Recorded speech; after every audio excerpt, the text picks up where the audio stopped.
Good morning. Okay, yeah, it works. Good morning, everyone, the many people here at this time of the day, and also at home watching the live stream. Welcome to this second day of the ÖNB and SUERF annual conference. We have a first academic session this morning with 5 presenters, so very tight program. I ask you to be brief.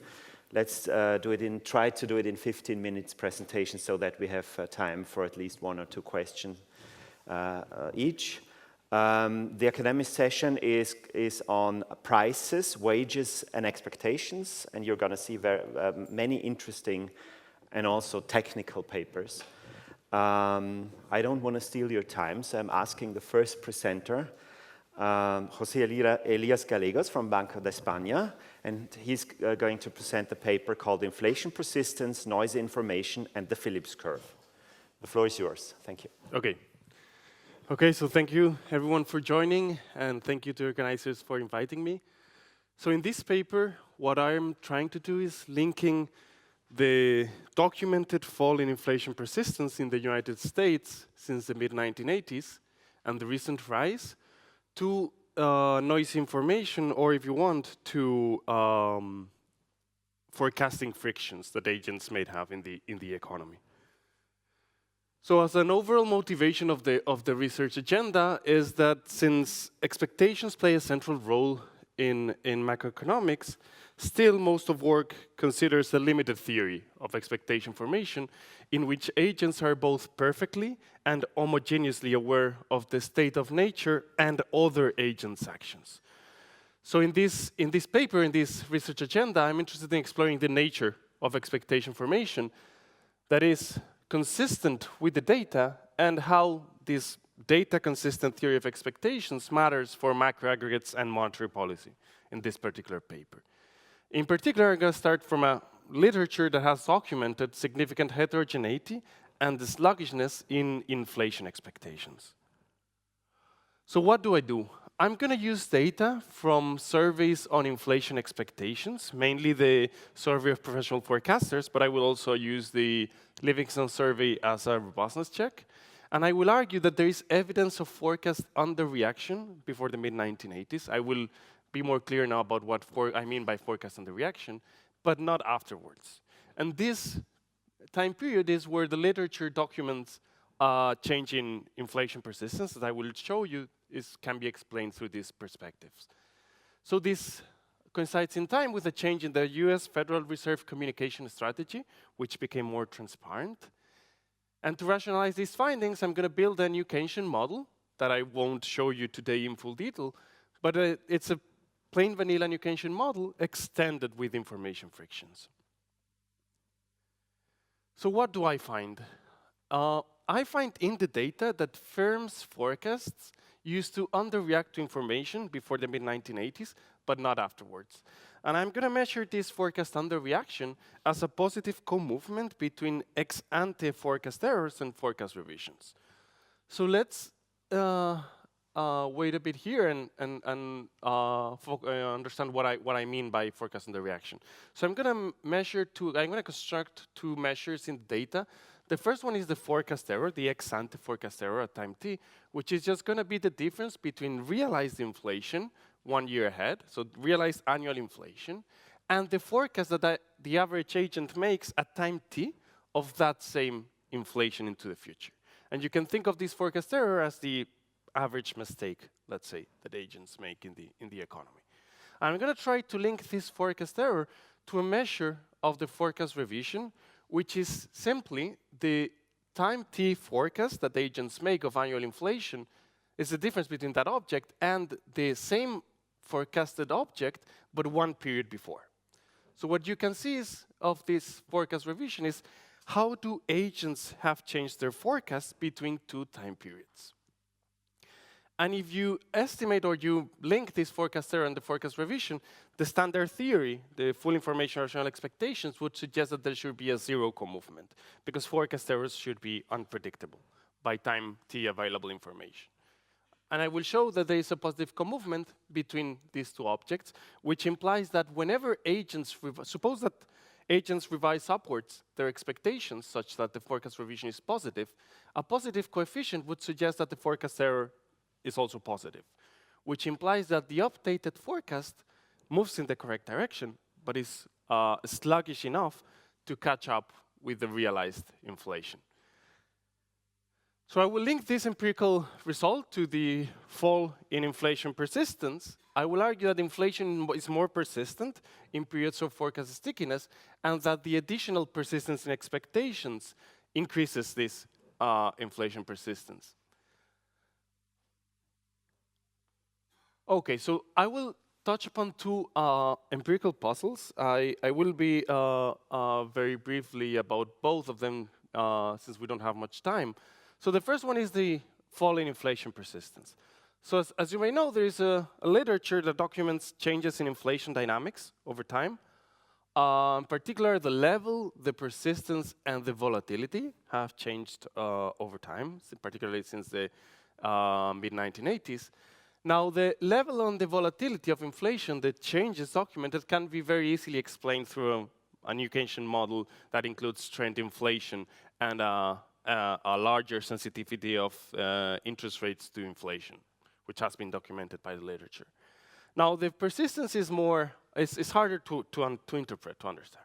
So in terms of where do I stand with the literature, there is a literature that documents a fall in inflation persistence from around 0.75 to 0.5, a large fall in the first order autocorrelation of inflation. And this empirical result is hard to square in a theoretical framework, basically because you would need either that the structural shocks hitting the economy have become less persistent, which is not what I find. I find evidence that they have been remarkably stable in terms of their persistence. Or you would need changes in the monetary policy, and I consider several of them, either optimal monetary policy under discretion or commitment, or changes in trend inflation. And I find that they're either insufficient in terms that they don't have the quantitative bite to explain the falling inflation persistence, or they are unlikely in the sense that they require a change in the Taylor rule that we haven't observed. So the contribution here is to explain this fall in inflation persistence through changes in expectations. And I'm going to be very quick about this one. I also have results on the flattening of the Phillips curve, or the changes in the dynamics of the Phillips curve. I do two exercises here. I show that under noisy information, the standard Phillips curve is enlarged with intrinsic persistence. So you can think of a micro foundation behind the models of price indexation, where this omega-1 is going to be endogenous to a degree of information frictions, and omega-2, which is a measure of myopia towards future inflation. And I find evidence that this omega-1 has been falling since the 1980s, and omega-2 has been increasing, which jointly explain the the fall in inflation persistence in the data. Okay, so let me start as a motivation of the information story. So since the late 60s, the Federal Reserve has been increasing transparency. So to start with, in 1966, the FOMC only announced its decisions once a year in the annual report. So if there was a decision in January, agents would not know with certainty that that decision had happened until next January, basically. And over time, excuse me for running through this, the Federal Reserve has been more transparent until the early 2000s, in which we observe an immediate announcement and a press conference after each meeting. So as you can imagine, there's a huge change in the terms of how agents can process the information coming from the central bank. And I will argue that this has an effect on how agents form expectations on inflation. So in terms of the data, I'm going to use this survey of professional forecasters, where each forecaster is basically asked to give an outcast, a quarter ahead forecast, etc., about several macro variables. I will focus only on inflation expectations, but I have some results also on other variables that I'm happy to discuss. And I will show you that these results are robust to the evidence on the Livingston survey, where agents are not, where the respondents of the survey are not as biased towards the financial sector as in the survey of financial forecasters. So as I said before, Koibion and Gornichenko document this positive co-movement in the data, arguing that there is a rejection of the full information rational expectations hypothesis. What I will do in this exercise is I will break the sample around here, and I will show you that this positive co-movement vanishes after then, when the Federal Reserve is much more communicative. This is the data. This is a scatter plot of the data. Here you have the forecast errors and the forecast revisions before 1985. There's only data up to 1985, and you observe the positive slope that the Koibion and Gornichenko document. Now, if you add data after 1985, the blue dots, you see that this relation has completely broken. Forecast revisions do no longer predict forecast errors. And through the lenses of Koibion and Gornichenko, you would understand that this is a lack of forecast stickiness after 1985, at least with respect to inflation expectations. And this is the regression version of this. You can look at the structural break. You find a significant coefficient before 1985, suggesting information frictions or belief formation frictions. And you find that the sum of these two coefficients is just a dummy for periods after 1985, is not statistically significant from 0. So additional evidence on this, I show that forecast errors react to monetary policy shocks, which should not happen under fire, used to react before 1985, but do not react after 1985, with this change being significant. So this, again, building on the evidence that I showed you before. This agreement, measured as the cross-sectional volatility of inflation forecasts, does not react to monetary policy shocks. This is a way to distinguish between different models of expectation formation. Under sticky information a la Mankey race, you should see that this agreement reacts to monetary policy shocks because there is a share of agents that has been able to observe the shock, and you don't find that. So both no reaction before 1985 and no reaction afterwards is consistent with both sticky information and full information, which is, again, what I'm trying to convey. Lastly, using the Livingston survey, you find the same results in terms of the stickiness. There was significant stickiness before 1985, and the sum of these two coefficients is not significantly different from 0. So now, to rush very quickly through a theory. The theory is going to be a theory consistent with these empirical results that I just showed you. It is a theory consistent with forecast under reaction. It's going to be a new Keynesian model extended with noise information, where households and the central bank are new Keynesian standard. They're going to be as in the Galliwood textbook. Firms are going to be subject to information frictions. I'm going to assume this because in the end I'm trying to explain changes in inflation dynamics, and in this framework, firms are the price setters of the model. And because they're subject to information frictions, and we have to formally explain their program, they're going to face a signal extraction problem in which they observe an imprecise signal on the monetary policy shock. So this signal extraction problem, which is going to yield Kalman filtering expectations, is going to generate endogenous forecast on the reaction because firms are going to shrink their forecast towards their priors. And if you take that into the aggregate, where inflation depends on inflation expectations, if inflation expectations are more anchored to priors or more persistent themselves, that is going to build into inflation, generating additional inflation persistence. So in terms of the model, households and the central bank are going to be new Keynesian standard, so I'm going to skip them. Firms are also going to be as in the standard new Keynesian model, with the only difference that the expectation operator here is going to be J-index. Each firm is going to have different expectations about the economy, and this is how we're going to generate heterogeneous expectations across the population.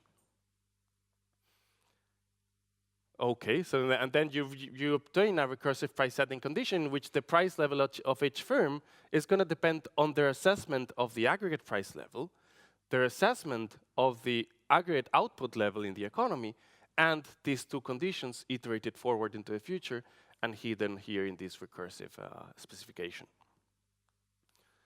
So lastly, the information structure. Each firm is going to observe a noisy signal on the monetary policy shock VT, where it's going to take this form. It's going to be noised up with this noise component. And because the information is imprecise, firms are not going to fully react to the new signal, the new piece of information. They're going to stick to their priors. So these results, because the framework is linear, in a Bayesian updating in a Kalman or Wiener-Hopf filtering structure, where agents are going to fork or nowcast, in this case, a vector Z of the monetary policy shock prices and output that is going to be sticky to their own priors. So let me jump straight to the results. So what I do here is I'm going to try to link the first order autocorrelation of inflation, what we have in the, this is a model generated, I should say, the first order autocorrelation of inflation with a measure of information frictions here. What you see is that the larger is the degree of information frictions, the larger is the first order autocorrelation. And these are data points with confidence intervals for before and after 1985. So what you see is the model has some potential in explaining this fall. Now, we do not know, we don't have a particular measure, this measure of information frictions, that is the signal-to-noise ratio, but we can link the signal-to-noise ratio with the beta ref coefficient that I mentioned before, the Koibian-Gornichenko one, which is just the OLS coefficient in that regression. And you see, again, that there is a one-to-one mapping between the level of information frictions and its coefficient. So this is probably the main graph of the paper. I show that an increase in the under-revision coefficient can explain the first-order autocorrelation and can explain the falling inflation persistence through beliefs. So what I do then is calibrate the model signal noise to match the empirical evidence on beta from Koibian-Gornichenko. So that gives, compared to the data, that the model can explain a fall around 90% of what we observe in the data. Summary of this part of the paper: inflation persistence fell since the mid-1980s. It is hard to understand in a new Keynesian setting. I document a new empirical result on information frictions, and I argue that the model consistent with this finding explains around 90% of its fall. So I could not present my results on the Phillips curve and on most recent evidence on inflation expectations, so I am happy to discuss them anytime that you want. Thank you very much.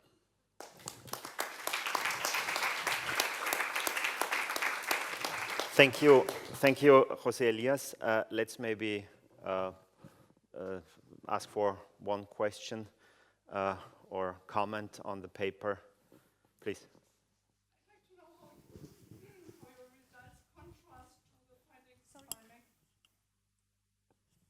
Thank you. I would like to know how your results contrast to the findings by Banco and Rice from 2003, or to those by John Hazel and Emi Nakamura and John Steinson, who also focused on the decline in the slope of the Phillips curve in the United States. Yes. So what I do in the paper is, instead of studying the dynamics of the Phillips curve by studying a structural break in the slope itself, I allow for structural breaks in all coefficients in the Phillips curve. That is, remember I showed you that the Phillips curve in the model is extended with anchoring or intrinsic persistence and myopia towards the future. So I find that once you control for these additional changes, the changes in these coefficients can capture all the variation in dynamics. So you don't find evidence of a large fall in the Phillips curve slope once you control for imperfect expectations. I find that there is a lack of intrinsic persistence after 1985, which coincides with the results that I presented now on beliefs, on changes in beliefs, and a lack of myopia after 1985. So that would, and in terms of the comparison with Banco and Rice, the model is very similar in the sense that it captures the same degree of expectation stickiness, but there's a key difference that noise information in this model is more consistent with the data in the sense that this disagreement does not react to monetary policy shocks. And the stick information model would predict that this agreement reacts because a share of agents have been aware of the state of nature at a given point in time. Thank you. Thank you. Sorry, we have to move on to the next presenter. Thank you. So the next presenter is Alex Grimaud from VU Vienna, and his paper is called Price Setting, Frequency, and the Phillips Curve. Hi. The floor is yours. Thank you. Thanks. Hi. Thank you very much for being here. So today I'm going to present this paper called Price Setting, Frequency, and the Phillips Curve. This is joint paper with Emanuel Gasteiger at TU Wien. Okay. So what's the motivation for this paper?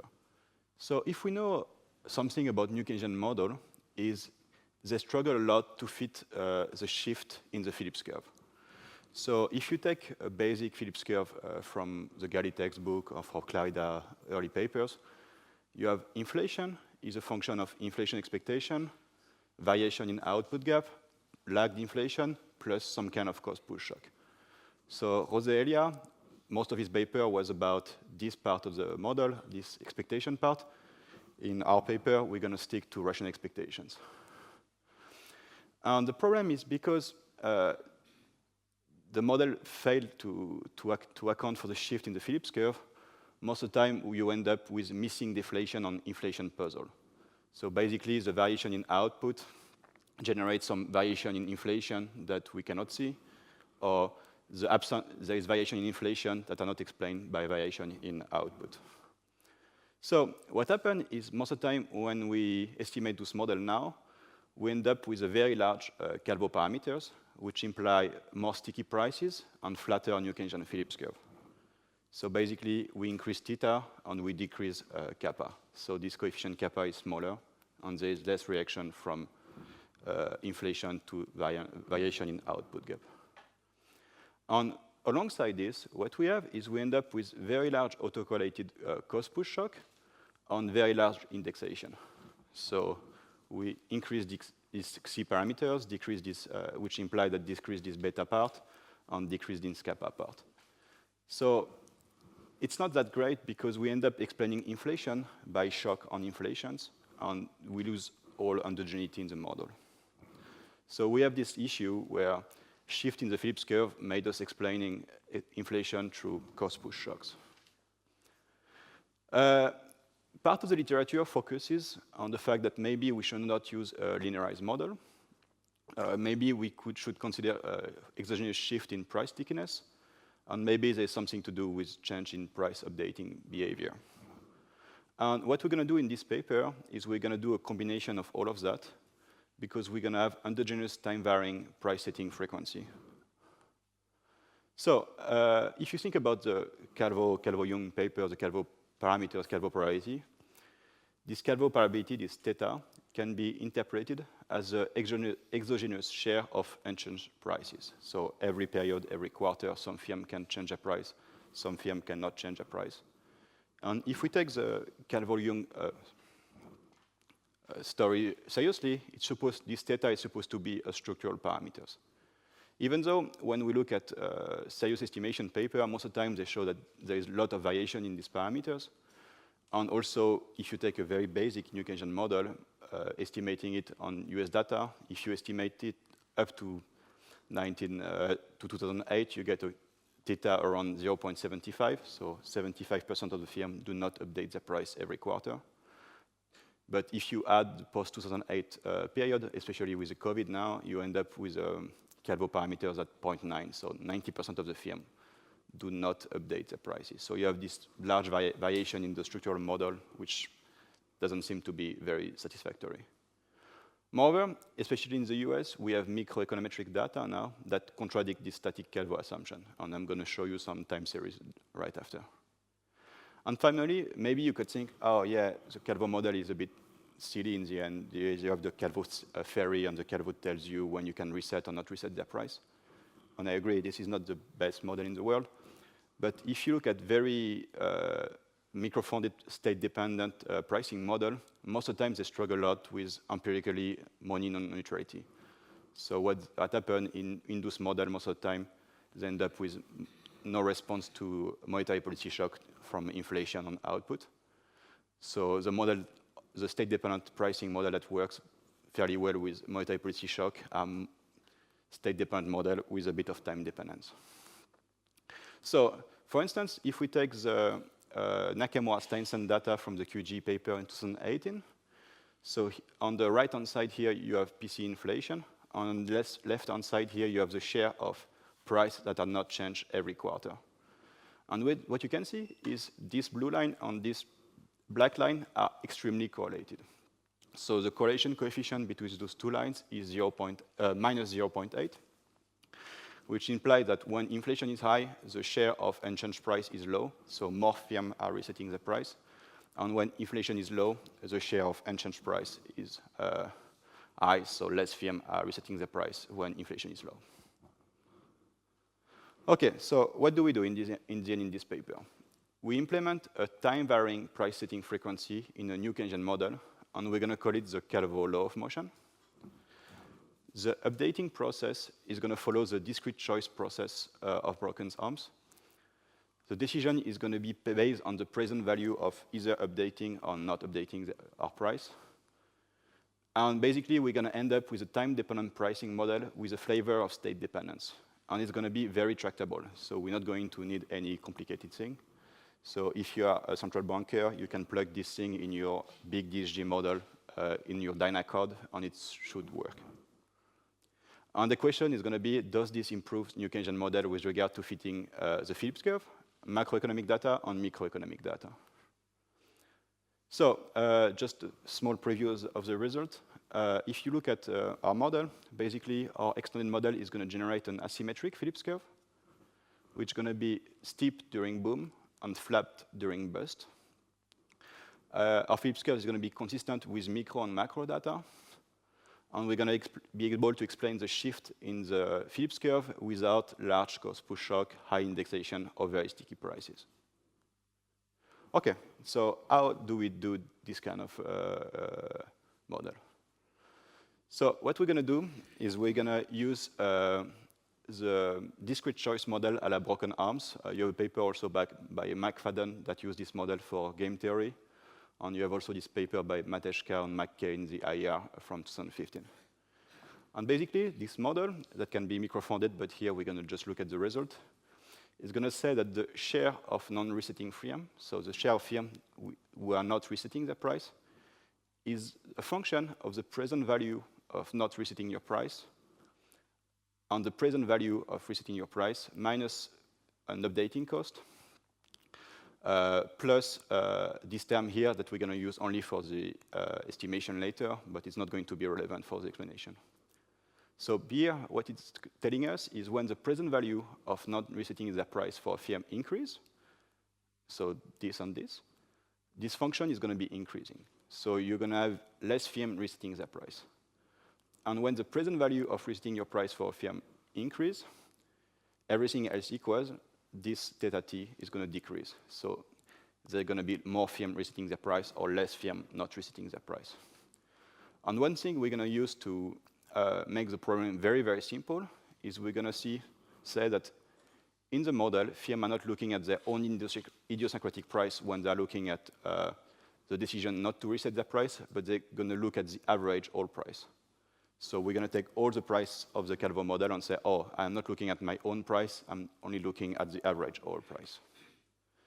And what is interesting is it's going to be extremely consistent with the state-dependent pricing model, while being still nested in the Calvo setting model. So if you just look at the second slide of maths, which is the last one of the paper, of the presentation, you can nest this model very easily in the Calvo aggregation. So price level is going to be a function of the share of firm not updating the price, so keeping the price PT minus 1, and the share of firm updating the price, switching to PT P star.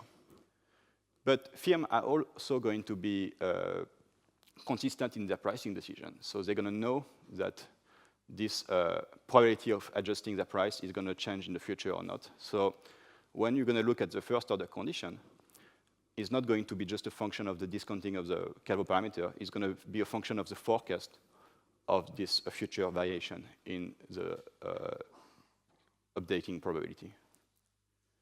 So now let's have a look at quick results. So here, then we can simulate the model non-linearly. And what you can have a look is here in black, you have the standard New Keynesian model with a positive demand shock and a negative demand shock. So here, when you have a positive demand shock, you have an increase in output that generates an increase in marginal cost, which generates an increase in inflation, increase in monetary policy response, and everything is very standard. If you take our model, you have an increase in output, you have an increase in marginal cost, because the present value of updating your price in an expansion is going to be higher due to the asymmetry in the profit function of the firm. You're going to have a decreasing in the Calvo share, so more firms are going to update the price.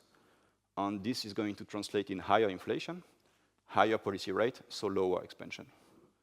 And if you take the reverse effect, so you can have a decrease in output, decrease in marginal cost, and because of the asymmetry of the profit function of the firm, you're going to get less incentive for firm to update the price in a bust. So you're going to have a higher Calvo share, which is going to translate into, here you cannot really see, but less low inflations. So you have this asymmetric effect.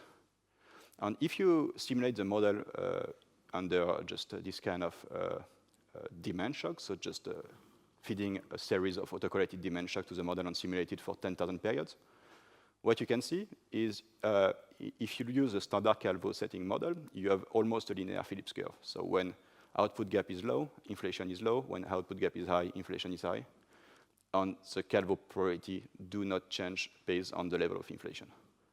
But when you take our model, basically you have this convex shape or banana shape Phillips curve, which implies that when inflation is, output gap is high, inflation is high, but also the Calvo share is low, which translated to more inflation. And when you have inflation is low, here, output gap is low, and you translate into higher Calvo share, and so less price updating on this kind of convex shape Phillips curve. So this is nice, but we don't have any empirical backing for the moment for the paper. So what we're going to do is we're going to try to demonstrate the quantitative relevance of the mechanism.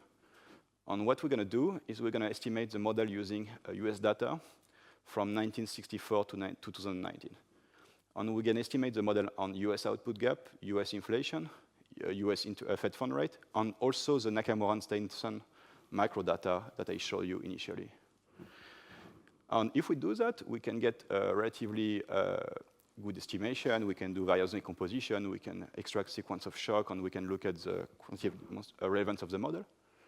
And I don't have that much time, but I can at least show you the variance decomposition of inflation. So here, this is a standard model just augmented with our Calvo law of motion. And here, you have the deviation of inflation from its trend from 1964 to 2019. And what you can see here is you can see the share of shocks explaining the deviation of inflation from the past. And what you can see is the shocks explaining a large part of the change in inflation is discount factor shock or monetary policy shock. Cost push shocks are almost irrelevant in explaining inflations. And also, resetting shocks are the shocks that we do on the Calvo law of motion in order to explain the part of the model that is not explained by our Calvo law of motion is not that much relevant also in the explanation.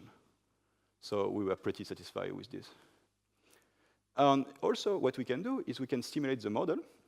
So here you have the model estimated based on the sequence of shock we have been extracting from the estimation procedure. So here you have the moment of inflation and the moment of the correlation with inflation in the empirical model, which is also the fit-in model. And so you get a median variance skewness you get a positive skewness for inflation, a pretty large variance, and a negative correlation between inflation and the Calvo share, and a positive correlation between inflation and output. So it means that you have a positive Phillips curve, so downward sloping Phillips curve if you invert everything. But then you can run the same model when you shut down the full setup. So you assume the Calvo is going to be static, but feed it with the same parameters and the same sequence of shock. So in this column, and you can see what is the contribution of a model to the change in mean, median, variance, skewness, and the correlations. And you can see that our model do not have a lot of impact on the mean of inflation, on the median of inflation, not that much, but explain a large part, our model explains a large part of the variance of inflation, a large part of the skewness of inflation, and also the slope of our New Keynesian Phillips curve, so the correlation between inflation and output. It's much steeper in this model than in the counterfactual model where Calvo do not move with respect to our model. And now I'm going to finish, and I'm going to be on time, I hope. So what's the takeaway of this paper? So assuming a static Calvo share as limitation, so in this paper, we provide a model that approximates well the aggregate variation in price resetting. The model is consistent with micro and macro data. And the endogenous price resetting variation drives the nonlinearity in the Phillips curve.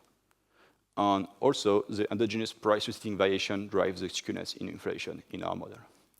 So thank you very much for your attention. And if you have any questions and comments, I'm happy to take them. Thank you. You were almost on time. Sorry, So 33 seconds late. So let's see whether there is a question either here from the audience or also from the internet. My colleague Ingrid is watching, the internet, and but please, yeah. Well, thank you very much. Can you help our intuition and connect that to what we heard yesterday from Markus Brunnermeier about anchoring of expectations? So is your model explaining what is the effect of a disanchoring of expectations that makes inflation control much more difficult? No, so here, by definition, because we are under rational expectation and anchored, but the forward-looking component that you have in this model is you form also expectations about how people are going to reset their price in the future. So if you expect that inflation is going to be high, you're going to expect this kind of runaway dynamic where people are going to reset more their price in the future. So you're going to reset your price now, and also you're going to reset your price higher. But here, inflation expectations are totally anchored. I do one epsilon variation to try to explain the thing. If I do everything at the same time, I'm not sure I would be able to explain what is the contribution of what. That would be my answer. One short question. Thanks. I have a short question and a comment. So if you flip back to that page where you decomposed the inflation and related it to the cost, to the different kind of shocks, how come that in the early 70s or the early 80s, the energy crisis doesn't really reflect on or doesn't show up in your slide in terms of high cost push shocks? That's the first question. And a comment, I think you could really put your model and your predictions to a test by extending your sample to beyond 2020, because I'd be very curious to see whether cost push shocks in 2020 or 2021 continue not to play a big role. Okay. Let me add one comment myself. So you motivated your paper with the time-varying frequency of price changes.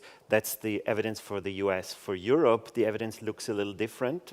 During the last 20 years, the frequency remained broadly stable, but what is correlated with inflation is the share of price increases to price decreases.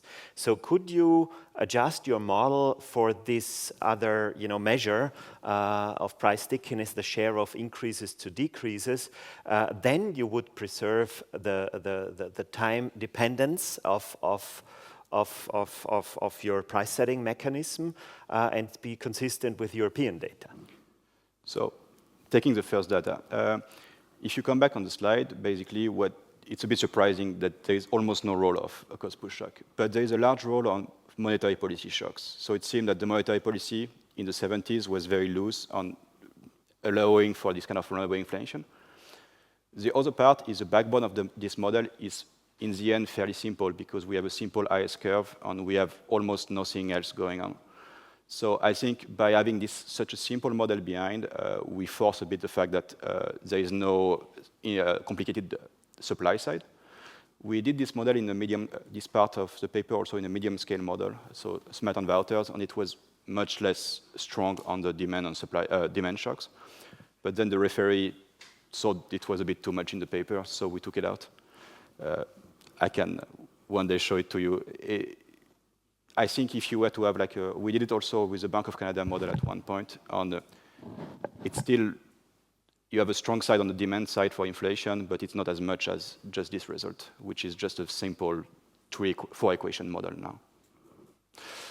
Thinking about price increase and price decrease, I think if you were to do that in our model, in order to be totally consistent, you should have multi-sector economy, because I guess this is very different if you think about the oil price or consumer price or input price. So I think that would imply adding that to a much more complicated model in order to be able to track like different response of the Calvo share in different sectors. So that would be also my guess is, here we are stretching the limit of a very simple model. But then the referee process made that we keep just this small model and not a bigger model. Okay, thank you. Thank you very much. Again, we have to move on to the next presenter, who is Matija Lozej from Central Bank of Ireland. And his paper is somewhat different from the first two ones because it's concerned with the labor market. It's called a single monetary policy for heterogeneous labor markets, the case of the euro area. The floor is yours. Okay, thank you. Thank you very much to the organizers for putting the paper on the program. And this is joint work with Sandra Gomes from Bank of Portugal and Pascal Jaquinot from the ECB. So please don't think that any opinions here are opinions of our institutions. So the motivation for this paper was that two of the major central banks in the world, the ECB and the Fed, conducted a strategy review recently. And in this strategy review, both of them paid some attention, not all the attention, but some attention to the labor market. Now, how this was done was quite different, and it reflects in a sense also the mandate. If you think of the ECB has quite strict mandate of price stability, whereas the Fed has this kind of dual mandate. But the ECB has also a more involved problem. It has a monetary union of countries that have very different labor markets, whereas in the Fed it's not really the case. So what I mean by the labor markets is the different types of institutions that are regulating these labor markets. So here are basically some excerpts from the strategy review statements or the speeches afterwards. But both countries, so both monetary unions, let's say, emphasize the part, so mention the part that I emphasized in bold there. So the ECB emphasized this temporary trade-off between inflation and employment stabilization, and also emphasized heterogeneity in some sort of not very clear way, but one could think this could be heterogeneity within the country, but also between the countries. The Fed, on the other hand, was very explicit about the heterogeneity within the country. So the Fed basically said, okay, loose monetary policy may generate jobs also for the lower end of the less wealthy end of the labor market. So this was our motivation why we're looking at this. And like here are basically just a brief example, not complete example of what is the situation in the euro area. So these are just job finding rates estimated from the data that are very short, admittedly, but they're publicly available data from OECD on unemployment duration by educational attainment. And think people with low educational attainment, they tend to have lower wages and less wealth, therefore. So, and what you can see, and I highlighted some countries not to kind of mock them or anything, but kind of they are examples of the patterns that we see. So if you look at Germany, for instance, you see that with an increasing educational level, we have higher probability of finding jobs. So it means less risky outcomes on the labor markets. In some countries, let's say Greece or Spain, this is pretty flat throughout. And the levels between countries, they differ. So as I said, if some numbers may be weird because they're from a very short sample. But if you look at the labor force data, they are more in line. So what do we do? If you consider a typical new Keynesian model, you can put in Ricardian and non-Ricardian agents, but often this way, these agents don't have different wages. So for non-Ricardian agents, so the ones who cannot save For them, labor market or labor income is the key income, is the main source of income. And by the setup of these models, their consumption is a direct function of this, plus some transfers maybe. So this is something that is important. So we try to relax this assumption, and we will model each country in a monetary union as a country that has two labor markets. One is for, let's say, wealthy households, and one is for non-Ricardian, poor households who cannot smooth their consumption by saving. We do this by modeling putting a search and matching framework with sticky wages in the model. So we follow a previous work by Baudard, De Valk, Snaesens, and Ralph Wouters. And basically, in this setting, with this dual labor market, one for the poor, one for the rich, we look at monetary policy reaction functions, whether they react to employment or unemployment or not.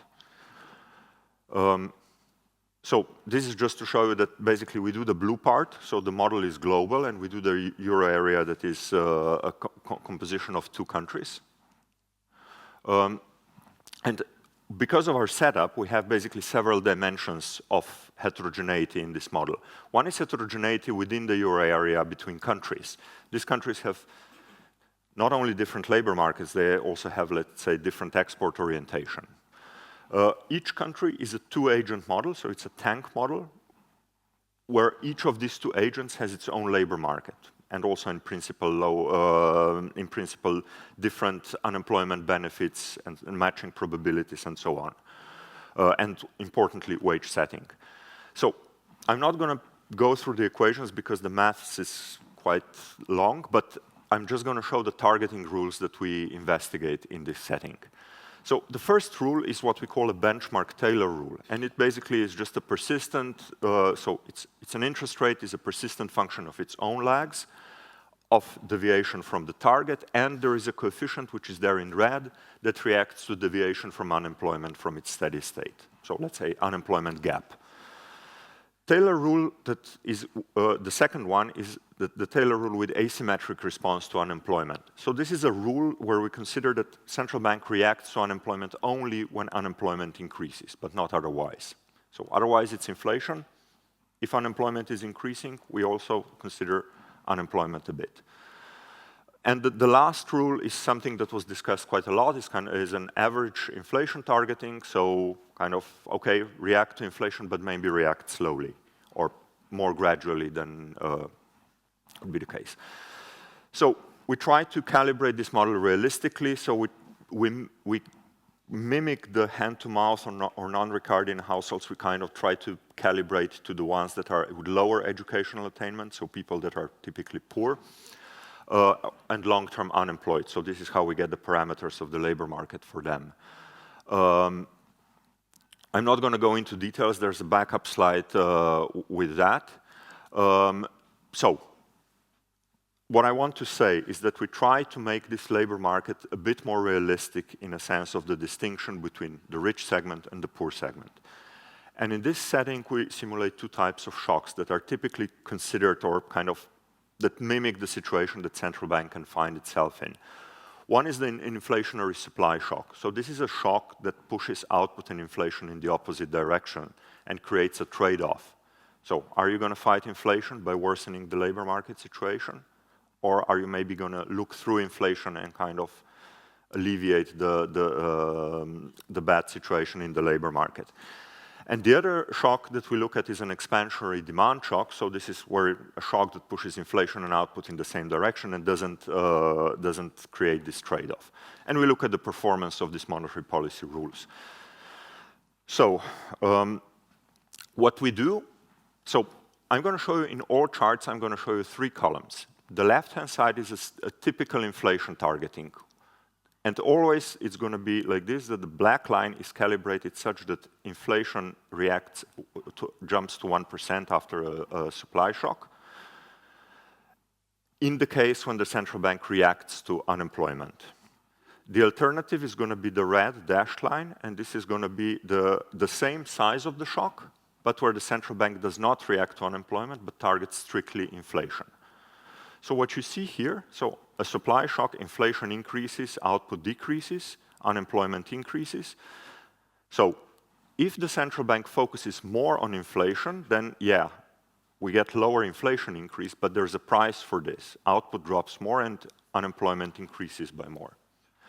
So it's a standard result, I guess. There's not much difference if we do average inflation targeting. There is a difference if we do asymmetric unemployment targeting. So they're kind of, the scales of these charts are aligned. So you see that, for instance, if we focus on the asymmetric unemployment targeting, when the central bank responds more strongly to unemployment, so this is the dotted line here, we'll have more inflation, but we will also have a lower increase in unemployment and a lower drop in output. So these are the euro area-wide results. And these are some other, that I'm not going to discuss in detail, but now we can look within the euro area, what happens between countries in the euro area. So the euro area here is two blocks. One is Germany and one is the rest of the euro area. This is where I picked the calibration. And what I would like to point out here is the following. So the full lines are the ones where the central bank responds to unemployment. And you can see in all these charts that the full lines, the red and black full line, tend to be very close together. So when the central bank in the euro area responds to unemployment, we get less divergence between the responses of the countries in all rules. Now, the dashed lines are the ones where the central bank is more strict inflation targeter. And you see that the divergence between the two dashed lines is always bigger than the two full lines. So in this case, we have more divergence between the countries in the euro area when the central bank is more strict inflation targeter. And this holds for several calibrations. We tried the others as well. One more thing that I would like to point out is this chart here. So this shows the heterogeneity within the country. And this is the share of, so this is the ratio of consumption of constrained households to the consumption of unconstrained households. So if this line was flat, it would mean that the ratio of these consumptions does not change. Here you see that after a supply shock, this ratio drops, and it drops a little bit, so it means that constrained households consume less than they did before the shock happened. And this drop is more pronounced when there is a reaction, a more strict reaction to inflation. So in a sense, the intuition is the following. For the central bank to fight inflation, it has to engineer a recession. And in a situation where the labor market for less well-off people is more volatile, as we see in the data, than for more well-off people, we will see this increase in heterogeneity, or let's say dispersion in consumption. Now, for a demand shock, this task is in essence for the central bank is easier. There's no dilemma. I mean, there's no trade-off between fighting inflation and reducing output.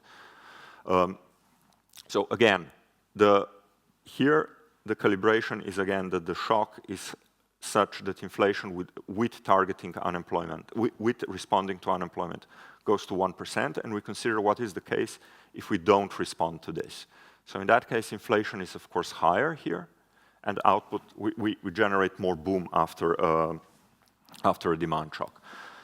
And to save time, I'm gonna basically go to, so that was the euro area. For the country-specific responses, so again, what happens within these two countries in the euro area, we again see that in all cases, the full lines tend to be closer than the dashed lines. So in a sense, responding to unemployment, again, compresses the divergence within the euro area, at least for this calibration and some others that we have considered. Now, again, within each country of the euro area, here again, if we look at the measure of consumption dispersion within the country, we see here the following. So if the central bank does respond to unemployment, this ratio of consumptions remains so it goes a little bit down, then it goes a little bit up, but roughly remains unchanged. Whereas if the central bank does not respond to unemployment, and here we have a demand shock, so we have a boom in the economy, here the less well-off segment actually benefits. So in a sense, the poor people get more jobs, so this is something that also the Fed maybe mentioned. During the boom, the less included segment of the labor market gets jobs, and therefore their consumption increases, which is what we see here in both countries. So, if I have a minute, I will show 2 more slides. So, I would like to show a slide where we do a counterfactual. So, we do a counterfactual where we consider that labor markets throughout the euro area are identical. And here we show the responses for the rest of the euro area. What I would like to point out is this chart. So you'll have to believe me that the responses for output and inflation, they don't change very much. There's just a little bit of change because we don't change.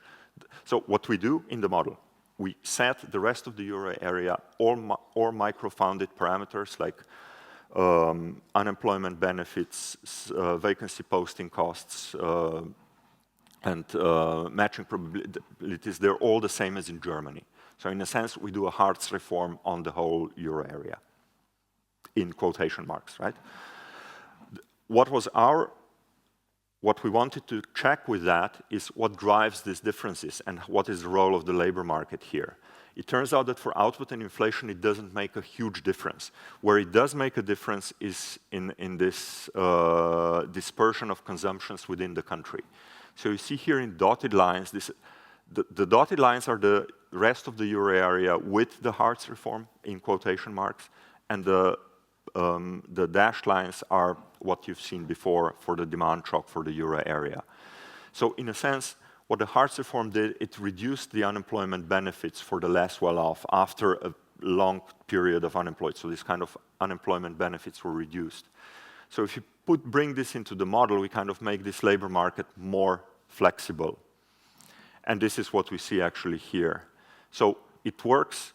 It is good for people in the lower end of the wealth distribution after a demand shock, but this would be turned around after a supply shock. Yeah, so this is what I wanted to show.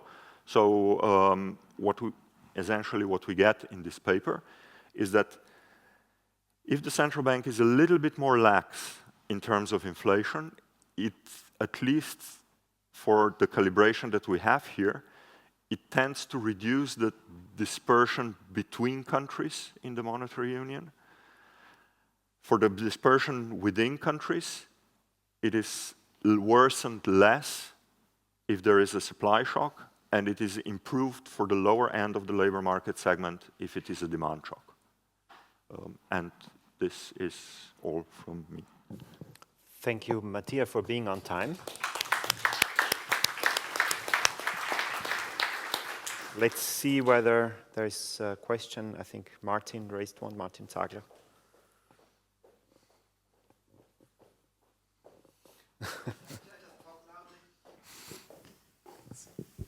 Room is too big. I try to be anonymous here. Anyway, so I really like the paper. However, I noticed a slight disaccord between what you were saying and what your equations were saying.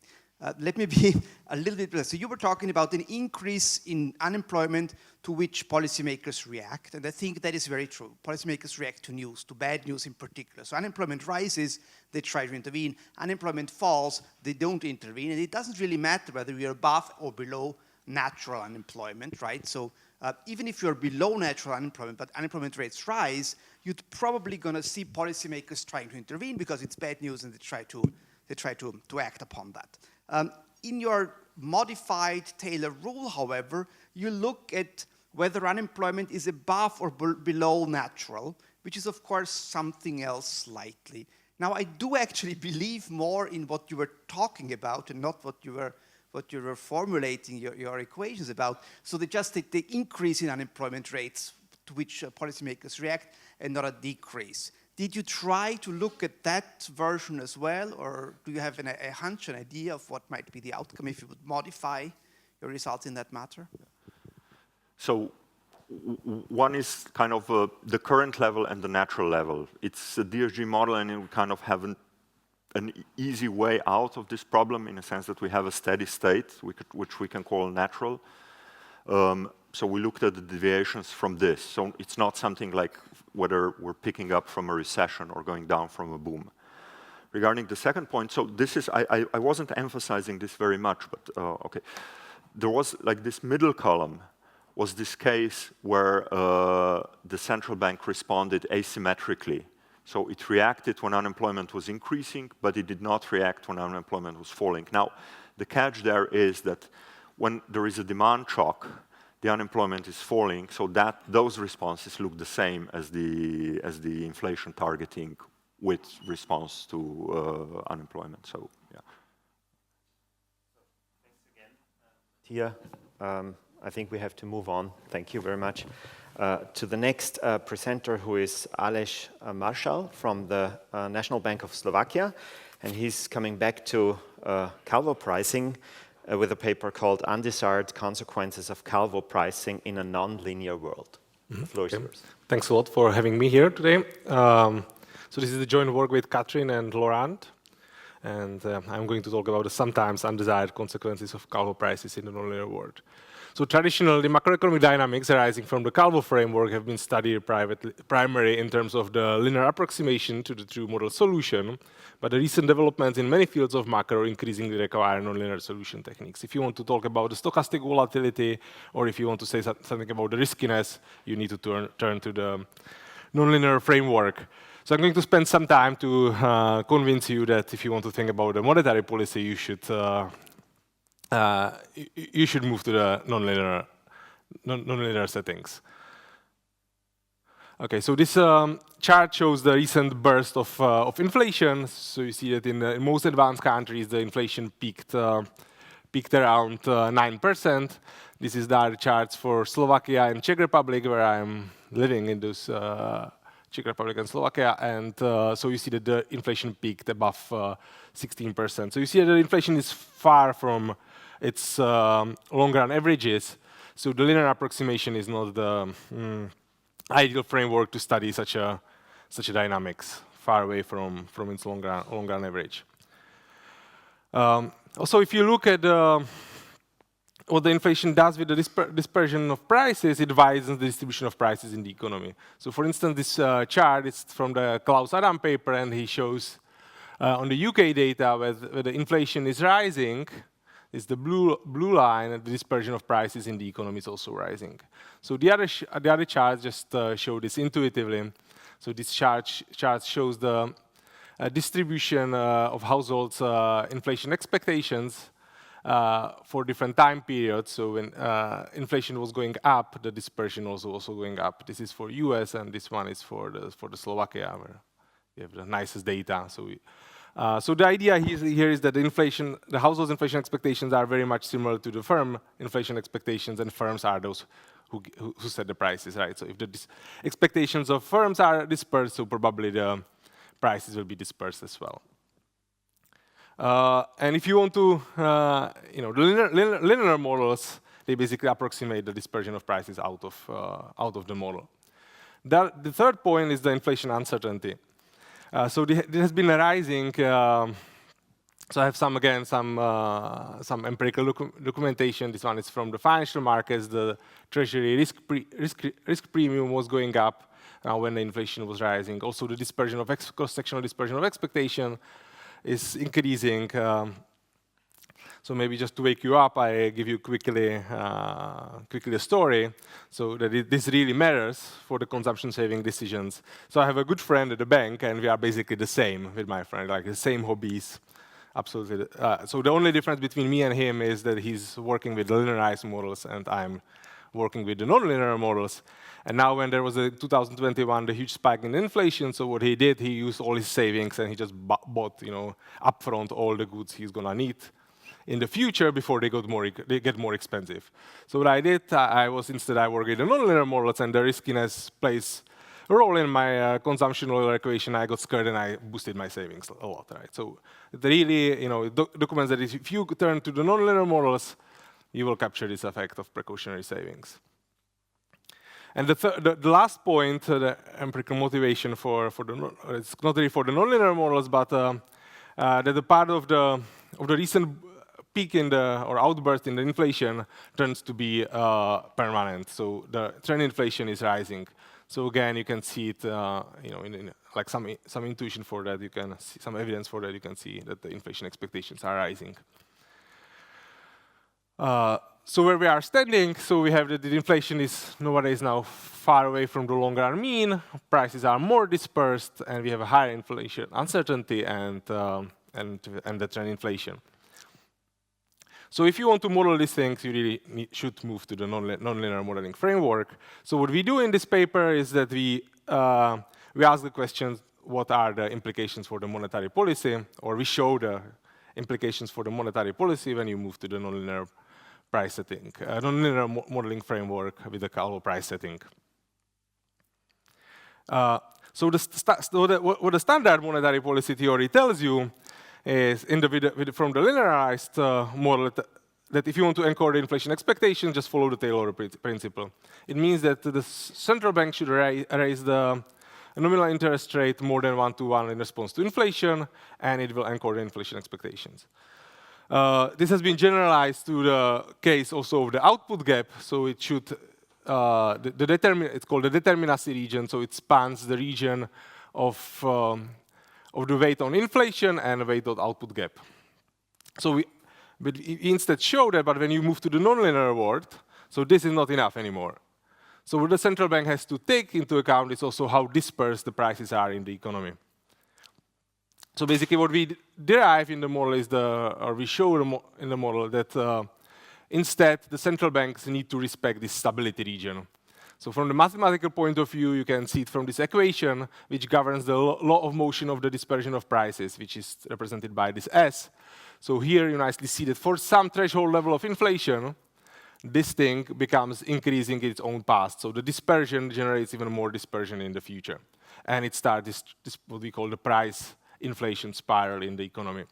So does it matter quantitatively? And we say that it matters a lot. So this shows the results from the basic New Keynesian model, like you might find in your textbooks, in the macro textbooks, and this shows that the standard determinacy region, the gray area.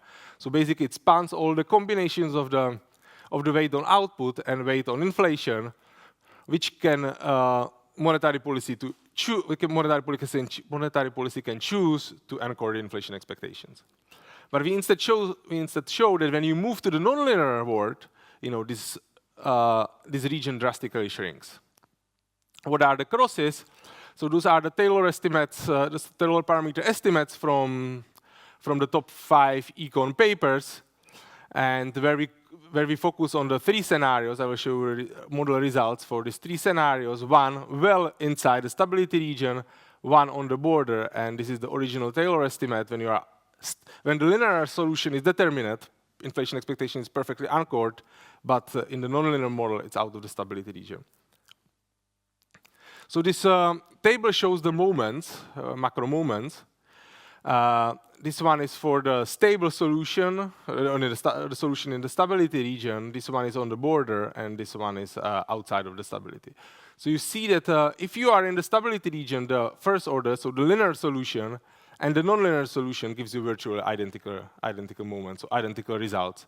But when you move on the border of the stability region, the moments becomes very quickly much elevated, and this is because of this price dispersion spiral. I will talk in detail a little bit more later. And if you move outside, you see that the model becomes explosive. Moreover, like one of the important results in our paper is that there is no global solution when you are outside of the stability region. So the third order solution are actually all approximation errors. So our result is actually specific to the, just to stress it that it's specific to the Calvo pricing. So let me quickly give you overview how Calvo pricing works. So the firm with the price PT, they face the exogenous probability that they will be allowed to change their prices, or the probability 1 minus zeta, and probability zeta, their prices are fixed to the next period. And so I have this, probably all know the story of Calvo Ferry, and she needs to visit you that you are allowed to change your prices. So what is the consequence of this? It generates the dispersion of prices in the economy.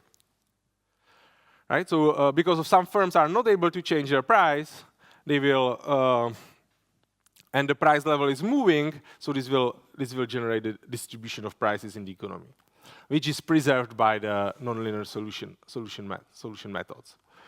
And actually, this misalignment in relative prices can start the price inflation spiral. Why? So let me give you like a simple example.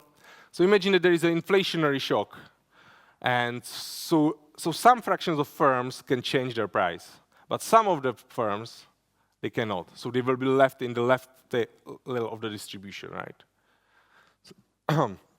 But in the next period, there might be no other shocks, but still those guys who are left here, who couldn't change the price yesterday, they will change price today. So they will jump forward and generate inflation in the economy, even if there is no any other shock. And so how much they change their inflation, it depends on, it's a quantitative issue, and it will depend on the risky markup in the economy. So where the risky markup comes from is that if you think about it, if you are the firm who has a fixed prices, so your marginal your cost goes up immediately when the prices go up. But your returns, your revenues they stayed fixed because you cannot increase the price of your goods. So you will price the riskiness of this scenario. So you will, when you set your prices, you will put it above the marginal cost with some risky markup. So if you set your prices, so you might set your prices so much high, if the markup is high, that you actually increase the dispersion of prices even more. And in the next period, the other firms react, and again, they see the more dispersion, so they increase their prices even more, and it will start generating this loop of self-enforcing price dispersion spiral. So the more dispersion will generate more inflation will generate more dispersion, and basically will end up in this explosive dynamics. So really, so that's why the monetary policy needs to be strict enough to fight this price dispersion spiral.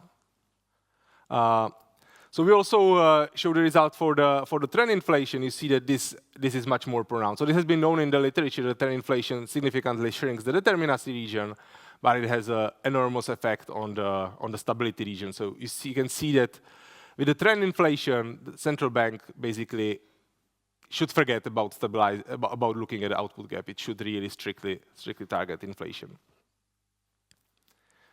Okay, so then in a paper we also have an application. So in the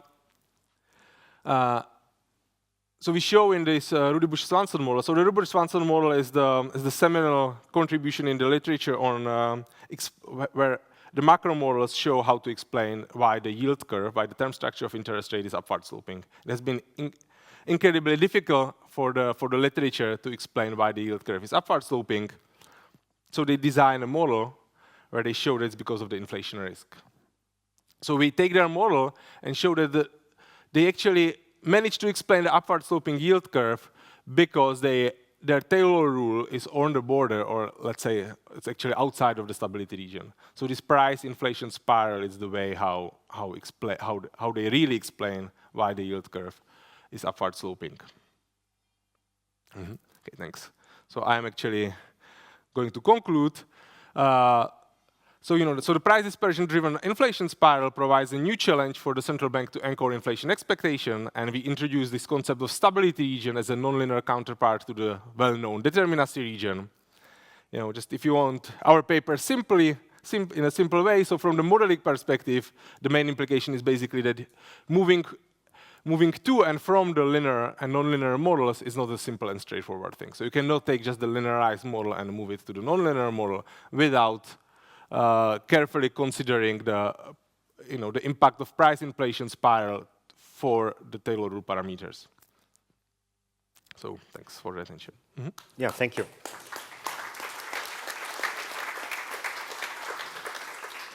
Thank you, Aleš, for being on time. Maybe one or two quick questions, if there are any. If not, I might have one. As I understood from your presentation, the trade-off of monetary policy changes in this model and in this non-linear world, and you have to, guarantee the stability region. As I understood it, it means controlling price dispersion. So how would it work in practice? How would a central bank control price dispersion? What are the actual trade-offs that the central bank faces in your non-linear world? So in a non-linear world, the central bank has to really strictly fight inflation, so strongly fight inflation, so that it convinces the agents in the economy that it will not allow the price they will not allow the price dispersion spiral to start. So basically, the idea is that it reacts. So the Taylor principle is not sufficient. It should react even more to convince the agents to anchor the inflation expectations and to convince the agents that the price dispersion spiral will not start. When it convinces them that it will not start, they will not set the risky markup so high, and it will shrink the dispersion below, to the levels which when it's not self-enforcing. Okay. Thank you very much. Maybe one more question? Or? No. Maybe bilaterally, okay, sorry. The break, because otherwise we won't have any break. Next speaker is Rojni Tara from University of Surrey. And she's going to present a paper on house price expectations and inflation expectations, evidence from survey data. The floor is. Hello, everyone. Thank you for selecting our paper. This is joint work with Vedanta Dhamija and Ricardo Nunes, both at University of Surrey. So the motivation for our work comes through understanding the channels of how households form their inflation expectations. And our work contributes to the role of salience in influencing inflation expectations of households, and we find a novel channel through house price expectations. Now, before we move further, what exactly is salience? Anything is said to be salient when it attracts the decision maker's attention bottom up, that is automatically and involuntarily. Now, applying this to the context of households and inflation expectations, there are two obvious candidates that come to mind, which are food prices and gasoline prices. And it's not hard to see why. For any household, any individual, they go for grocery shopping, they go to gas stations. They might not have read any article about inflation or know what the central bank is doing. But going grocery shopping gives them a natural way to understand what the prices are, to form a judgment, and where prices are going.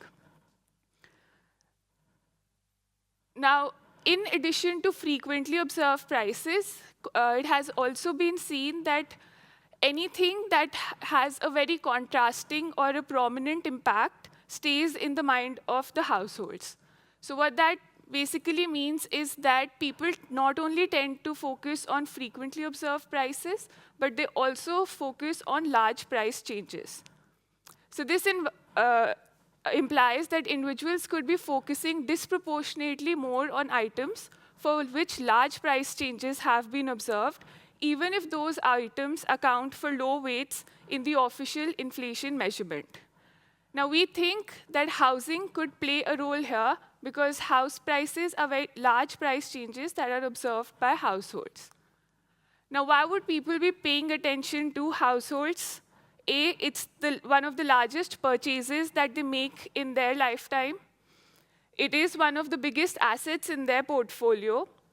In the US, it has been observed that there is high geographical mobility. And especially since the global financial crisis, there's a lot of media attention that is being paid to the housing sector, such that it's been said that US households tend to have a preoccupation with housing markets. So what we do here is we first find an accounting benchmark to assess the impact of house price inflation on aggregate inflation. And in a moment, I'll explain why we need that. Then we use household survey data for the US and establish a relationship between house price expectations and inflation expectations. And we finally link our findings to a two-sector NK model. Now, as you all know, CPI accounts for the value of housing services and not actual house prices. So housing services are captured in the CPI through CPI shelter. House price movements per se are not directly reflected in the CPI. It's only indirectly reflected through rents. So we need an accounting benchmark to understand what would be the relationship between house price, what should be the relationship between house price expectations and inflation expectations when we look at the survey data. So if you look at this chart here, the distinctly moving blue line are the actual house prices since 1987 to 2020. And the three dotted lines are the CPI components relevant to the housing sector. Now, these past 30 years, there have been large swings in house prices, which are not really reflected in the CPI components. It is possible that households might be looking at the swings in the house prices when they're forming their inflation expectations. So to establish an accounting benchmark, we look at these 4 regressions where we regress CPI inflation and the relevant components of housing on house price growth. And we find that ideally, this relationship would lie somewhere between 0.01 to 0.03.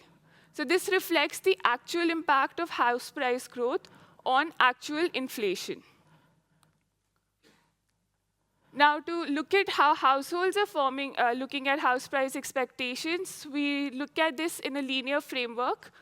We use 2 data sets for the US, the New York Fed Survey of Consumer Expectations and the University of Michigan Survey of Consumers, where we're looking at the relationship between 1 year ahead inflation expectations of each household and 1 year ahead house price expectations of each household.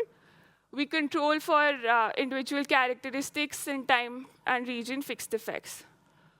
In addition to this, it is possible that there might be some endogeneity in this, for which we correct through, so we instrument house price expectations with the Wharton Residential Land Use Regulatory Index.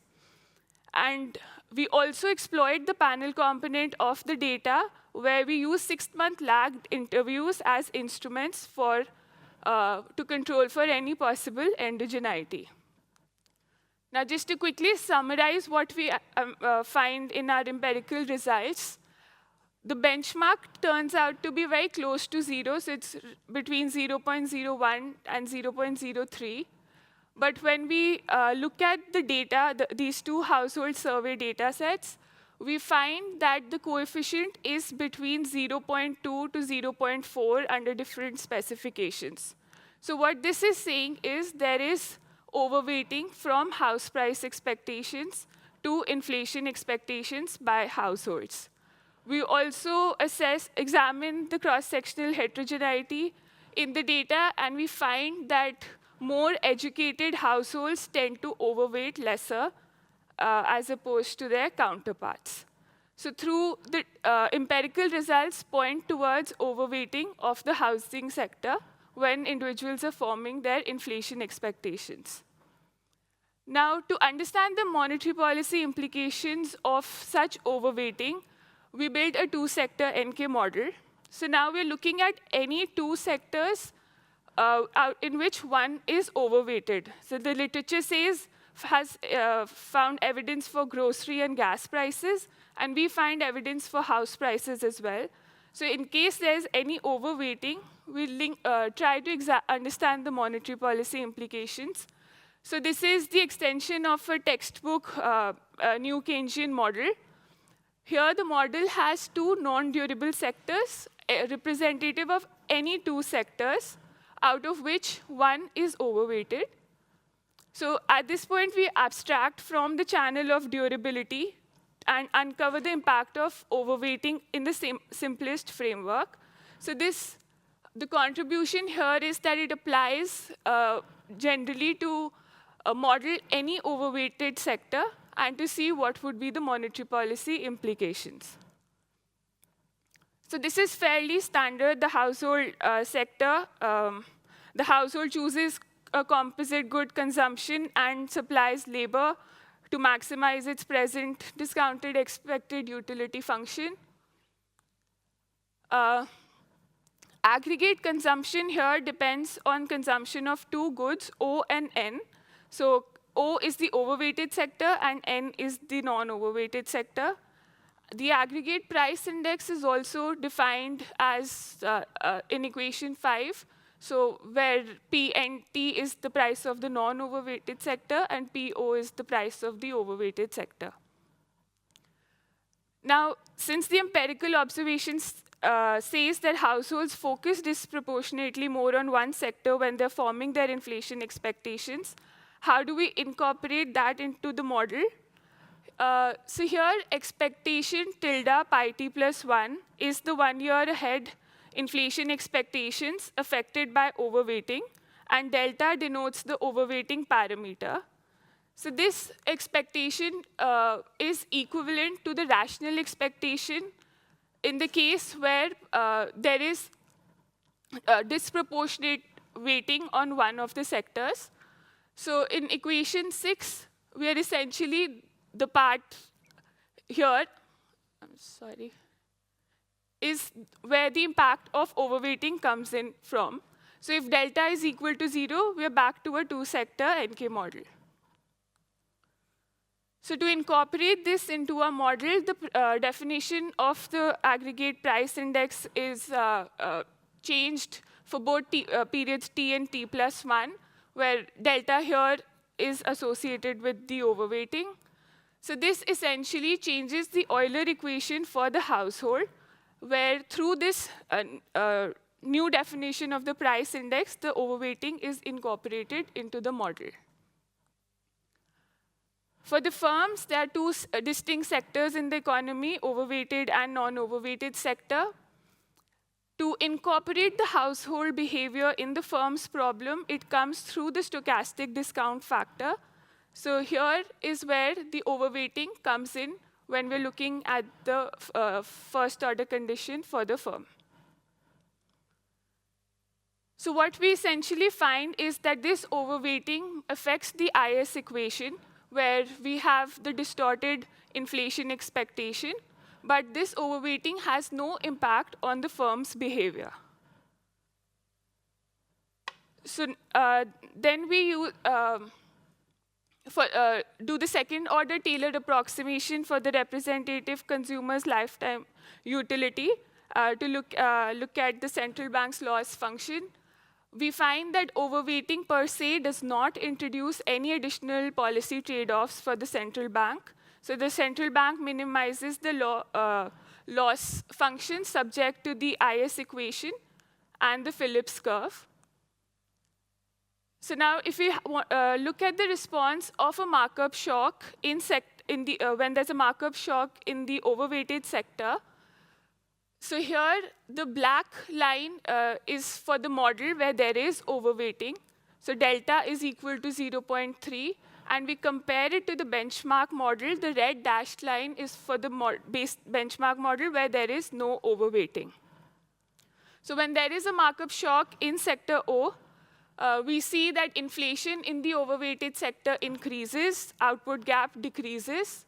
And similarly for the aggregate inflation and aggregate output gap. The key thing to note here are these two charts here, expected inflation and nominal interest rate.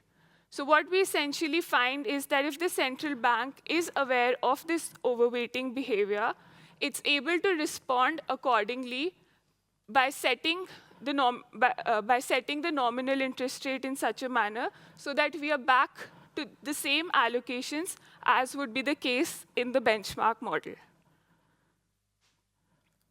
So to conclude, we find a novel channel of salience from house price expectations, where households overweight from house price expectations when they're forming their inflation expectations. So this makes a case for the central bank to monitor the housing sector beyond the usual and the very important financial stability concerns. We also show that movements in expected inflation in the overweighted sector have consequences for the optimal monetary policy. So it's important for the central bank to be aware that some sectors are overweighted by households. So that. Thank you, Roshni, and yeah. Sorry that it had to be in a rush because we are at the end. So technically speaking, we are already in the break, but maybe let's take one or two short questions. Franz Nauschnik. Thank you. One question, as house prices are falling now, should this not lead to inflation expectations of households going down? So we're not making that instantaneously. We're not commenting on that, whether households would immediately react to house prices. We're always saying is that this sector is salient to households. So whenever there are large price changes, they become salient to households when they're forming their inflation expectations. So last question, Alex. That's a really nice paper. Thank you. I was wondering, so for the moment in your model, you abstract from the fact that people observe house price. In your papers, they buy the overweighted good every quarter now. Could you incorporate the fact that this buying is not happening every quarter? It can be. We haven't. That's not what we're trying to focus on, but it can be incorporated into the model. Because you could have like different sectors with different overweighted. Yeah. That could lead to a multi-sector model where you could have those different. Like food, oil, and housing, for instance. Yeah, exactly. Oh, that would be neat. Thanks. Okay. Thanks again, Roshni. This closes the session. Let me thank again all the presenters and the audience for your patience and lively discussion. The program continues at 10:45 with the next academic session.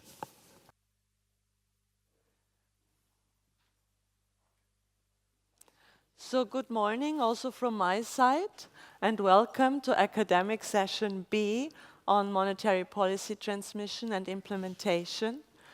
My name is Claudia Quappil, and I'm a senior principal economist in the monetary policy section here at the ÖNB. And I have the honor to welcome Dennis Correa, Ryan Rolls, Alexander Haas, and I hope that I can welcome Ander Perez Orive online. Can you give us a sign, Ander, if you are here?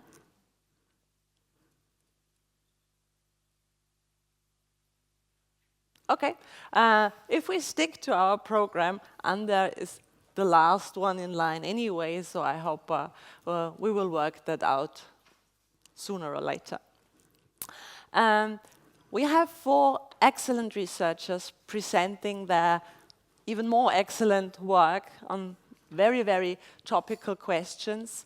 I promise that you will learn a lot in this session about monetary policy, transmission, monetary policy asymmetry, and we have a small focus on non-bank financial intermediaries. And already yesterday we heard something about, actually we heard a lot about non-bank financial intermediaries. And I appreciate that a lot because we have a shifting financial structure. There is a big shift going on. Non-bank financial intermediaries are growing and becoming more and more important.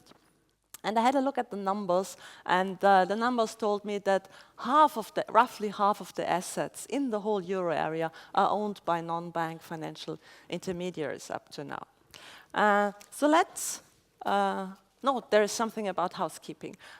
We agreed that every presenter has got 15 minutes, and after 15 minutes I show you the 0 sign, and then we are left with 5 minutes for questions. So I think we should be fine, and 12:15, we will be finished, and lunch is waiting for us afterwards. Let me start with Dennis, who is an economist in the economic departments of the European Investment Bank. And before you joined the European Investment Bank, you were working with the Danish National Bank and the Bank of Canada, and you are holding a PhD from the Goethe University of Frankfurt. Please, the floor is yours. Thank you, Claudia. Hello, everyone. I want to start by thanking the organizers for giving me the opportunity to present the paper. This is joint work with Dominic, who's at the Danish National Bank, and the views are our own and not of our employers. So Claudia gave a very nice introduction about non-banks, and what I'm going to do next is try to give you the motivation that we had when we started looking into this topic. If you think about the period since the global financial crisis and look at the credit markets across the world, you will notice that we've experienced a rise in non-bank financial intermediaries. Most of the literature so far has focused on the US for a good reason. More specifically, non-banks have become important providers in terms of credit for publicly traded firms, for small businesses, for consumers, both on the consumption side and also on the housing decision of consumers. Yet our understanding of how non-banks influence monetary policy is still in a very early stage, mainly because there's two conflicting predictions about how non-banks should transmit monetary policy. On one side of this debate, if you want to call it that, there's people like Jeremy Stein that said, well, if you think about monetary policy, it should go into all the cracks of the economy, and namely, the bank lending channel should work for non-banks as well. When you increase interest rates, non-banks should lower their credit that they allocate into the economy, right? Recently, we've had quite a number of papers on how exactly the monetary policy tightening influences the decision of non-banks, mostly on the US data. And they've shown, all these papers have shown that to a certain extent, non-banks do not react as you would expect banks to react to a monetary policy tightening. So in this paper, we're going to revisit this question of how non-banks affect the transmission of monetary policy in corporate and consumer credit markets. We'll answer three main questions. Does the tightening of monetary policy change the composition of credit supply, shifting credit from banks to non-banks? That's going to be the first question that we'll look into. What is the mechanism of a potential differential response in credit supply by non-banks vis-à-vis banks to a monetary policy tightening? And last, we'll also look into, because of the quality of our data, we're able to actually make very keen observations about financial and real outcomes, so think firm investment or household consumptions, and we're gonna look at whether the substitution from bank lending to non-bank lending actually attenuates the effects of monetary policy on consumption and investment. All right, so in terms of our contribution relative to the literature, we're one of the first to look at, to provide evidence from Europe on these three questions. Because of the way our data works, we're able to link monetary policy changes with lenders' funding decisions as well as their credit supply decisions. And I'll be more specific about what exactly this data entails. And we're also able to, as I said before, focus on real outcomes, unlike previously in the literature where they only observe certain parts of the consumption of households, for example, or certain forms of the firm capital allocation decisions. So what do we do exactly in the paper? We're going to analyze the universe of unsecured credit extended by banks and non-banks in Denmark to firms and households. So think about any form of unsecured credit that you can think of. We're going to have exact detailed loan level data on those transactions, on those credit instruments. We're going to use euro area monetary policy shocks as a form to identify unexpected changes in the interest rate, and we can do so in the case of Denmark because the Danish krona is actually pegged to the euro. So effectively, Denmark is importing its monetary policy from the euro area. We're going to control for credit demand by focusing on borrowers that borrow from banks and non-banks in the same period of time. So this implicitly allows us to make sure that whatever we identify in terms of the monetary policy shocks is actually a supply of non-banks of banks rather than a demand that might conflate the numbers when you estimate such policies. And we're going to combine loan level data with data on lenders' balance sheets. So we'll be able to observe how these lenders, both banks and non-banks, fund themselves. With firm balance sheet data information, thinking about investments, for example, one of the items that I'll show you hopefully today, and data on tax records on all the Danish households to study the real effects. In this specific case, I'll talk about consumption. What happens to consumption when you suddenly get more credit from non-banks? All right? So I know we have a limited amount of time, so if you leave this room, I want you to remember this following facts. That's the, I'll be very happy if you will be able to tell me after my talk that this is the stuff that I remember. I might not convince you that this is the truth, but this would be great if you guys keep this in mind. So a tightening of monetary policy, when this occurs, non-banks increase their share. We do find a differential response of non-banks relative to banks. And they increase their credit supply to both firms and households. So you observe it in the consumer credit market and as well as in the corporate market. Most of this increase comes is on the intensive margin, namely you get a response from existing borrowers rather than new clients that switch from banks to non-banks.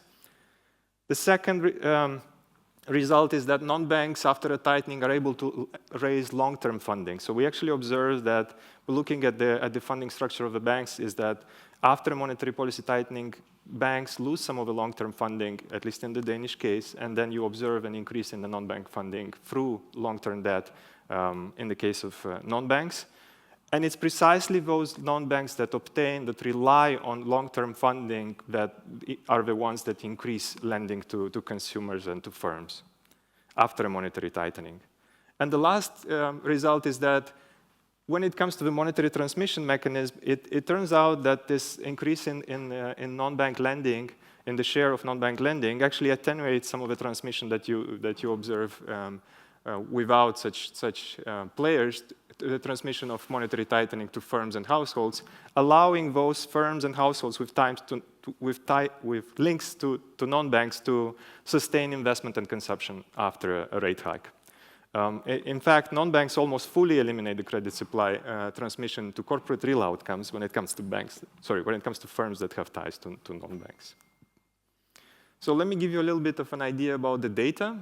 I'm going to have basically 3 blocks, and I'll start by telling you a little bit more about the data on the unsecured credit extended in Denmark. So think of that as account-level data. We observe your loan, if you're borrowing from a bank or a non-bank, and we see at the end of the year what your credit balance was on that loan and what your interest was on that loan, the interest you paid over the year on that loan.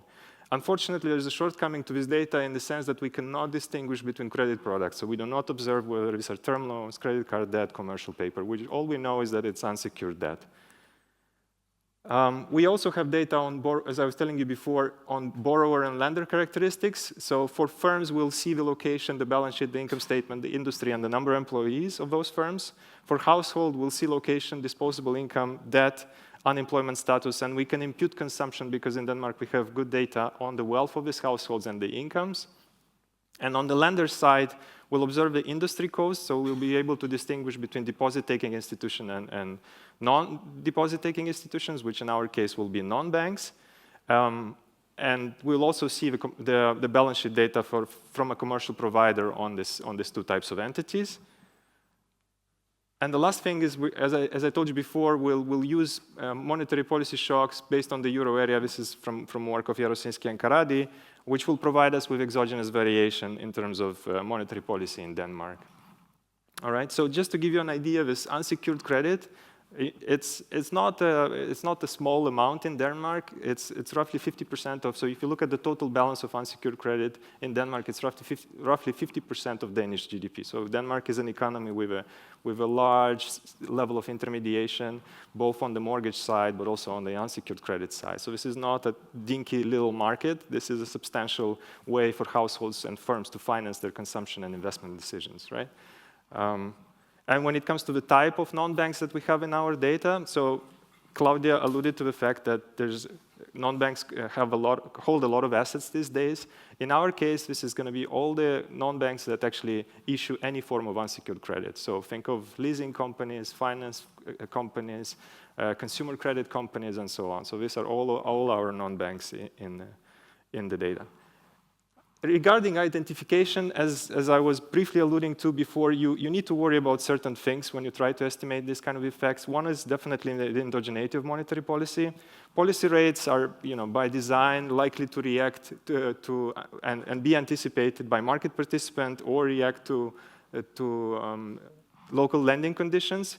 So in this sense, we abstract from that variation by just through the fact that Denmark has a currency that is pegged to the euro, so effectively we are importing the interest rate from the euro area. And it turns out that, fortunately or unfortunately, the ECB does not give a damn about what happens to economic conditions in Denmark. So we're going to set the policy without regards of local lending conditions. And we show this in the paper, and other people have shown that this is indeed the case. There's no predictability when you use the conditions in Denmark towards the rate set by monetary policy of the ECB.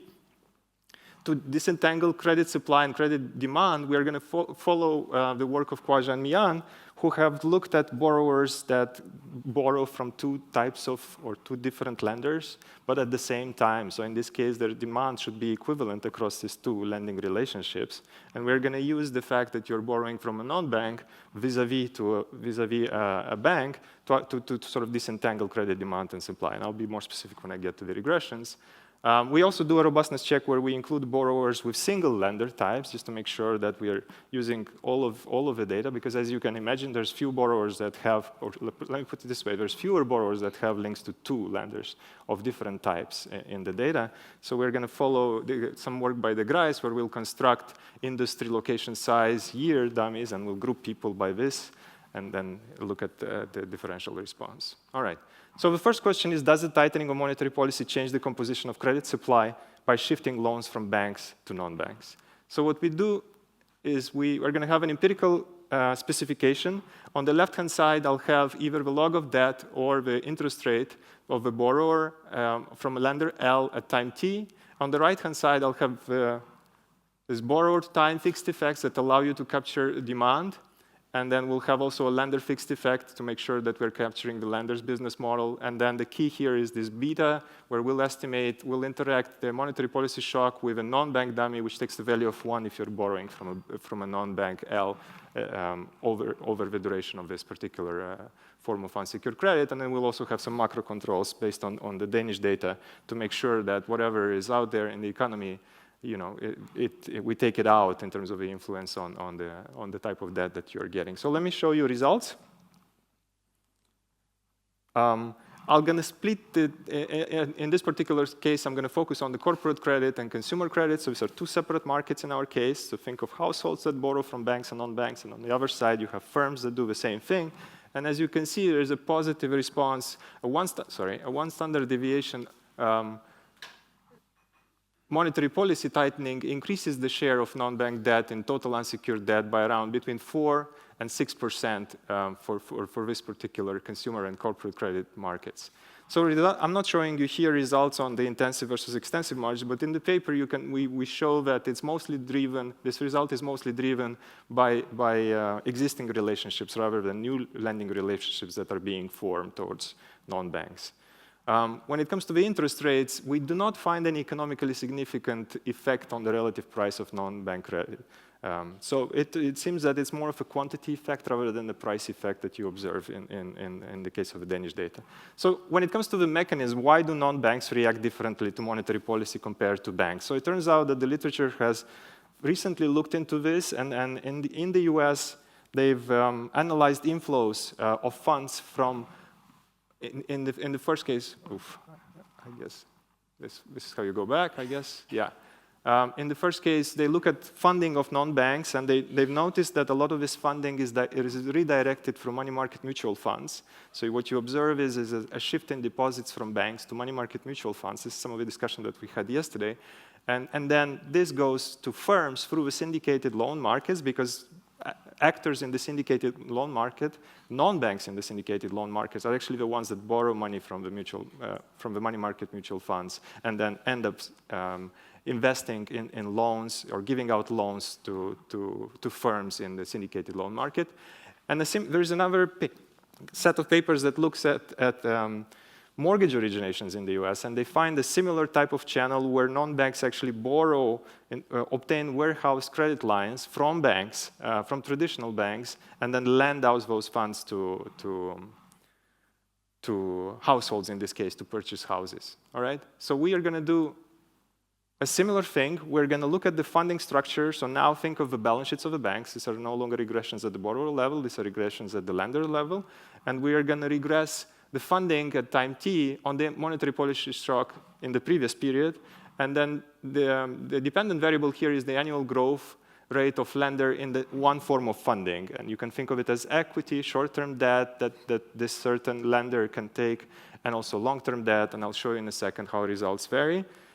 Moreover, we can then focus on the borrower level data and see whether this funding ratio actually influences the type of reaction that you get from suppliers of credit. So the assumption here is that people that rely more on certain type of funding, for example, non-banks that rely more on equity funding, will respond in a given way, and then we'll be able to track whether this response is actually higher. The differential response impact on the borrowers is actually higher if you're dealing with a non-bank that relies more on equity. Okay, so this is the first result. It's on the lender level data, and we look at different forms of funding. One is equity, one is short-term debt, one is long-term debt, and the other is one is long-term funding, which we basically encompasses long-term debt and equity. And as you can see, if you look just at the firm column, this is the results for non-banks, these are the results for banks. The banks are the ones that actually experience a drop in long-term debt, whereas the non-banks are the ones in Denmark that experience an increase in long-term debt. So to summarize, it seems that the difference in results that I've shown you before in terms of their allocation of credit might have something to do with the way they obtain funding over the long run, at least in Denmark.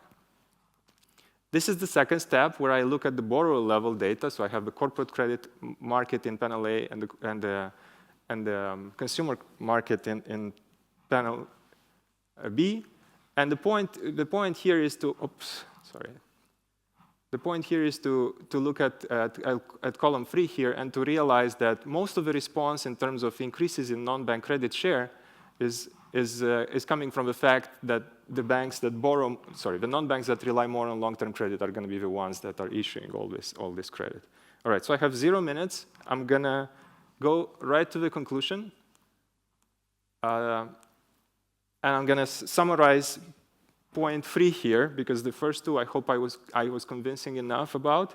So the third point here is that once you look at consumption and investment decisions of these households and firms, you would realize that the real consequences for borrowers with ties to non-banks. So when monetary policy is tightened, you should observe a drop in consumption and a drop in investment, right? This is what we all expect and hope that this is what will bring eventually all the inflation that we're experiencing down. It turns out that when non-banks are part of this mechanism of the equation, some of that effect that you would get from, let's say, 1 percentage point increase, you no longer get it. You no longer observe such a big drop in consumption, the one that you would have otherwise when only banks are intermediating the financial flows in the economy. And moreover, for firms that have ties to non-banks, they're completely absolved of the response in their interest rate. So they're able to get credit as much as they used to before. And there's, in the papers, a lot more results also on the riskiness of borrowers and so on. So I invite you to read the paper. Thank you.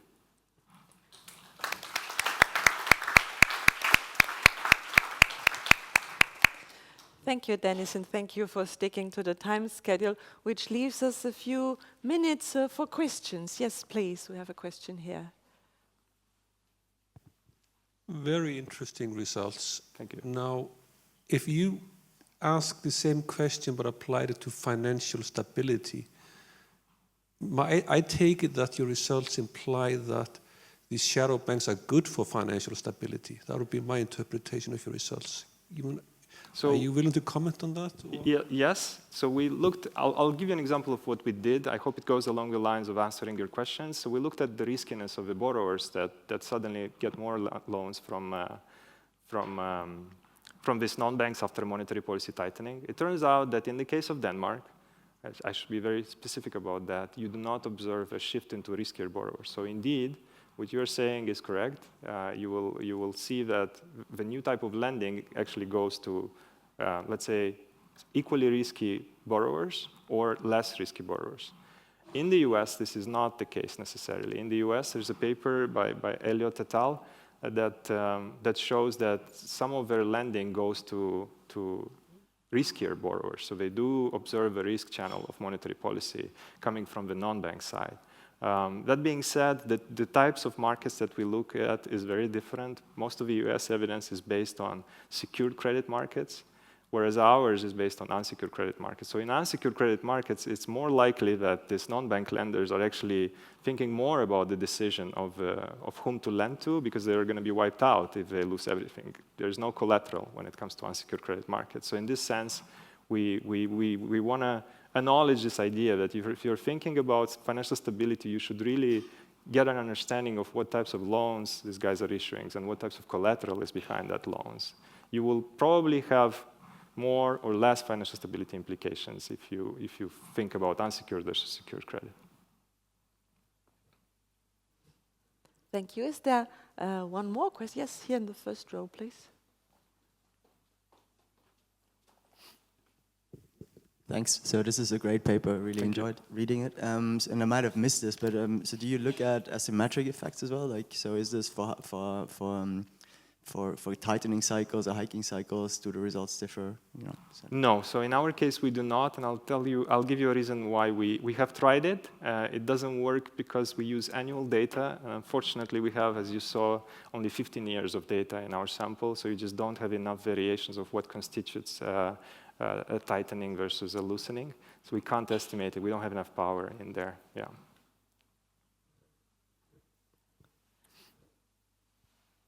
Is there one more question? Yeah, we have one over there. I'm curious, you had a dissecting of 2 worlds. Did you also look at 3 worlds or 4 worlds and try to simulate other effects? Did you look into that already? So I'm sorry, I'm not sure I understand what 3 worlds means. No, yeah, you had an Venn diagram with 2 worlds in it. And then you try to base your simulation completely on that abstraction. You can, of course, have more worlds in the sense that you have a world for non-banks and banks, but maybe also for crypto or another world for other denominators. Yes, so that's a great question. We indeed, right now, we separate between banks and non-banks, but what you can do is actually focus on leasing companies, for example, a subset of the non-banks categories.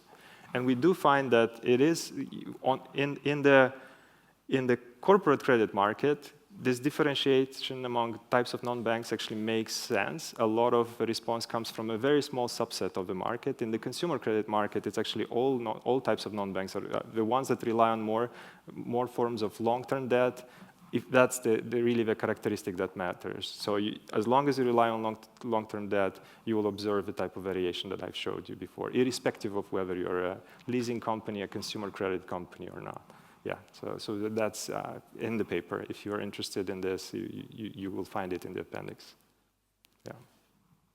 So thanks a lot, Dennis. Thanks a lot for this great presentation and the very important insights. And now I have the honor to introduce Alexander Haas to you. Alexander is a PhD candidate at Oxford University and is also a visiting academic and a David Walton Scholar at the Bank of England currently. And we can stick to this non-bank financial intermediaries topic as Alexander is going to talk about it as well. The floor is yours. Yes, thank you. Thanks so much for the chance to present here today. This is joint work with Derek Kangisa at the Bank of England, and I should start by saying the views expressed here are our own and do not necessarily reflect the ones of the Bank of England.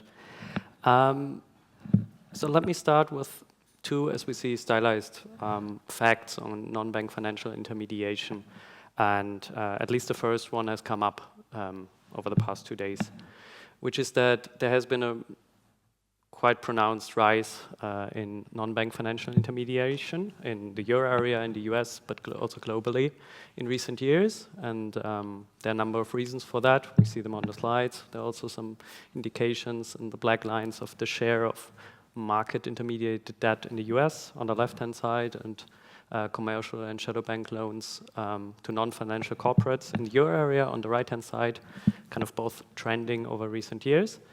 But kind of let me leave it there. So there has been a rise on non-bank financial intermediation in recent years. Second stylized fact, typically this rise of non-bank financial intermediation is associated with, on the positive side, a deepening of capital markets and an expansion of credit. So if you want efficiency gains, possibly. On the other hand, it usually comes with run susceptibility and recurrent crisis interventions. And we've seen some of them in recent years. So there's potentially a risk to financial stability with this increase in non-bank financial intermediation. Increasingly, that has been picked up by central bank, by the media. Just one example is this recent article in the Financial Times from not yesterday, but November last year. But there have been more recent articles on this issue and the trade-offs associated with non-bank financial intermediation. So this trade-off actually between efficiency gains of non-bank financial intermediation and financial stability concerns is precisely what we're focusing on in this paper. And I should say it's more of a theoretical paper and not so much empirical. So what do we do in this paper? We build a tractable structural model of financial panics that incorporates this key trade-off between efficiency and susceptibilities to runs. And we then simulate the model with recurrent belief-driven booms and busts. This first part is very much motivated by recent literature, in particular the sequence of papers by Kiyotaki and Prestipino. And then in a second step, we analyze the implications of different policies. And the one I want to present today are central bank interventions, as we've seen them in recent years, namely these emergency liquidity interventions. The key trade-off here associated with these policies is going to be the ex-ante anticipation effect, so if you want moral hazard, or kind of an increase in leverage in anticipation of the bailout, if you want, and the ex-post crisis mitigation, so the beneficial effect, if you want, of the policy. And the model will allow us to kind of look at that trade-off and then think about the effects of that policy in the context of this trade-off. Now, in terms of the literature, we're kind of connecting to the rise of non-bank financial intermediation, both empirical and theoretical. And we're very much connected to this recent rise of models and structural models to study non-bank financial intermediation and financial panics in particular and policy counterfactuals in that context. What we contribute here is this focus on central bank liquidity interventions and this, as I said, explicit trade-off which we capture between anticipation and crisis mitigation. All right, let's have a brief look at the model. I'll try and be very brief here, and then I'll have 2 slides on some more in-depth details of the model, but I'll try and reduce the equations as much as possible. So kind of the model is, as I said, very tractable. It has a couple of agents, but we keep it simple in order to be able to solve it non-linearly. So it is an endowment economy with fixed capital stock, intermediated by 2 classes of assets. There are households, workers and bankers. The workers are very simple. They receive a fixed endowment and they consume. The bankers, they invest. And there are 3 asset classes in which they can invest. First, they can hold capital directly.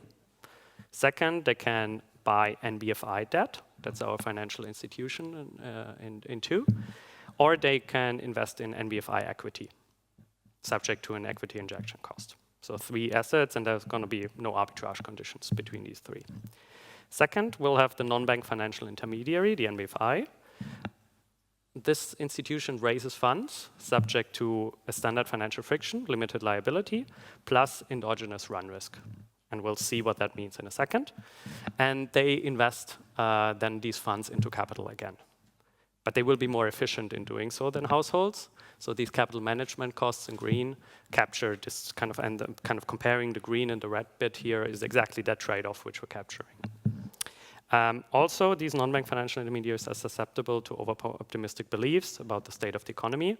This is not necessary in qualitative terms for what we're doing here, but it will allow us to kind of quantitatively match some of the key characteristics of the business cycle. And we'll see what that means again in a second. Third point, there was going to be a central bank, and the central bank implements the emergency liquidity interventions. All right, as I said, I won't look at the optimality problems or first order conditions. Just focus on these 3 bullet points, or the 3 bold ones. So the endogenous run risk, over-optimistic beliefs, and the liquidity interventions. Briefly on 2 slides.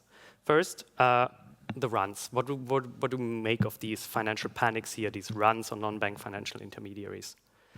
So as I said, the model is supposed to be tractable, so we just have one shock here, and that's a shock to the return on capital Z, T. NBFIs here are susceptible to runs because there's this mismatch between the asset and the liability side. So on the asset side, they're susceptible to these. Well, let me see if this works. Yeah, they're susceptible to the realization of this shock ZT. On the deposit, on the liability side, they promise the predetermined return to their investors. So if, depending on the realization of this shock ZT, they're possibly in trouble. If we also impose a constraint that their net worth can't go negative, that potentially creates incentives for investors to run. Okay? Now, what is a run on NBFI? And a run on NBFI is basically households deciding to not roll over the NBFI debt. What happens in that case is that net worth goes to 0, and the stars denote the run case. So NT goes to 0, and there are also no equity injections to new ones. So there's no recapitalization of these in that run period, which is the second term here. In that case, in the run period, all intermediation will be done by the household and possibly the government if the government decides to step in, or government also meaning the central bank here, providing liquidity. The issue, though, is that both of these agents will be less efficient in doing so than the financial intermediary, so there's going to be a cost associated with that, which means that the fire sale asset price, this Q star here, is lower in a run scenario. And that's exactly the spiral that is happening. So if agents anticipate that a run might happen, they will anticipate that Q star is lower than the actually observed QT, and that will create incentives to then go ahead and run on the institution. Now, this is the definition of a run. When can a run happen? Well, a run can happen if this equilibrium exists and N star is actually smaller than 0. So in case of a run at these Q star, these lower prices, if then N star falls below 0, we have a possibility of a run. This is equivalent to saying, well, a run can exist if the recovery on debt for the investors is smaller than 1, or again, equivalent to saying the return on their investment is lower than what they were promised last period. Again, all of these statements are equivalent. Now, final bit on this, when does a run happen? Well, a run happens in this model if the run equilibrium exists and a shock is realized that actually pushes the economy into that run zone, and then in addition a sunspot shock happens. So we don't want a run to materialize every single time you're in a zone where there's a positive probability of something happening. And for that, we use this non-cyclical sunspot shock, which will scale up and down the probability over the business cycle.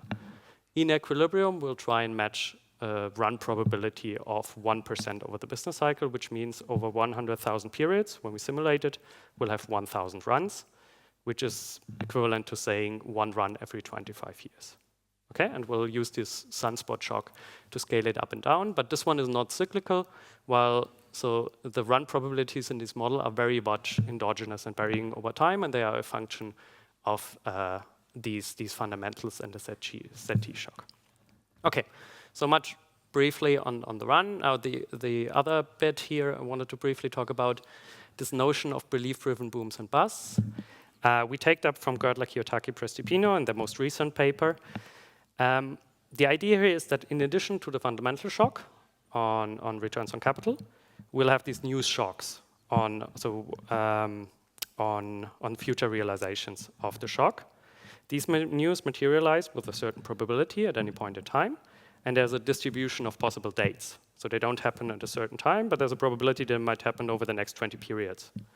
Now, crucially, we assume households don't believe the news, or they don't get the news, while NBFI, these financial intermediaries, they are actually over-optimistic about the probability. This means that, and now I won't show you the equations, but it actually means that via Bayesian updating, the probability the news will occur over time will go up and up and up, because agents think, or these NBFIs think, if it hasn't happened today, it will probably happen today and tomorrow, and at some point they realize maybe it won't happen at all. So you get that up leveraging here. Households won't be willing to finance that because they don't have the news, and that means leverage goes up over the cycle. Now, why do we need this? Well, it allows us to create financial panics without a sequence of negative dividend shocks here.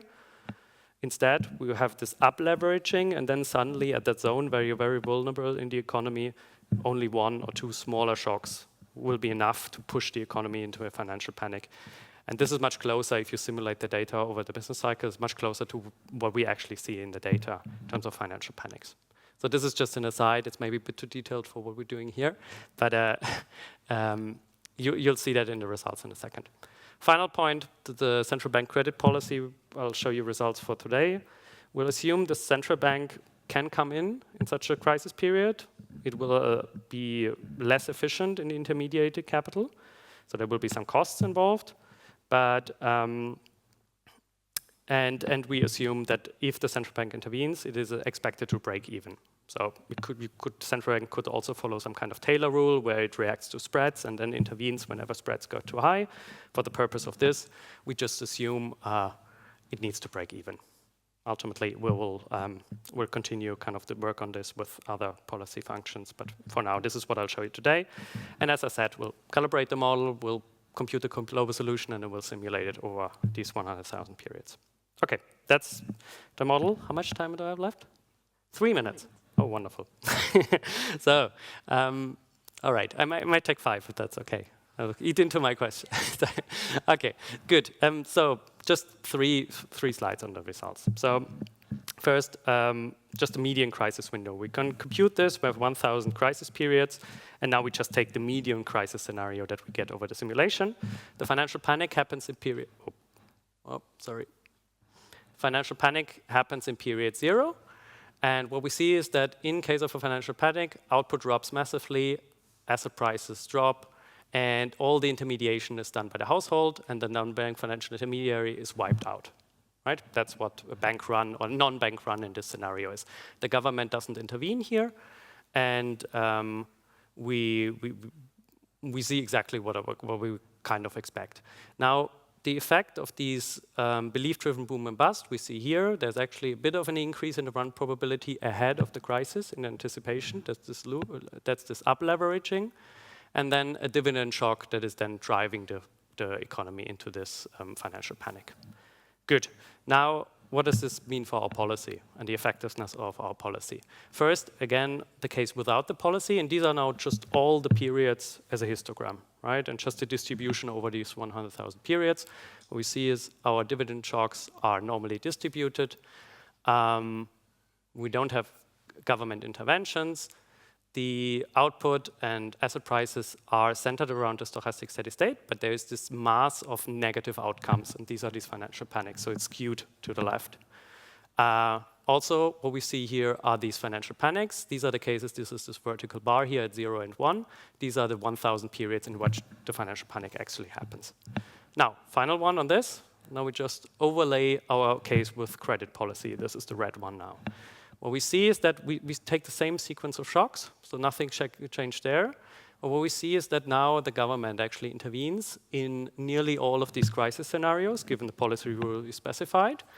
And what we see is that we significantly reduce the amount of crises in this scenario. In fact, we plotted it down here. It goes down from 1,000 periods to 400, so from 1% to 0.4%, because the government intervenes. Now note, this result is not trivial because, right, there are these ex post benefits of intervention, but ex ante, agents anticipate the interventions. So they might actually come with an increase in leverage ex ante, which might increase the crisis probability in the first place. And this is exactly what we see here, right? So leverage is actually higher in this red scenario than in the blue one. It's not very good to see here, but hopefully you get the idea. So asset prices are permanently higher. There's higher leverage, but turns out in the calibration we're using at the moment, these liquidity interventions still work, and they reduce the crisis probabilities overall. Okay, good. Let me wrap up. So today what I try to give you is a sense of what we're doing here, try to tell you a bit about the model and some very preliminary results. We're currently working on the calibration and trying to make these results a bit more robust and a bit more quantitatively appealing. And in future work, as I said, we're currently looking at different kinds of crises, looking at the effects of these belief-driven booms versus just booms where you have a sequence of negative shocks, looking at the effects of anticipation versus non-anticipation to kind of decompose and get a sense of the effect of these anticipation effects, and then the precise implementation of the liquidity intervention. That's something we look at. And then I think the framework is very nice to look in a unified way at different kinds of policies. So it's actually not that hard to also implement macroprudential policy in this setup and then maybe have a bit of a horse race between these different policies and look at the effects. So that's what we're working on. Thanks so much.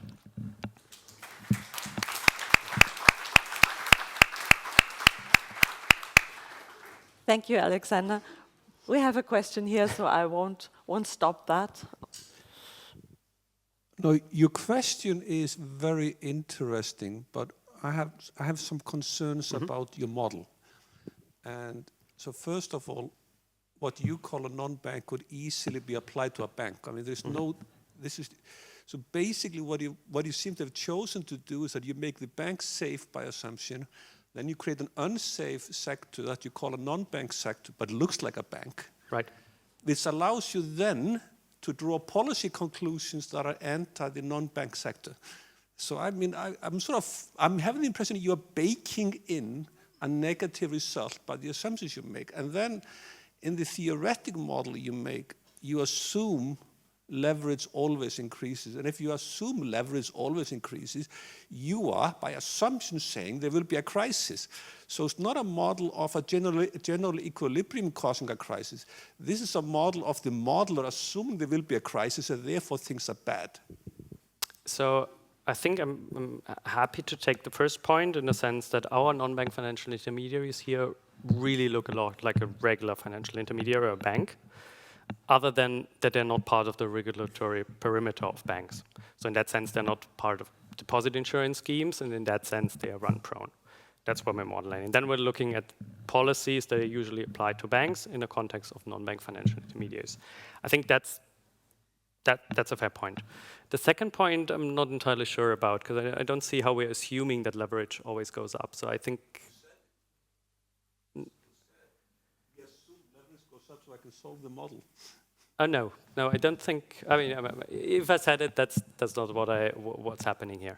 No. So we solve the model. It's a general equilibrium model. So leverage is an endogenous variable, and it's very much following the dynamics of other variables here. So in that sense, I mean, in a longer presentation, I would have shown you how leverage is defined here. But there's no assumption here on how leverage moves. Yeah. Sorry if that was unclear.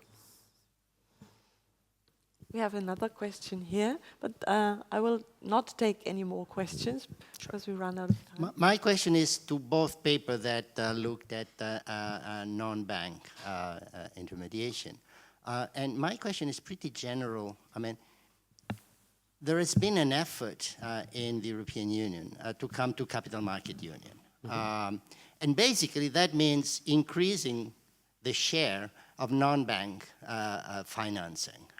And that is supposed to have all sorts of beneficial effects, including biodiversity, including better financial stability. Now, the two papers show the negative of non-bank financial intermediation. It reduces the effectiveness of monetary policy. It introduces a trade-off between efficiency and financial stability. So what is the meaning of this for the Capital Market Union project? Were we wrong to try to have that with very limited success so far? But was it a false objective? We are better served by 80% bank-based system and 20% non-bank financial system. So what is the practical implication of your papers? So I'll go first. In terms of, I think there are two parts to your answer. First, this is a tractable small model, so we're not capturing kind of the effects of possible diversification through a more complex financial system. And in that sense, we're abstracting from that one effect that the capital markets unions might aim for. I think what we're still able to say from this model is that if some of these policies, and I haven't told you about macroprudential policy today, and if insofar as it might be implementable for some of these non-bank financial intermediaries, like redemption fees that are, or suspensions of redemption that are being discussed in a political context. What we are saying here is that these liquidity interventions might actually do the trick in a model even without kind of taking into account these diversification benefits. So just in that trade-off between efficiency and financial stability, there might be a policy fix that might help you with some of these trade-offs. I guess on a more empirical side, there's more complexity there.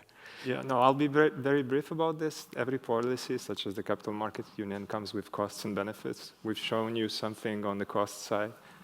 In my perspective, on the benefit side, if these non-bank financial intermediaries are able to provide credit in a more efficient ways, so for example, think about them entering the mortgage market, if they're better at screening the true value of a house than a bank, which issues lots of loans and doesn't focus on particular segments, so then we're better off overall. So there is a purpose to the Capital Markets Union. We just have to show, as economists, that the benefits outweigh the costs.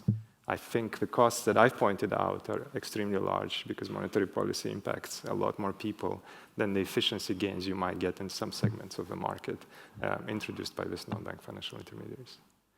But there's also benefits there. Yeah.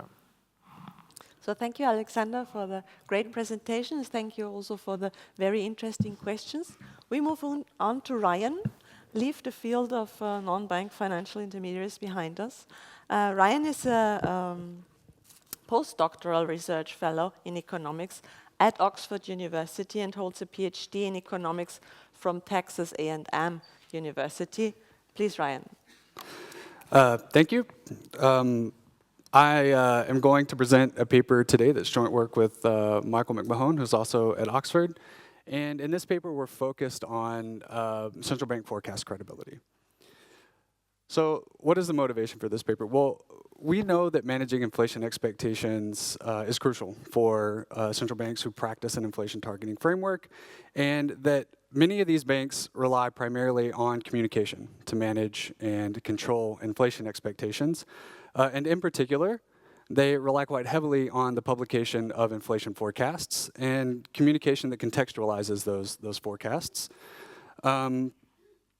And in this sense, the credibility of those inflation forecasts is an important part of effective monetary policy. Now, despite this, we actually don't know all that much, for many reasons, about the determinants and dynamics of central bank forecast credibility. And so our goal in this paper is to study this problem. And in particular, what we want to do is relate a central bank's forecast credibility to various features of its forecasting history. And the way that we're going to do this is by designing and then deploying a version, so sort of a flavor of a learning to forecast experiment, to a very large US-based population. And what we would like to do is sort of focus on three things. The first is we want to understand, causally, what is the relationship, if you can control other components of a central bank's forecasting history, between its historical forecast precision and its ability to influence inflation expectations with its forecasts. And then also what we would like to understand is controlling for a central bank's forecast precision. How does the time profile of forecasting errors influence the central bank's forecast credibility? And then also we consider whether or not a central bank can use contextualizing communication if it finds itself in a low credibility position to sort of talk its way out of that low credibility position. I'm going to, just for the sake of time, skip straight through some of this and start by telling you about our experiment. I want to say just enough to sort of give you an understanding of what we're doing, how our experimental design works, and then jump into our results. So each one of the participants who participates in our experiment will start by completing a short survey. And I should say, we deploy this online via Prolific. So we have a representative sample from the US. We have several thousand subjects. Some of that will come out in the slides as I talk to you about our treatment variation. So each participant will start by completing just a short survey. After this survey, we'll give them instructions on how it is that they should complete the forecasting task. After we give them these instructions, we're going to administer them a comprehension quiz. Here, if subjects failed this quiz too many times, we would remove them from our sample. This is pretty standard with online subject pools where we don't have the same sort of attention capture that we might if we had done an experiment in a lab. Very quickly, I'll just say that the rate at which people are sort of removed from our experimental sample here is not correlated with treatment in any way, and it's just generally low overall. After this comprehension quiz, our subjects move into our forecasting task. And this forecasting task comprises 3 independent decision periods that I'll describe in a second, but this is sort of the heart of what it is that we're doing. After these forecasting tasks, our subjects are going to sort of be informed of the decisions that we're paying them for. They're administered a non-compulsory survey of decisions, and then they're done. Okay. So I told you the heart of our experiment are these 3 independent decision periods, and so what I would like to do is zoom in on these and give you a sense of what's going on. So in each one of the decision periods that a subject participates in, we will start by revealing to them 12 quarters of historical economic information. They consist of 2 things. One is the realized value of inflation in each quarter of history that we show them, and also what the central bank's forecast of inflation was for that same quarter. Okay, so they're learning 2 things. What has more or less been the trend of inflation over the past 3 years? How well is the central bank forecasted over the past 3 years? After we reveal this history to them, we're going to collect incentivized measures of a point forecast and a range forecast for the next quarter. After we collect these incentivized measures of expectations, we're going to reveal to our participants what the central bank forecast inflation will be in this very next quarter, in quarter 13.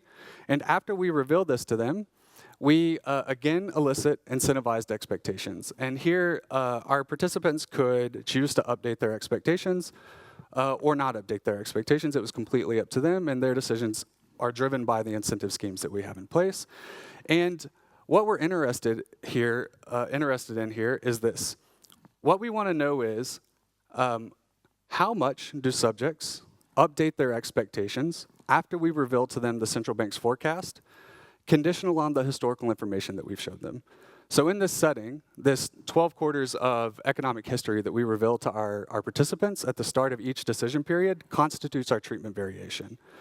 And what we're doing with this experimental design is isolating in a causal way features of the historical information that we reveal at the start of a decision period, and then their update decision that we're able to measure by looking at their updated forecast relative to their initial forecasts. Okay, I'll skip over this, but just trust me when I say we have an incentive scheme in place that encourages people to forecast as accurately as possible. And I want to quickly talk to you about the histories that we use in this experiment because these are sort of the core of our treatment variation. So I told you that each of our participants will see 3 economic histories because they participate in 3 decision periods. These 3 histories, which we call early, late, and consistent, are sort of the core of the experiment. So every one of our participants will see early and late in some order, and then see some version of consistent. And these 3 histories that I'm showing you now are the histories that we use to study how sort of the timing of forecast errors influences credibility. And then we'll use variations of this, this bottom history, consistent, where we sort of hold the structure of forecast errors consistent and only vary the magnitude of forecast errors to sort of learn how forecast accuracy matters for credibility. Right. So these are the histories that I showed you. These are the 5 different versions of our consistent history, where in what we call consistent great, the central bank is forecasted very well. And as we move from great to good to moderate all the way down to terrible, we just see a systematic sort of deterioration in the central bank's forecasting precision in this history that we're showing people. the results that I'm going to show you related to these treatments are always just comparing our measure of forecast credibility from history 3 here. So people will always start by saying some version of early or late. What we're interested in is average treatment effects that we pick up by comparing sort of across treatments for history 3. And this is what we see here. So the green dots that I'm showing you are just what should happen on average if the average subject is a rational Bayesian. And these blue and red dots are actual estimates of treatment effects, where the blue dot assumes that there is no bias in the central bank's forecast, and then where the red dot, for various reasons, provides an estimate of updating if we assume that our subjects perceive some amount of systematic bias in the central bank's forecast. And what we take out of this is this. So qualitatively, people behave like Bayesians. However, the relationship between forecast precision and forecast credibility is not as strong as theory would predict. And the reason that this is true is because people are under-rewarding a central bank's forecast precision. So if a central bank is performing very, very well, they're being under-rewarded in terms of their ability to control inflation expectations with their forecasts. I still have 5 minutes or so? 4 minutes. All right, great. So moving on to the effects of timing on forecast credibility. What we're interested in here is this. How is it that subjects weight the information that's available to them, conditional on the distribution of forecast errors and the historical information that we show them? Right, so it could be the case that people just equally weight all information available to them. After all, it is only 3 years worth of information. They should be able to consider it sort of easily and make a decision based on all that information. But it might also be the case that the way in which errors are distributed in this history influences how they use the information available to them, which we would pick up with equation 8. Where in this equation, we're going to estimate lambda, and I'll show you estimates of this soon. And if we estimate a lambda close to 1, what that would tell us is that people are more heavily weighting more temporally proximal information when they're forming their idea of how credible a central bank's forecast is. As I was saying earlier, to get at this, we're going to use the early, late, and consistent histories that I showed you. Since each subject only participates in one of these rows, right? They see early, late, and consistent, but only in one ordering. We use this full block design. This allows us to net out any concerns about learning effects or order effects. And this is what we see. So if it were the case that people were equally weighting all information available to them when they were forming their perception of a central bank's forecast credibility, then it should be the case, as indicated by these green dots, that they update in response to signals by approximately the same amount. But what we instead observe is that if the central bank's recent forecast performance has been very bad, they very heavily weight that most recent performance. So they focus on this recent bad performance and discount the idea that the central bank was able to forecast very well and focus entirely on the fact that recently they'd done very bad. And what's interesting is, because of how we construct these early and late histories, both the magnitude by which and the speed at which a central bank's forecast precision changes in these economic histories that we reveal are identical. And despite this, we see much more recency bias in these late histories than in the early history. One thing that we take out of this is that there's an asymmetry in how this is affecting recency bias. And it's going to be the case that it's harder for a central bank to rebuild credibility that it's lost than it is for them to lose that credibility. And these are just showing you estimates of lambda. So the blue lines are from the late history, the red lines are from the early history, and the takeaway from this is that people in these late histories are paying a lot of attention to more or less the last 4 quarters of information that we showed them. So if you sum this up, just eyeball it, you'll see that about 98% of the weight that people are placing on historical information goes to these 4 most recent quarters. So they're largely ignoring the previous 2 years of information and focusing only on the part of the history that we show them, where the central bank's forecasting has become very bad. Okay, contextualizing communication. So we're going to use one more minute? We're going to use the same experimental design, and the only thing that we're doing now to understand how contextualizing communication might matter is when we reveal the central bank's forecast to subjects, we now accompany that with a written statement. And we're going to consider a set of different statements. So for example, we have a control statement that just sort of explains the objective of a central bank generally. We layer into that the central bank's outlook that doesn't provide new information, it just reinforces the numerical forecast. And then we'll say something about what caused this sudden decrease in forecasting performance. Was it from an exogenous shock? Was it endogenous? And how are we forecasting relative to peer institutions? Are we better or are we worse? And what we see is this. Just layering, so if we just give a control statement, comparing this first green dot to the blue dot, there's really no change in forecast credibility, which is good. This is what we'd expect. This is a nice sanity check on our design. But just layering in the outlook that sort of reinforces the numerical forecast without providing any new information leads to significant gains in credibility. And if on top of that, we're able to say that our central bank has outperformed peer forecasting institutions, we're able to restore credibility to what we would expect from a rational Bayesian who's equally weighting all historical information.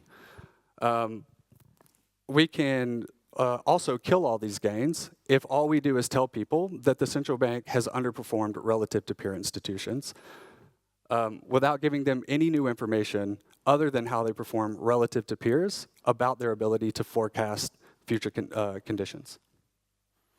Okay, so just to sum up, what do we see? Well, credibility is endogenous and dynamics are asymmetric.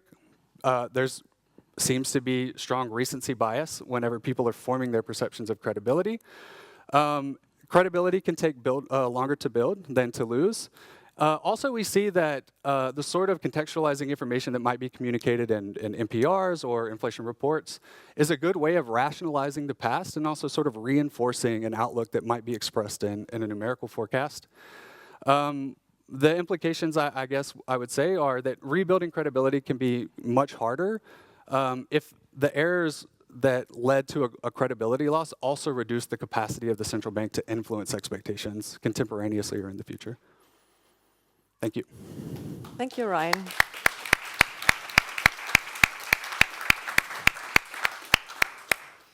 Do we have a question on this presentation? There's one in the first row.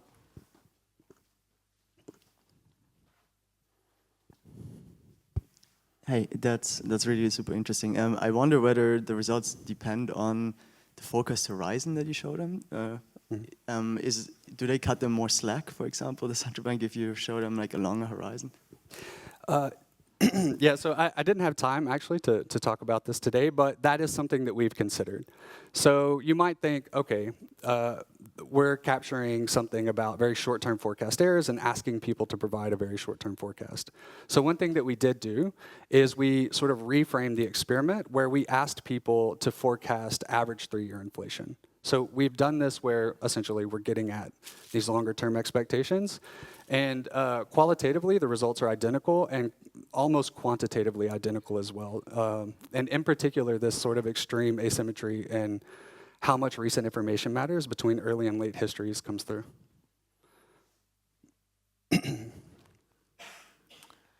Thanks a lot, Ryan. And thank you for this very interesting presentation and giving an extra boost to our inflation forecasting team to do it even better next time to earn credibility.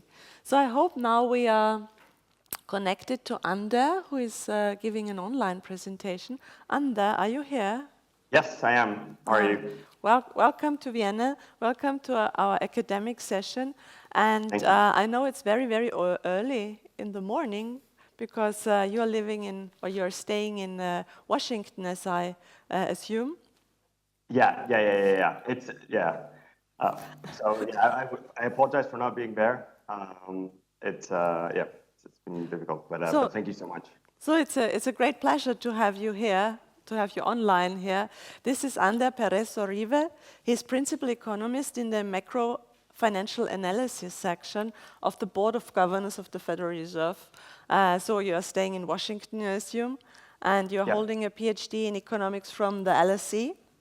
So we are right on time, so you have plenty of time for your presentation, and the floor is yours, Sandra. Thank you so much. Let me share my screen. Okay, here we go. So thank you so much for inviting me to present our work. Apologies for not being there. And so let me jump right in. So this is joint work with Janik Timur at the Federal Reserve Board as well. And these are our views and not of the Federal Reserve Board or Federal Reserve System. So let me start by motivating our work based on two sets of facts. The first set of facts has to do with the confluence of tightening cycle in the US and many other developed economies, and a high share of firms in financial distress, at least in the US. So in the chart I'm showing on this first slide, we are displaying the share of firms in financial distress, where we define financial distress as firms that are relatively close to default. And I'll explain later how exactly we compute this. And this is the share of US publicly listed firms that we consider to be in financial distress over time, over the last 40 plus years. In red, we highlight how that share looks during tightening cycles. So what we see is that in the current tightening cycle, there's a relatively high share of firms in financial distress, definitely compared to the most recent tightening cycle since about the year 2000. And even if we compare this share to the tightening cycles before the year 2000, some other tightening cycles also had a high share of firms in financial distress. However, those tightening cycles were either much shorter or much, had a much smaller amount of tightening. So we're in a situation where a lot of firms in financial distress and a very strong tightening cycle. In parallel, there's been recently a lot of evidence in the macro literature on providing support to something that people had a pretty strong intuition for anyway, but the idea that tightening monetary policy shocks have larger effects on economic activity than expansionary shocks. There's a lot of recent work showing this, and again, something that people already hadn't prior about. But now there's very solid evidence about this. Now, these papers don't really look at the reasons why this asymmetry might come about. They discuss informally some channels, but there's no empirical evidence about the precise channels through which this might come about, and that's where our paper comes in. So first of all, what we do in this paper is we try to provide evidence that whether there's asymmetry in the strength of tightening versus easing shocks in our data, in investment and employment. So most of the macro evidence I discussed in the previous slide was about employment and other measures of economic activity. We're gonna confirm this evidence, but also add evidence about investment in the non-financial sector. And what we find is indeed that tightening transmits much more strongly into investment and employment than easing monetary policy.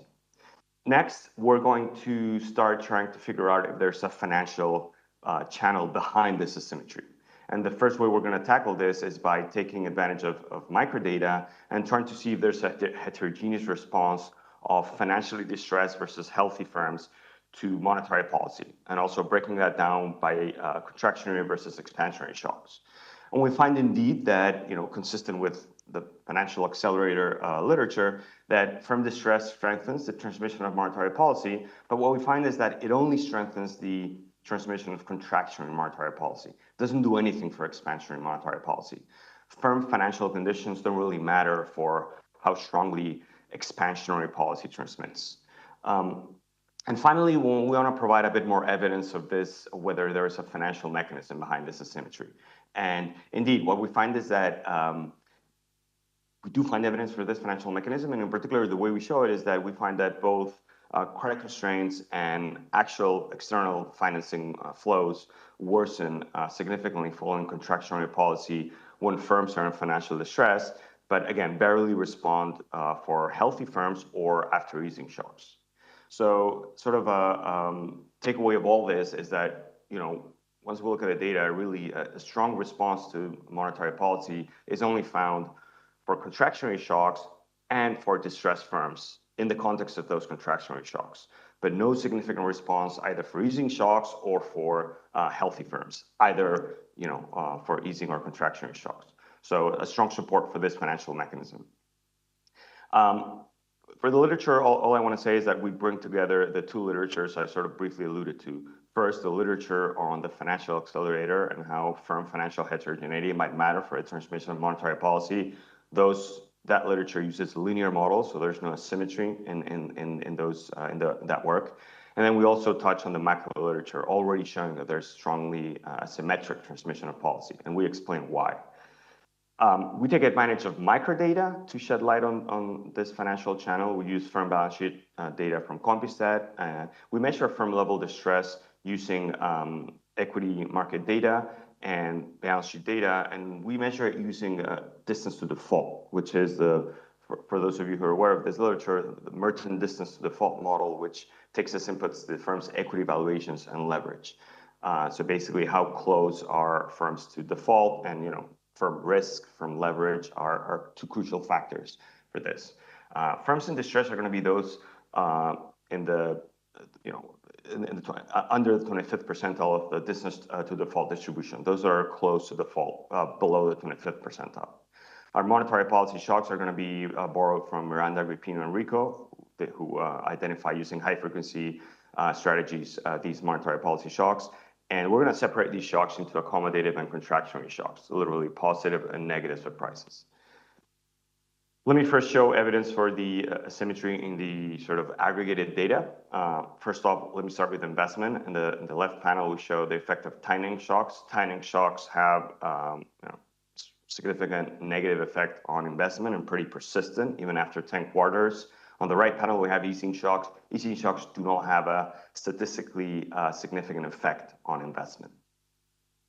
Same story for employment. On the left panel, we have tightening shocks having a negative effect on employment. On the right panel, easing shocks not having any significant effect on employment. So this is the aggregate evidence, again, consistent with the existing macro evidence on asymmetry, and we add the evidence on investment.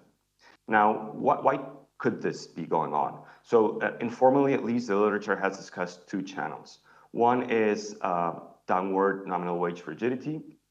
And there the idea is that, expansionary shock stimulates aggregate demand, puts upward pressure on nominal wages, output doesn't respond as much. But with a contractionary shock, nominal wages are sticky downward, and there's a large reduction in output as a result.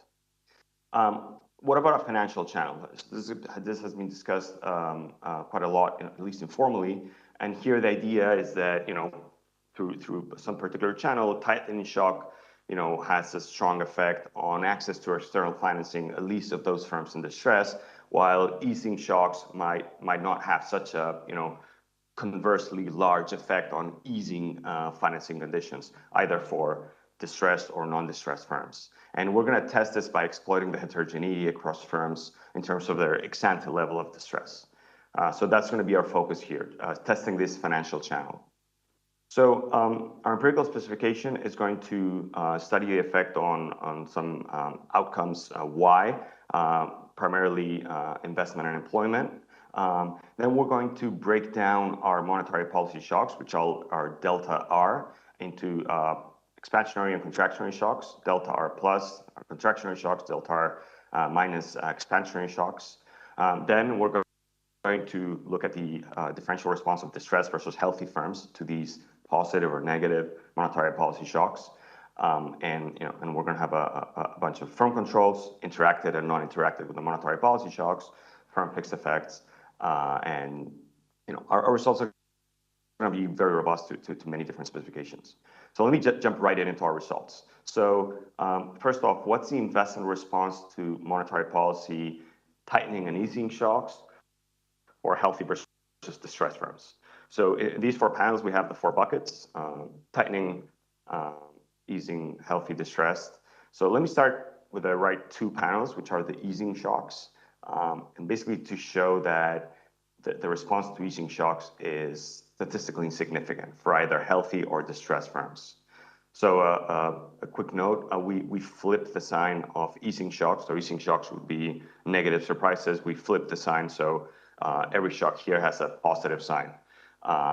So, interestingly, in fact, in the right panel, panel D for distressed firms, we have that, an easing shock actually causes a drop in investment. At least a point estimate, statistically insignificant. But the baseline idea here, the main idea is that easing shocks do not have statistically significant effect on investment. The left two panels, tightening shocks for healthy firms also do not have a statistically significant effect on investment. However, for distressed firms in panel B, we see that investment drops significantly and in a persistent fashion to a tightening shock. So again, this notion that a strong response to monetary policy is only found for distressed firms and when the shocks are contractionary. So here in this table, what I show is the same ideas, but in a table format where we put all the sort of shocks and interactions together, and just to show you that the triple interaction, which is the interaction between the shock, the distress status of the firm, and whether the shock is contractionary or not, which is the bottom row, is statistically significant. So, if we work through column one way to read this table is, a shock has, in the first row, a negative effect on investment. In the third row, we see that, it has an even more negative effect when shocks are contractionary. And in the third row, we see that it's particularly more strong when firms are in distress. So that's the statistical significance of that. Let's look at employment. Absolutely same story, so I won't go into this in so much detail. So as we look from left to right, we see tightening shocks for healthy and distressed firms, easing shocks for healthy and distressed firms. By and large, the employment response to monetary policy is statistically insignificant, except for distressed firms following tightening shocks. So again, same story. And again, same story with the statistical significance of these differences. So I'll skip that. So, okay, so we've shown so far, at least for real variables, that there's asymmetry, and that this asymmetry is much more pronounced for firms that are ex ante financially distressed. These firms close to financial distress are also firms that can be understood to be more financially constrained. So far, some promising evidence of financial factors behind this asymmetry. So we're going to dig deeper into this financial explanation for the asymmetry. So in this slide, what we're going to look at is whether this measure of distress, so which we sort of control ex ante, what the response of that measure of distress is. Do ex ante distress firms, does their distress worsen significantly more following a monetary policy shock? And does that matter whether the shock is an easing or a tightening shock? So what this chart shows in the x-axis, we have the monetary policy shock. So positive shocks to the right are contractionary, negative shocks to the left are expansionary. And what we're plotting there is the change, the delta in the distress. So a positive value is that firms become more distressed. So what we see here is that when monetary policy shocks are contractionary, what we see is a significant increase in firms' distress as a result. When we look at easing shocks, we don't see a very strong response of sort of a lowering in distress. So easing shocks don't do much to improve firm financial conditions. Tightening shocks really hurt firms in terms of the financial conditions. Another piece of evidence in support of this financial channel has to do with a debt response. Ultimately, we want to see that financing flows behave in a way that these firms are investing less, hiring less, precisely because they're able to access financing in worse conditions. And again, this chart is going to seem sort of familiar. Again, it's the same story: tightening shocks on the left, easing shocks on the right for healthy distressed firms. Again, we see that overall results are either statistically significant or have the quote-unquote wrong sign, except for tightening shocks for distressed firms. So panel B, so the second panel in this row of 4 panels, what we see there again is that a tightening shock has a strong and persistent negative effect on total debt of firms that are ex-ante distressed. Panel A, for healthy firms, we do not see any statistically significant effect on their debt, or barely any. For easing shocks, in fact, in the very last panel, what we see is that, again, remember, these easing shocks have their sign flipped. So we see that an easing shock surprisingly has slightly negative effect on debt financing of distressed firms. And for healthy firms, it does have the more intuitive positive effect. But again, overall, significant effects on external financing flows are only present for distressed firms and following tightening shocks. So, what might be behind this? So there's a lot of, on the theory front, there's a lot of potential channels to do with financial frictions that might explain this asymmetry. So obviously we need models with nonlinearities, such that a tightening monetary policy moves firms or moves the distribution of firms closer to a region where nonlinear effects of financial friction start to happen. That happens most obviously with occasionally binding financial constraints. These financial constraints do not bind, and then a monetary policy shock, contractionary policy shock, throws firms against their binding constraint. Theories of credit rationing also can explain this. High rates might worsen, due to informational asymmetries, might worsen firms' incentives and essentially increase firm risk to a point where banks are not willing to lend to them. And then finally, more general models with costly debt default and costly equity issuance typically also feature that nonlinearity closer to default. So this is sort of work in progress where we're trying to assess across a range of models of financial frictions, what models of financial frictions are consistent with this, but a priori, a lot of them seem to be consistent with this. And let me conclude by saying that we find a very strong empirical support for an explanation for the asymmetry in monetary policy effects to do with financial frictions in non-financial firms.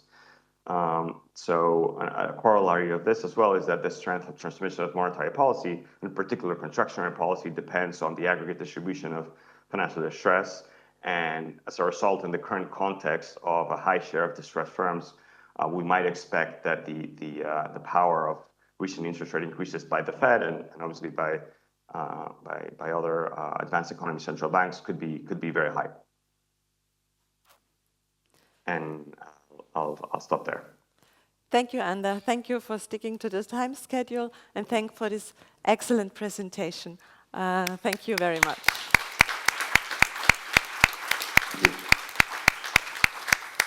I collect a round of questions. We have 2 here, and the third one over there. Hi, Ander. Michael McMahon here. Good to see you online, if not in person. Super interesting paper, but can I ask, it's not in your paper per se, but if I have my monetary policy hat on, I should also be concerned about how these distressed firms behave in terms of price setting. Do we know anything about that? Because, I mean, I can see from the investment aggregate demand point of view that there's this effect on their investment. But I could also imagine distressed firms put up prices more because they're trying to sort of save themselves. So that seems to work against the potency, right? You start creating these distressed firms and you create a more inflationary environment. Do we know anything about that? Exactly. So actually, thanks a lot for that question. I have another paper studying this, which I hope to share soon. And there's already evidence precisely of that. Exactly, firms, raising prices at the cost potentially of losing market share to front load or to their cash flows to deal with liquidity issues.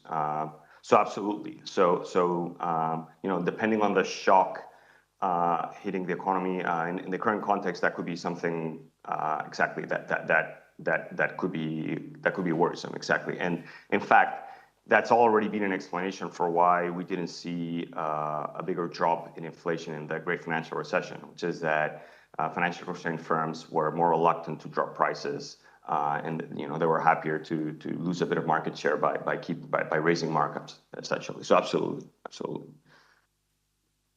We had a second question over there.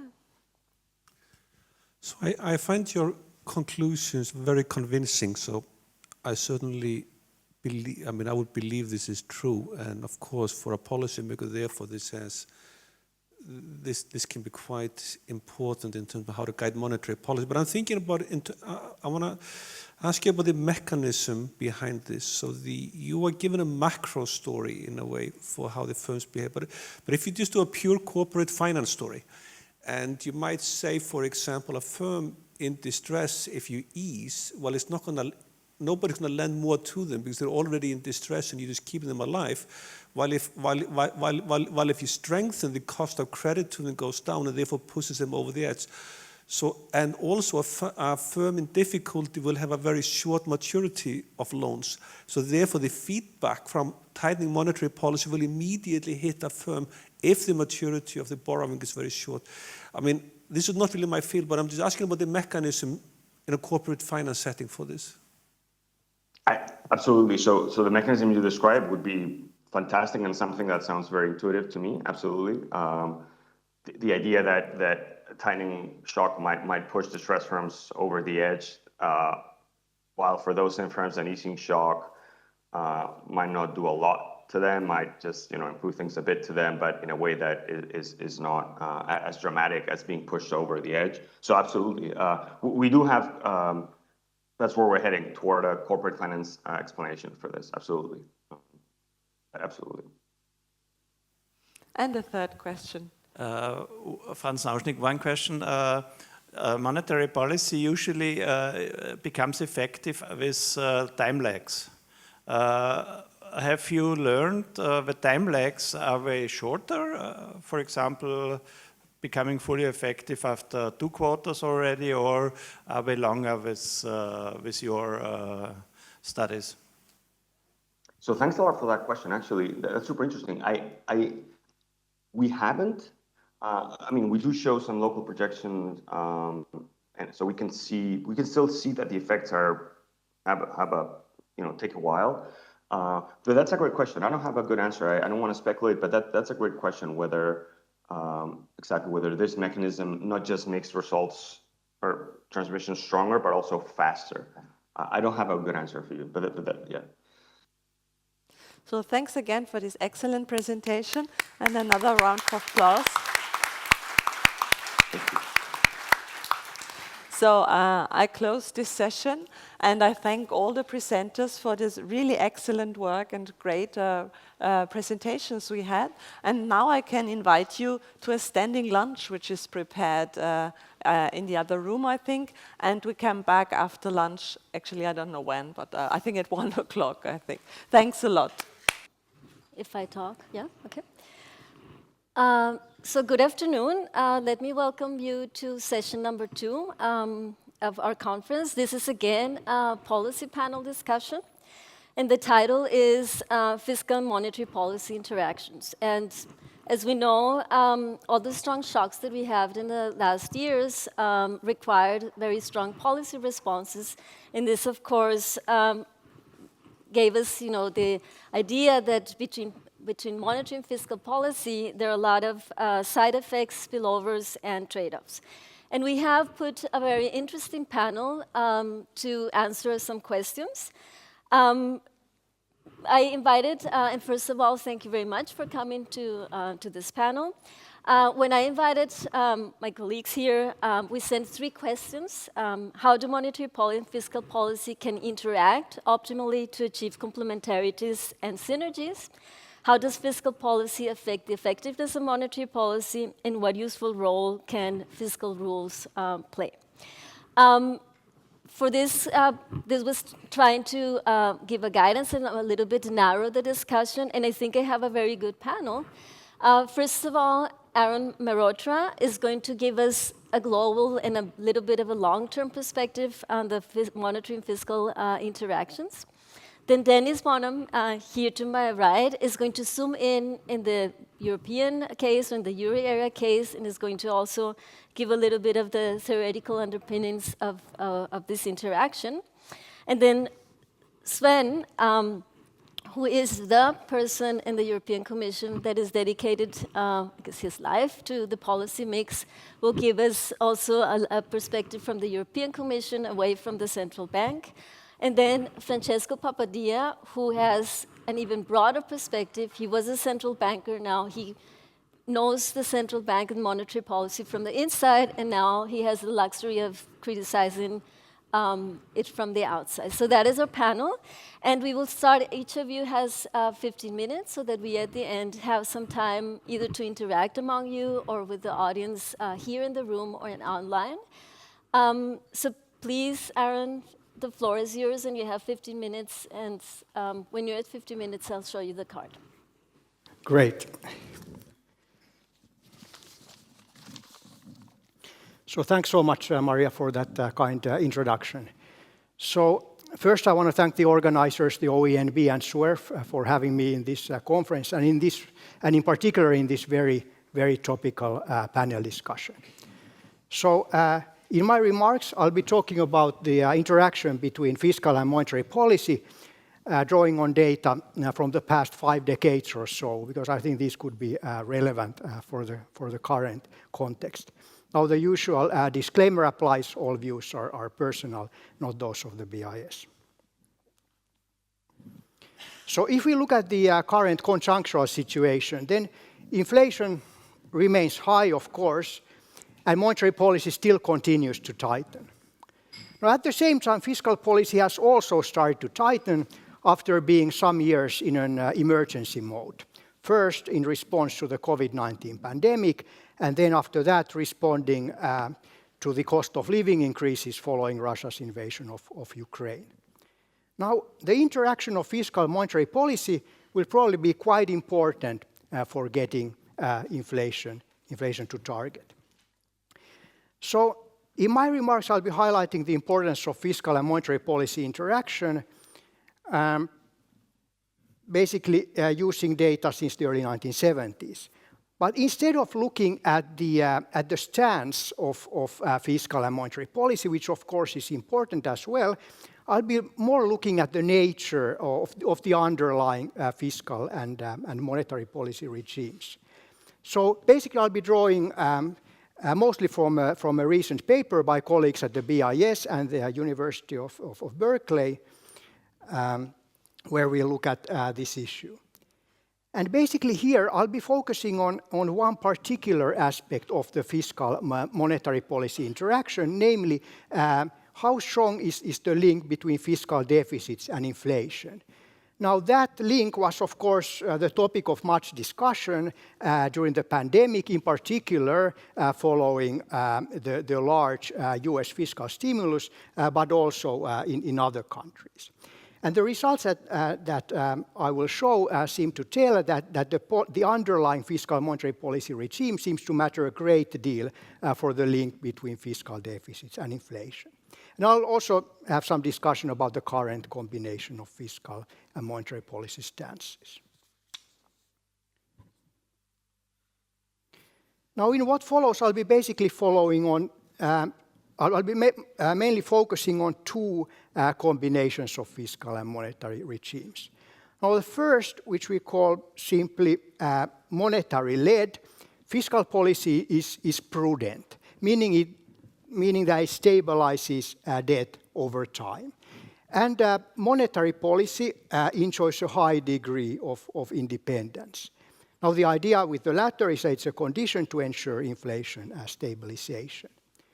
Now, the second regime, which we call fiscal-led, fiscal policy is profligate, meaning it does not stabilize debt over time, and monetary policy is only weakly independent. Now, we use data for 21 AEs from 71 to 2011 to classify economies and economy years into these two regimes. Now, it's probably not surprising that the so-called fiscal-led regimes were more common in the 1970s, early 1980s, but then when we get to the 2000s, then most of the economies are already in so-called monetary-led regimes. And of course, there could be other combinations of regimes, but let me just focus here on these two. And in the estimations, what we do, we also control for other factors that could be relevant in a Phillips curve type of relationship for inflation, which we estimate here. So let me show you the main result, which is how strong is the relationship between fiscal deficits and future inflation in the two regimes. So what this graph shows is the effect of a 1 percentage point of GDP increase in headline fiscal deficit on inflation over the next 2 years. We find that the effect is quite small in the so-called monetary-led regime, only 0.1 percentage points. By contrast, it's around 5 times as high in the so-called fiscal-led regime. So it seems that the combination of regimes matters for this relationship. Now that's the average effect. But policymakers are probably not only interested in modal outcomes, or the most likely outcome, but also on the range of potential outcomes. In particular, tail risks to inflation. Now we look at that by, we estimate quantile regressions for inflation, and then we further smooth the resulting inflation forecast distribution. So we really want to see how fiscal deficits, so how these entire inflation distributions look in the two regimes and how deficits affect the entire inflation forecast distribution in the two regimes. So what this graph shows is basically inflation forecast distribution. So in the left-hand side for the so-called monetary-led regime, right-hand side for the so-called fiscal-led regime. Now the gray distributions are ones that obtain if we set all the variables in the Phillips curve type of setup to their regime-specific means. The red distributions are one that obtain once we increase fiscal deficits by 2 standard deviation, and then we leave all the other variables at their regime-specific means. Now this graph basically tells us 3 things. So basically, average inflation is much higher in the fiscal-led regime. Second, inflation is also much more volatile in the fiscal-led regime. So you can see that in a much wider distribution.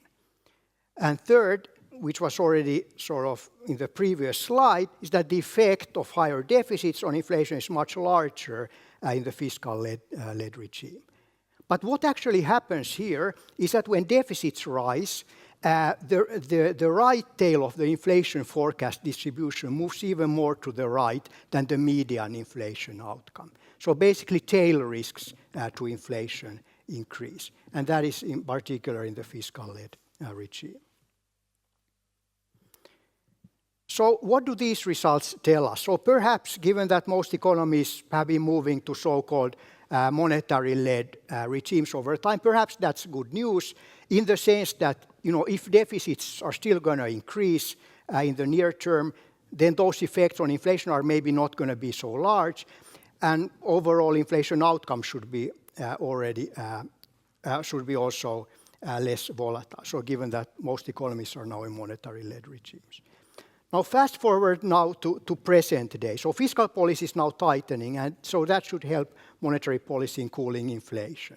So one aspect is that fiscal policy is adding less to aggregate demand. Also, interest rates would need to rise by less than would be the case if fiscal policy would still be expanding. And given that, maybe we can also have a little bit less financial stability risks because the increase in interest rates would not need to be so much. Now, this graph shows an illustration of the recent and also the expected tightening in fiscal policy. So what it shows is the cyclically adjusted primary balance. And then, a change in this variable then is, of course, the so-called fiscal impulse. So, for many advanced economies, there was already quite a large tightening between 2021 and 2022. Now, that's shown in the left-hand panel, the difference between the diamond and the dark red bar. For 2023, there is still some budgeted tightening going on, so that's the difference between a dark red bar and the light red bar, but less so than in the previous years.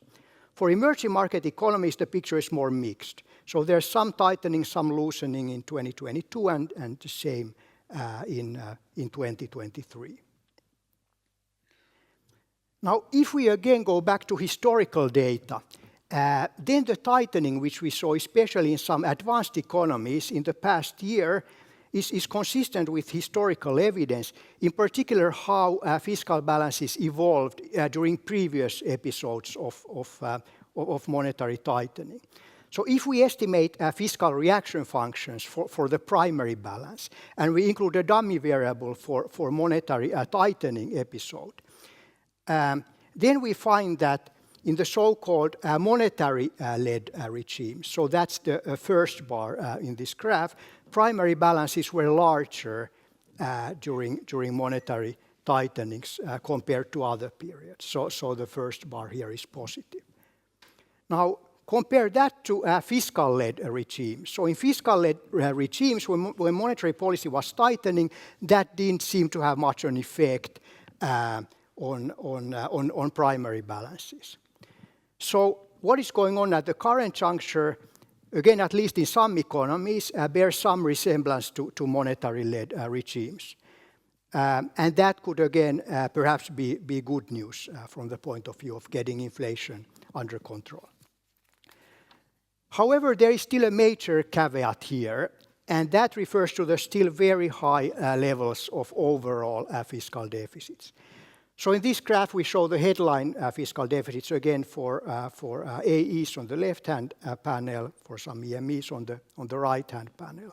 And we see that even if there has been some tightening in the past, some also budgeted for this year, headline fiscal deficits are going to be at around 4% or higher in many economies.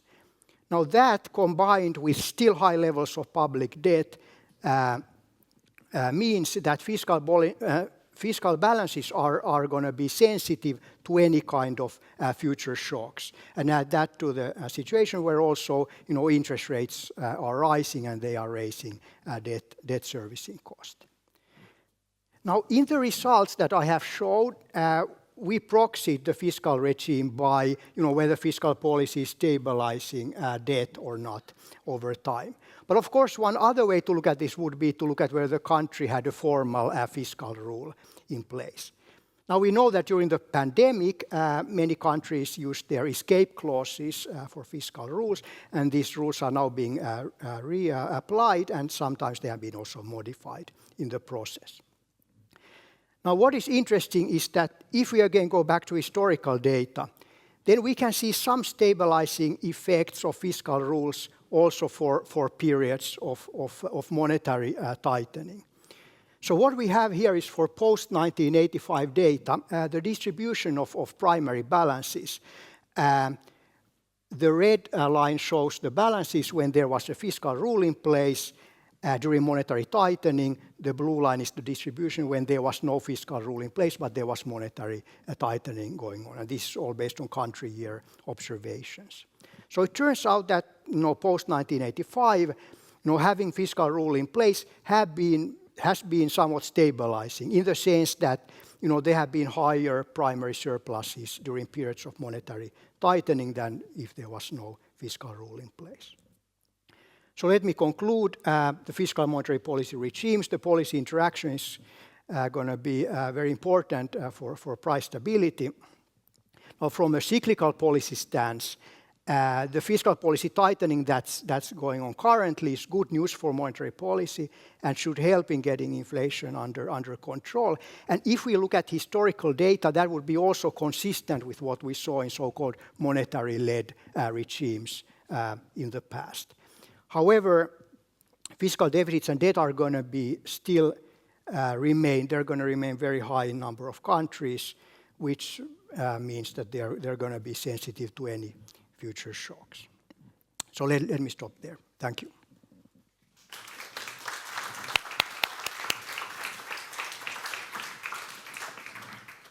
Dennis, the floor is yours. And I need a watch if I want to take time. Okay, okay. Now it's the. Okay. Thank you, organizers, for inviting me to speak at this conference. It's really a great honor. Yeah, before I start, let me give you the disclaimer, the usual disclaimer that what I'm about to say are my views and not necessarily those of the Dutch Central Bank or the Eurosystem.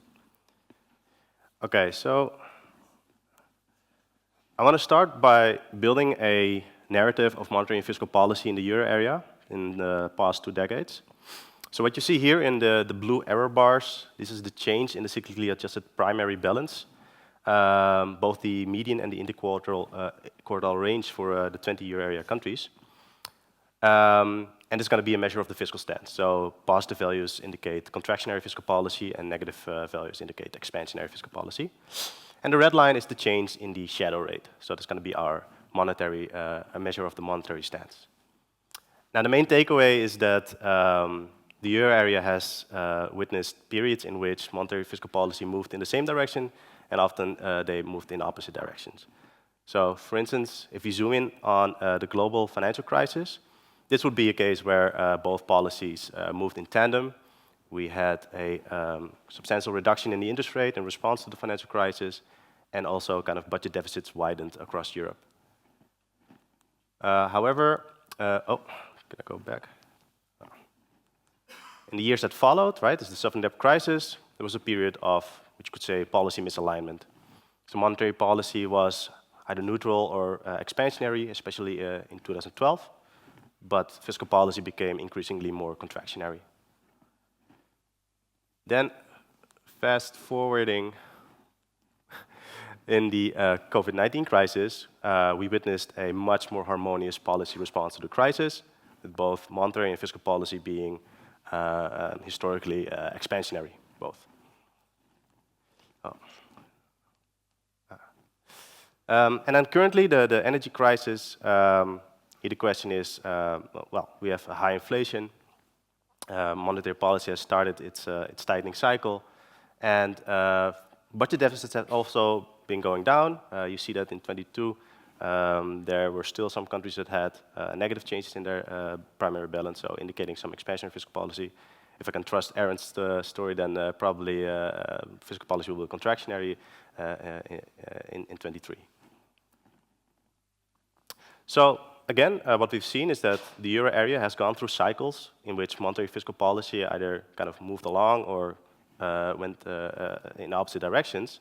And my question then is, does this matter for the effects of monetary policy? So do the effects of monetary policy depend on the fiscal stance? And the answer is yes. At least that's what we find, my co-authors and I find in a recent working paper, where we estimate the effects of monetary policy shocks in the euro area across contractionary and expansionary fiscal regimes. And these regimes are kind of defined in the same way that I just showed in the slides before. So based on the change in the cyclically adjusted primary balance. So we're going to use a panel smooth transition local production model. We're going to use data for 10 euro area countries that spans the period from 1999 to 2019. And these are the results. So these are the estimated responses of inflation on the top and output growth on the bottom to a contractionary monetary policy shock. So on the left column, these are the unconditional responses. So basically looking at the whole sample. And you can see that inflation and output decline in response to this contractionary monetary policy shock, which is what you would expect. However, if you condition the shock to occur in either the contractionary fiscal regime in the second column or the expansionary fiscal regime in the third column, you see that it's only when the shock occurs in the contractionary fiscal regime that you get these negative responses of inflation and output. When the shock would occur in the expansionary fiscal regime, the responses are much smaller and actually not significant. Now, perhaps somewhat less relevant today, but if you would look at an expansionary monetary policy shock, so an exogenous cut in the interest rate, you see a similar picture. So an expansionary monetary policy shock raises inflation and output, but only when fiscal policy is also expansionary. So this is what we find. The effects of monetary policy depend on whether or not fiscal policy moves in the same direction. Actually, in the paper you have lots of other interesting results, so I really urge you to read it, but I'll highlight two here. The first is that the difference in output responses that we see across these fiscal regimes is primarily driven by the difference in response of private consumption, so not in the response of government consumption or investment. And also that the importance of the fiscal stance for the effects of monetary policy seems to be more pronounced during crisis. So combined, these results underscore the importance of having a proper alignment of monetary and fiscal policy for the effects of monetary policy to have its intended effects, especially during a recession. Okay, so what's going on? What can explain these results?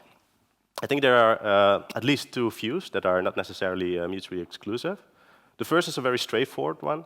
It's basically saying that, well, we might be looking at two shocks hitting at the same time, right? We have a monetary policy shock and then we have a fiscal policy shock that either conflict with one another or complement each other.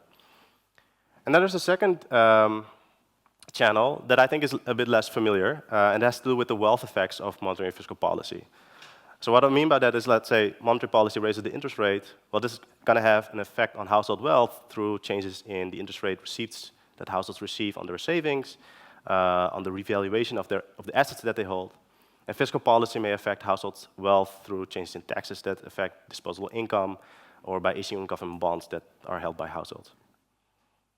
So what has this wealth channel to do with the transmission of monetary policy?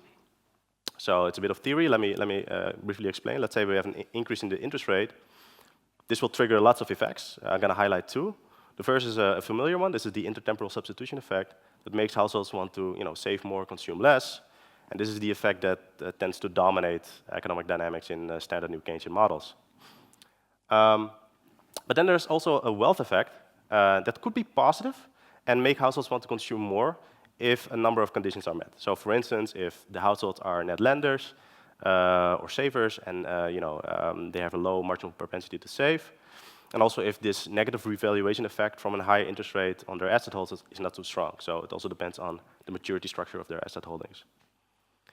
Now it turns out that the wealth effect also depends on how fiscal policy is expected to respond to this increase in the interest rate, right? This higher interest rate will kind of lead to higher interest expenses, higher public debt. And the question is then, do agents expect the government to raise taxes in order to pay back this debt? So in other words, is the government expected to behave Ricardian? Or if you would go one step further, is there a risk of fiscal dominance expected by households? So what is fiscal dominance? What is monetary dominance? I mean, we have talked about this already yesterday, and they are essentially kind of related to Aaron's monetary and fiscal-led regimes. But just for completeness, a monetary dominance would be a regime in which the central bank actively targets inflation, and the government ensures that debt is sustainable. So this is the kind of regime that the standard new Keynesian models assume prevails. The other regime is the one that central bankers try to ignore, or don't assume its existence. But this is the fiscal dominance regime where essentially central banks forgo their inflation target, governments ignore their debt targets, and it's the price level that ensures debt sustainability.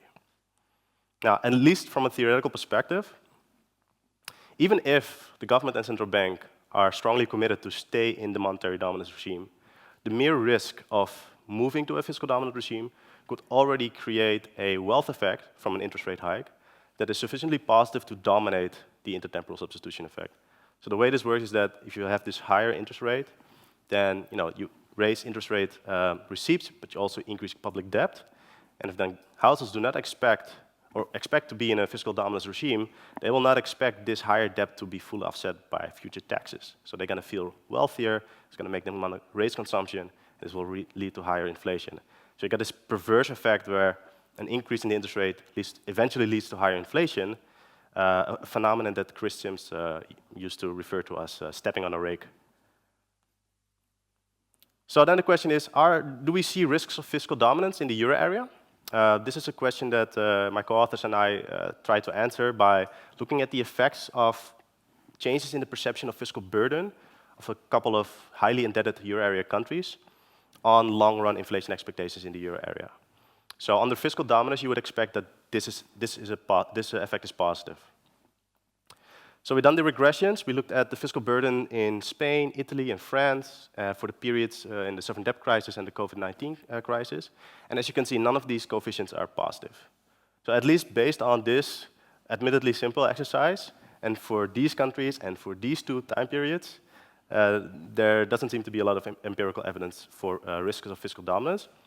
We haven't done yet the regressions for the current period, which I think would be interesting because government debt levels are still very elevated. I mean, they've come down a bit because of inflation, but they're still quite high, and also long-term inflation expectations have increased.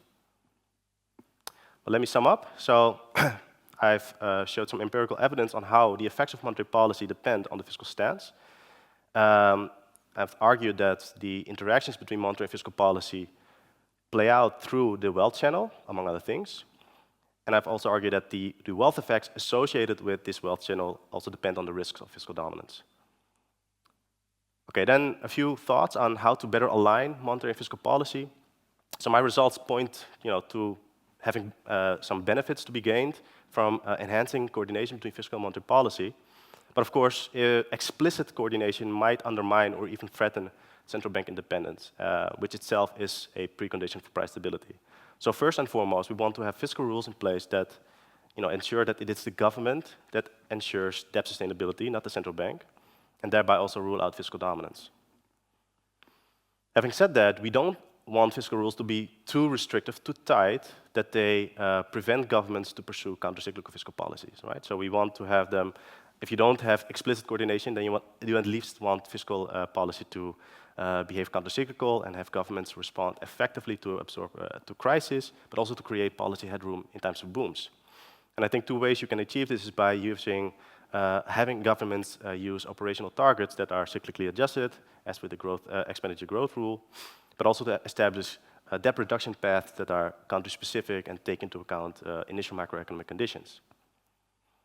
And finally, in the event of very extremely large adverse shocks, the fiscal space available at the national level to respond in a countercyclical way using fiscal policy might not be sufficient. So in those cases, you may want to create some additional fiscal space, for instance, by activating the escape clauses, either general or country-specific escape clauses, or perhaps even going 1 step further and enhancing public risk sharing in the euro area in some form. And with this tweet from Olivier Blanchard, I stop. Thank you.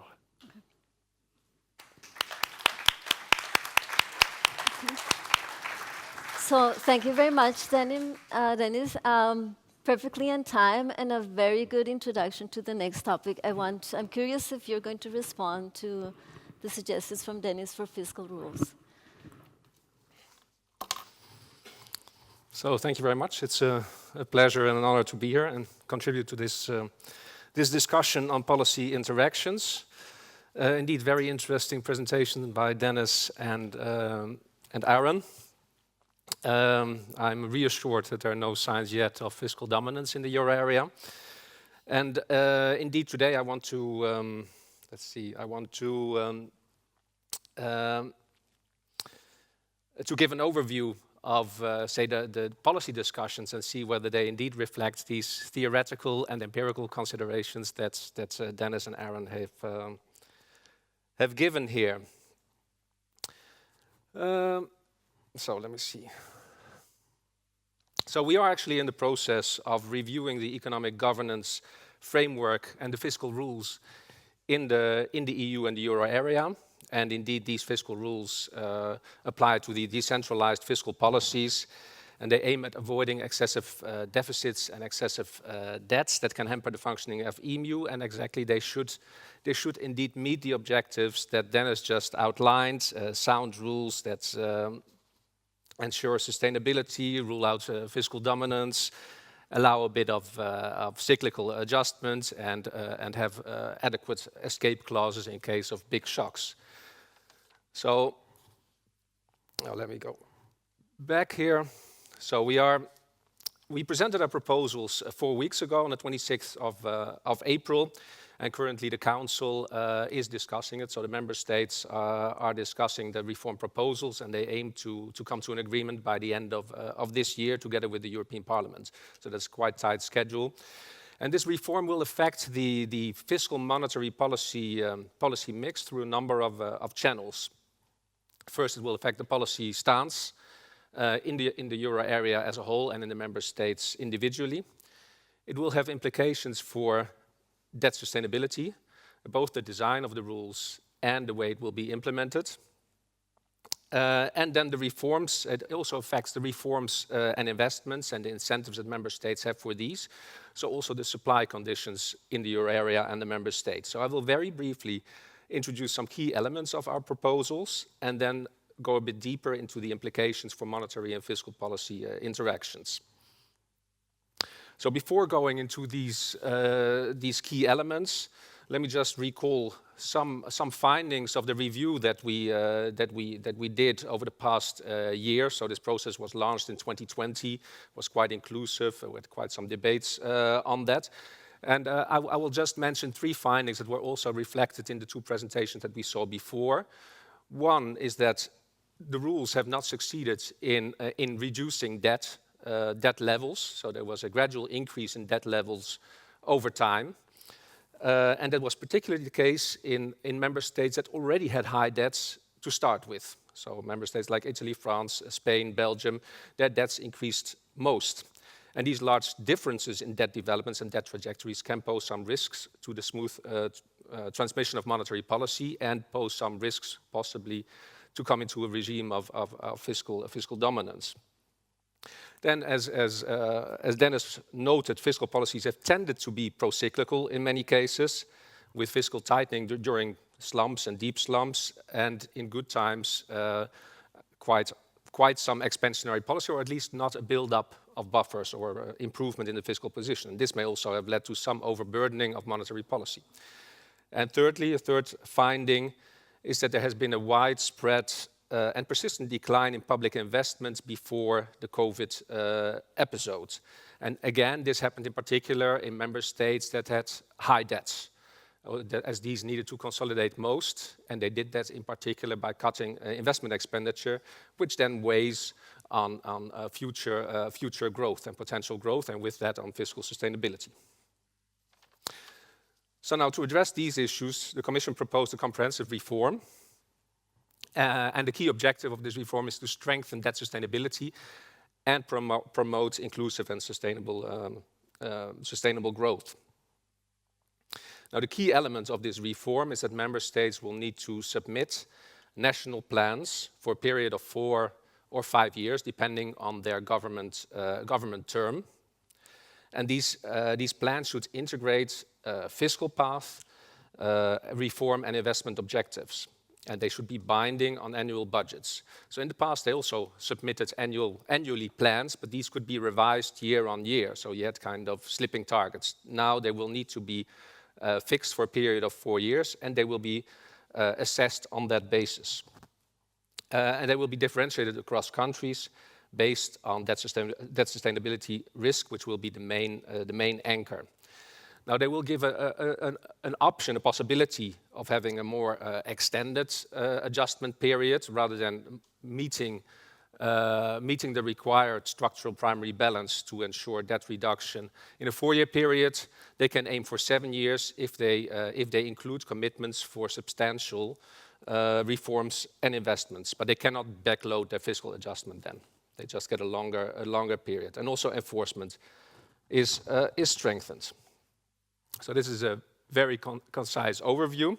What does it imply for the fiscal stance? The fiscal stance will be set over the medium term, and that should allow continuity and predictability in the setting of fiscal policy.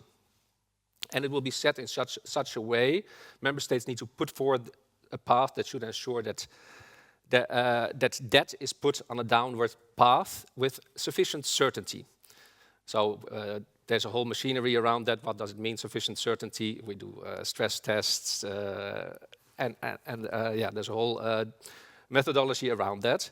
They should also ensure that the deficit is brought and maintained below 3% of GDP.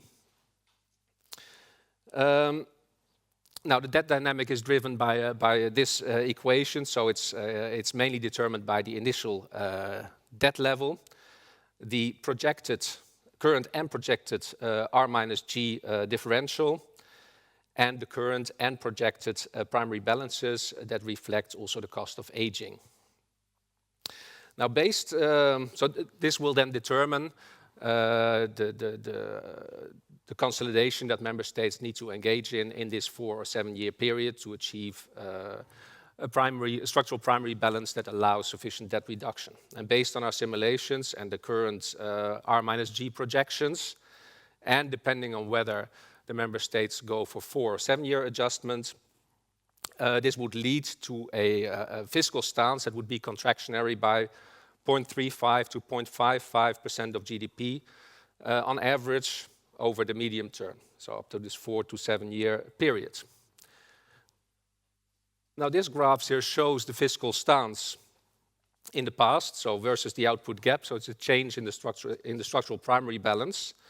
The green dots show where it has been countercyclical, the red dots where it has been pro-cyclical, and it also shows this bar that reflects what the new proposals would imply for the fiscal stance over the medium term looking ahead. We don't know, there's uncertainty on what the economic conditions will be, so that's why it's over the whole length of the axis. And it can be counter-cyclical if it's more on the right-hand side, and it can be pro-cyclical or more pro-cyclical if we go into a severe recession. Now, in case we move towards a severe downturn, there is a general escape clause that can be triggered. So once we move into the red area, where exactly that is, that depends on would be judged on a case-by-case basis and will be triggered by the Council. And then there is scope to have expansionary fiscal policy.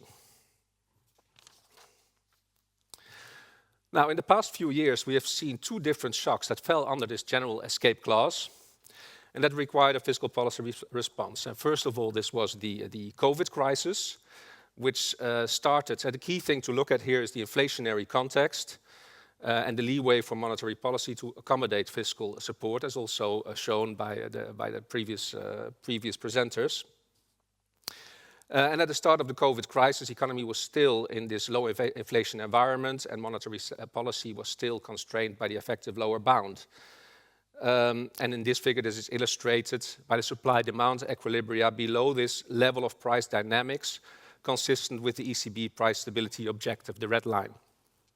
And fiscal policy was called upon to support demand, including by Lagarde and members of the ECB board.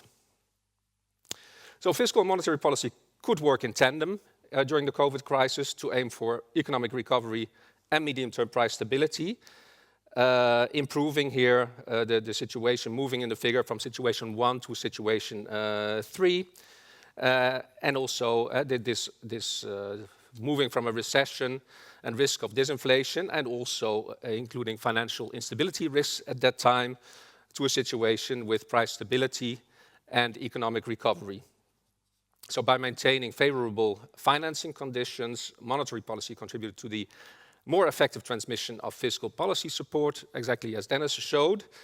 And at the same time, government interventions reduce the risks of impairment of transmission of monetary policy, in particular by income and liquidity support measures and public guarantees for loans. Now, quite different was the situation, the starting conditions when we had the energy shock. The starting conditions already were inflationary before the energy shock hit, here marked with 2022. We were already in a situation of emerging price pressures. With the supply shock, the equilibrium moved further back to 0.1, so further above the price stability line. Now, due to the supply shock, the economy would need to move back towards 0.3 eventually. However, fiscal policy was expansionary, or was at least intended to be expansionary in response. And that required, or could have required, more severe monetary tightening to push back demand. So a fiscal policy expansionary fiscal policy would move to point 2. It requires a stronger monetary policy reaction. Now, this expansionary monetary policy, or these type of packages, like in 2022 and 2023, most member states included predominantly untargeted measures like reducing indirect taxation, subsidies for energy consumption, etc., that apply to a very wide range of households and firms. These weighed on fiscal positions, and if not phased out in a timely manner, they could contribute to lengthening of the inflationary episodes. And especially for high debt member states, such suboptimal policy mix that would result with expansionary fiscal policy and more tight monetary policy than would otherwise be the case, could affect debt sustainability in several ways. The budgetary position is worse, interest rates are higher, affecting also risk premia, in particular in high debt member states. And also the supply shock could be aggravated due to sustained demand for energy. And there may also be effects on potential output. Now, what does it imply going forward? In the short run, the fiscal space that is created now by phasing out of energy measures that's currently ongoing should be used to reduce the deficits and thus support monetary policy in pursuing price stability. And now we released last week our spring forecasts, and these indeed project a contractionary fiscal stance in 2023 and 2024, and that should help in this regard. And the fiscal buffers should be rebuilt, and public expenditure should then be channeled more towards investment and reforms that support the economic transitions, including by reducing the dependence on imported fossil fuels. And in the future, in case there would be any need for further support measures, in case of a possible renewed energy shock, the measures should be better targeted to vulnerable households and firms, and not be general. And that way, they should reduce the upward risks to price stability. Overall, credible commitments to preserve fiscal sustainability and to help anchor medium-term inflation expectations are needed. And in this regard, a swift agreement on the reform of the economic governance framework would help anchor expectations. Now, let me conclude with some considerations on the transmission protection instrument. This chart shows the correlation between the 10-year euro area safe benchmark rate and some individual country spreads 6 months before and 6 months after the announcement of TPI. And the change in correlation here may suggest that the TPI has reassured investors of the implications and sovereign spread implications of monetary policy normalization and phasing out of QE. And the implications of TPI and the announcement of TPI are quite substantial also on R minus G and the debt dynamics that are key for the fiscal path. They may thus limit the adverse implications for debt dynamics of unwarranted rises in spreads in high debt member states. One more consideration here is that when activating TPI, the Governing Council will consider a cumulative list of eligibility criteria to assess whether the member state pursues sound and sustainable fiscal and macroeconomic policies. And they make explicit references to compliance with the EU governance framework and the excessive deficit procedure and the excessive imbalances procedure. So these eligibility criteria for TPI may provide member states with additional incentive to pursue sound fiscal policies and for compliance efforts with the EU fiscal framework. And also markets may react earlier than in the past in case of indications of unsound fiscal policies. So to ensure predictable and credible EU governance and clear signals to markets, the timely agreement and implementation of the new framework is essential, and that could contribute to robustness and resilience of the EU policy framework. Thank you.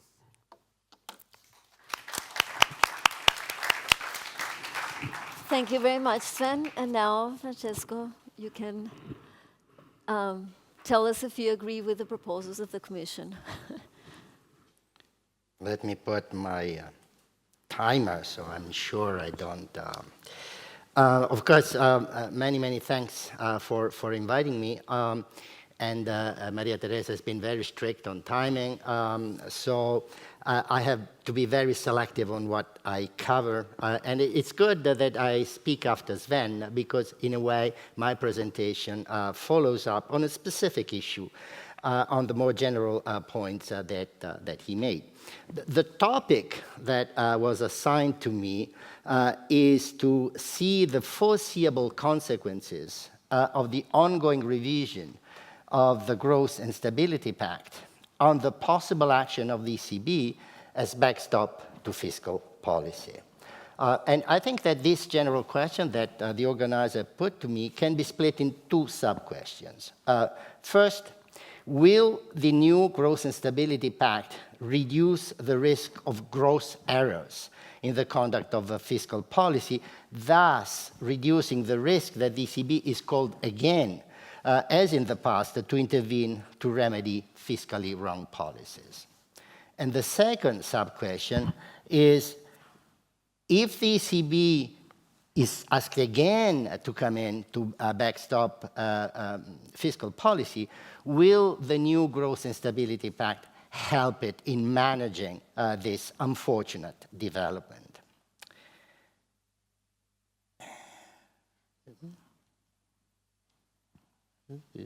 Which one? The big one. Okay, sorry. So, given this topic, there are some very important issues that are not covered by me, but were covered by previous presentations. And these have to do with the optimality of fiscal policy. Is fiscal policy anti-cyclical? Is fiscal policy able to produce EU public good? Is fiscal policy helping control inflation? So these are topics I will not touch. And another limitation of my presentation is that I will mostly consider the Stability and Growth Pact as it has been proposed by the Commission. I will say something about first reactions by national authorities, but basically I will stay with the presentation of the Commission. Now, what do I mean by the Growth and Stability Pact, the new Growth and Stability Pact, avoiding gross errors? Now, if you think of a theoretical distribution of fiscal policies, you can say gross errors are the two tails, too tight, too loose. And the question is, will the Growth and Stability Pact thin the tails of the distribution of fiscal policies?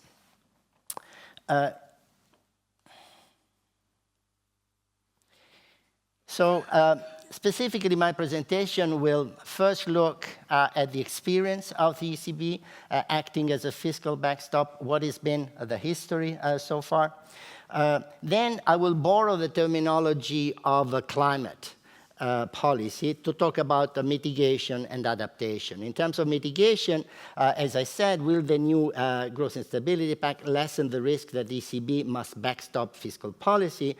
And in adaptation, will the new Growth and Stability Pact help the ECB manage any backstop activity that would be needed? And then I would give you my very simple and summary conclusions. So first, on my reading of the experience of the ECB as a fiscal stop. The first thing to say is that this was undesirable. It pushed the ECB to the limit of its responsibilities. It's blurred the line between fiscal and monetary policy, forced the ECB to enter into political issues. So clearly, undesirable. Yet, and this is somewhat contradictory but still true, it was inevitable. It was inevitable. I remember Jean-Claude Trichet making many times the point about the distinction between that Max Weber introduced between the ethics of conviction and the ethics of responsibility, and answering some criticism that came to him from some other members of the board. He said that policymakers don't have the luxury or only working with the ethics of conviction. They must be aware of the consequences of their policies. So I think that the ECB was right in backstopping fiscal development. I don't think that the ECB did something that was not consistent with its statute. I don't think that this led to a fiscal dominance. Letting the euro area project unravel or just being able of controlling inflation in some parts of the euro area would have not been consistent with the main objective of the ECB to pursue price stability. And backstopping did not, in the specific conditions prevailing during the financial crisis, impact the price stability in the euro area. Indeed, it worked in the same direction. Analytically, the justification for backstopping can be found in the famous Diamond and Dybvig model. When the sudden move from a good to a bad equilibrium is caused by a change of expectation, it is legitimate that someone comes and acts to bring the system back to a good equilibrium. But is a very important point here, the Diamond-Dybvig model does not excuse those countries that put themselves into vulnerable and risky situations because of imprudent policies. Yes, the immediate cause was a change of expectation, but the change of expectation would have not taken place if those countries would have not put themselves in these difficult conditions. Now, let me come to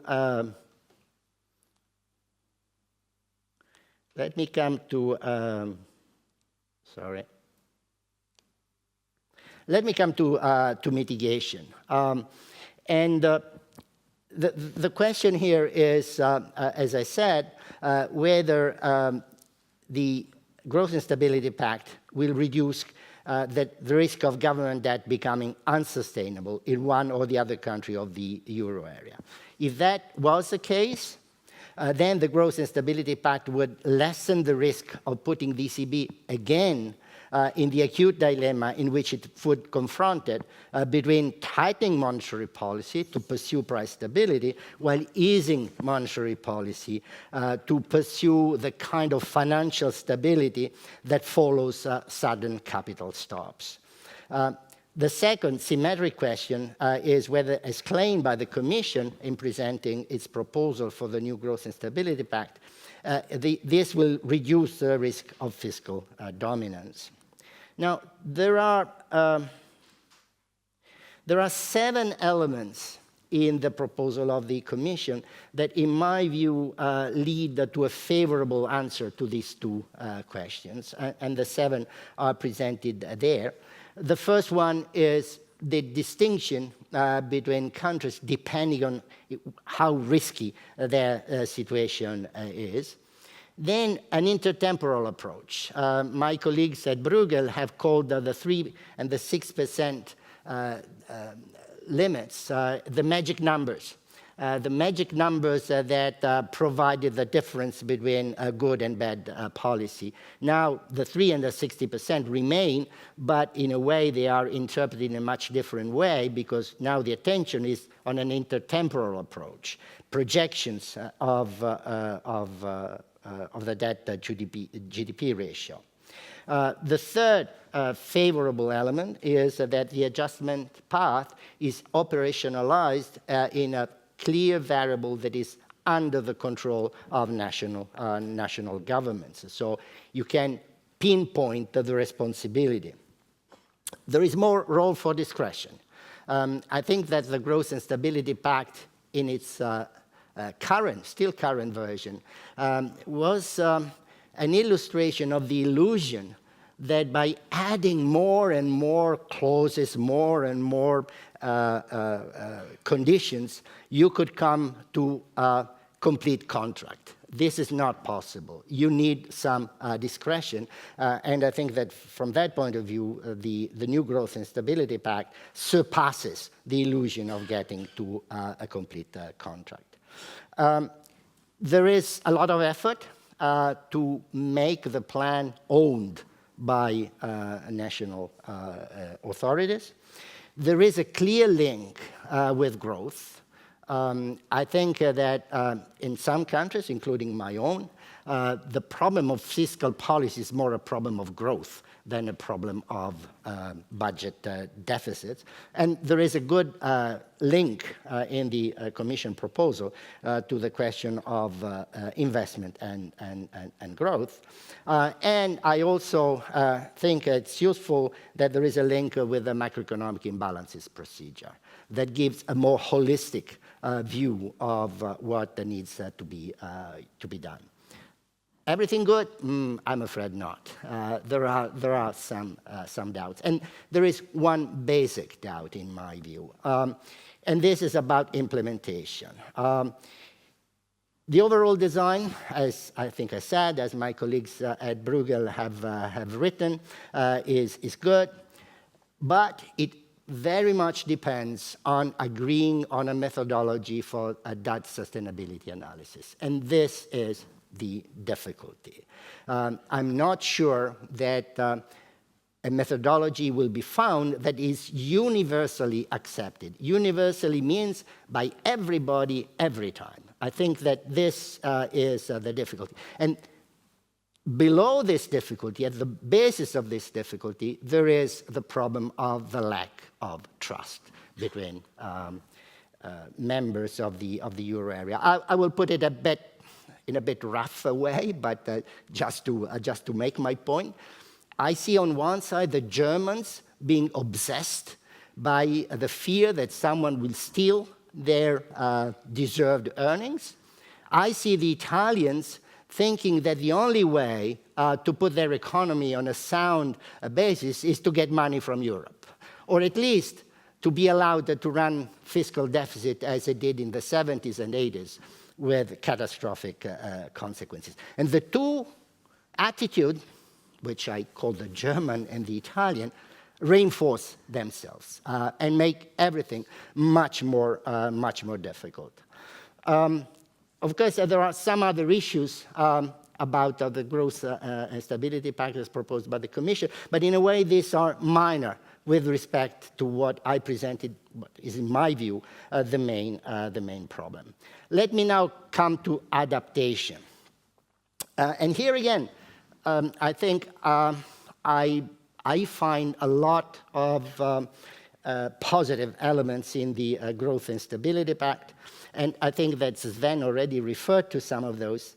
The Growth and Stability Pact will give a very good basis on which to build the conditionality that any kind of backstopping by the ECB will require. So conditionality is needed in order to have backstopping, and the Growth and Stability Pact in the new version will provide a good basis for that. Second, the fact that respect of the Growth and Stability Pact will be any necessary component of any ECB backstopping reinforces the incentives. And again, Sven already made this point. Another positive aspect in my view is that the Growth and Stability Pact can reinforce the role of governments, and governments here is meant in a very broad sense, like the Commission, the Council of Ministers, maybe the European Council, in designing conditionality. I think the ECB made a mistake in making the TPI activation so dependent on its own judgment and not leaving this to political authorities. I think it's the same mistake that the ECB did I was at the ECB at the time, so, but when participating to the Troika for Greece and telling to Greece, you have to keep your shop open and you have to do this and have to do that, which have nothing to do with monetary or financial issues. The last point is that I think the link between the Growth and Stability Pact and the macroeconomic imbalances procedure as a potential to mitigate the risk, establishes a good link between the overall macroeconomic action and fiscal policy. My watch is telling me that my time is over, but I only have the conclusions, which are obvious given what I told you. A new Growth and Stability Pact designed around the lines proposed by the EU Commission has the potential, and I stress the word potential, and I put it in bold, to mitigate the risk that the ECB will again be forced to act as fiscal backstop. The new Growth and Stability Pact can also manage the ECB backstop when, unfortunately, this again would be needed. Implementation is a weak point, and the underlying problem is a lack of trust among member countries. This is all. I need to do some advertisement, so if you're interested to look at what I produce, here is a way, and this is my thanks. Thank you very much.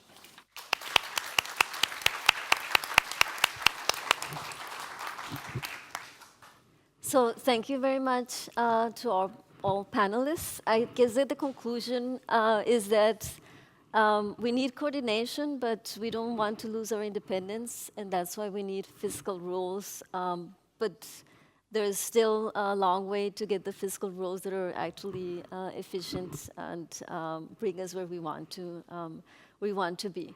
So I open the floor, either that you react to each other, or that there are questions from the floor or from the online audience. Who wants to start? Wants to break the ice? Aaron, please. So I have a comment to Sven. I was struck by your 2x2 matrix of output gap and contractionary fiscal policy. Basically, there were no observations for counter-cyclical contractionary fiscal. So I'm wondering whether the new rules would help in the sense to rebuild buffers during good times, so that we actually avoid the situation where public debt levels keep on trending upward. That was my only comment. Yeah, if I can react to that, I think indeed that is quite remarkable that it was a completely empty quadrant, and with the new rules that should give a medium-term orientation of having continuously contractionary fiscal policy in good and bad times, so slightly contractionary to improve the fiscal deficit. If indeed we manage to implement it as intended, that should fill that quadrant as well. So indeed, that should be one of the advantages. One reason why that could happen is that we now have this single indicator, so it's net expenditure growth, which is fully under control of the government, and if they stick to their net expenditure path, they should succeed also ex post in getting this counter-cyclical contractionary fiscal policy. Maybe if I just may react to the last presentation, which I think really nicely reflected the strong points and challenges for the fiscal framework. I think that was really spot on in terms of the strength. Just to recall why we think it can indeed be implemented and why it may be better implementable than the past rules is indeed the increased, so we will have one single indicator, which is net expenditure, which is under government control, more than the range of indicators that we had in the past, which also dependent on economic developments and ex post could differ from what the government aimed for ex ante. and the ownership aspect is very strong as well. And indeed, there are major challenges still on implementation. The trust issue is reflected now also in the debate that is ongoing in the Council on these fiscal rules, where you would want to have a more trust-based system that doesn't move back to a complete contract system as we had in the past, where we put rules on top of rules for every situation, but allow sufficient discretion. Thank you. You want to react? I find it very interesting to come up on this. As I said, I mostly talked about the proposal from the Commission, but we know what have been some of the reactions. The one side, the German side, yeah, very nice DSA, but I want a fixed number. And this fixed number is very likely to supersede any debt sustainability analysis. And on the other side, the Italians have reacted to the attempt by the Commission to take into account the so-called safeguards by saying, no, this is too strict. I cannot accept that. So you see, again, the two sides that are helping each other to block.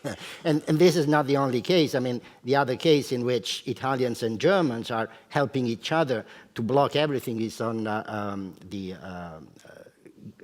bank deposit guarantee. There as well, you have to de-risk first. No, you have to guarantee first, and nothing happens. So I hope that this agreement to block everything will not prevail, but we have to be aware of this risk. Thank you. Michael?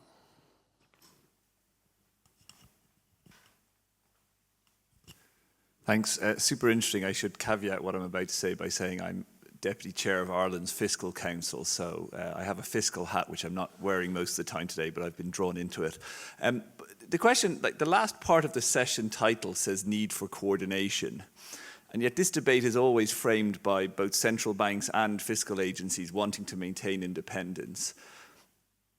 Rules are useful, but rules also typically are very static and don't take account of lots of time variation that's important. So one issue I think that's super interesting right now is we always talk about targeted fiscal support for the economy. But right now, if you target fiscal support at the people most affected by high energy prices and high food prices, they tend to be the people with the highest marginal propensity to consume. So the inflationary impact of that is likely greatest. Right now, that's the case. It's not always the case when you think about the type of support. In terms of addressing this last part of the question, need for coordination, is it time we had some institution not making policy, but providing a forum for discussion and assessment, research on the current state of monetary fiscal interactions, which we know is time varying, which could then be fed into the debates on fiscal, allowing fiscal agencies to make independent decisions, and fed into monetary decisions, allowing them still to make independent decisions. It hasn't seemed to have come up, but it seems to me like a potential solution. Thanks. Do you want to react, or Franz, please? Thank you very much. One comment on this VCB or the Eurosystem acting as a fiscal backstop. I think it was not so negative. We have more or less the S&P bonds are paid back.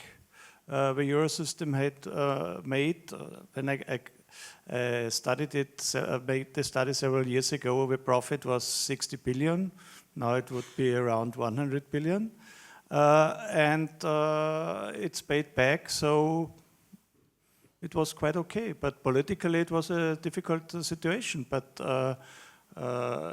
looking what would have happened if the ECB hadn't done this, it would have been a disaster. Thank you. I'll take two questions more. Adrian, and there's one in the back. One thing that we often talk about is the way in which our star has fallen dramatically over the past couple of decades. But actually, a counterpart to that is that it's because there's been an increased supply of savings, somebody has to borrow this. Now, we've seen what happens when private sector borrows a lot of money. We saw in the housing debt crisis in Ireland, in the Spain, Portugal, in the US. Now, who is going to borrow this money somewhere in the global economic system, and how do we devise fiscal rules? Because in some ways, it's good that fiscal authorities have taken a lot of this increase in supply of savings onto their own shoulders. That at some big picture level, that's the optimal shoulders to bear this burden. So how do we create fiscal rules that are congruent with the kind of deeper shocks that are actually driving our star? Thank you. There's one in the back.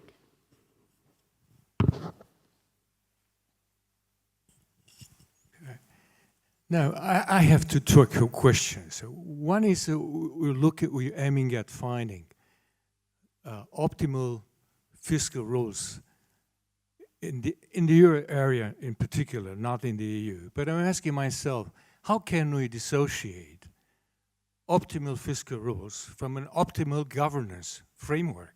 I mean, Mr. Papadia, he's saying what many people have been saying for years now.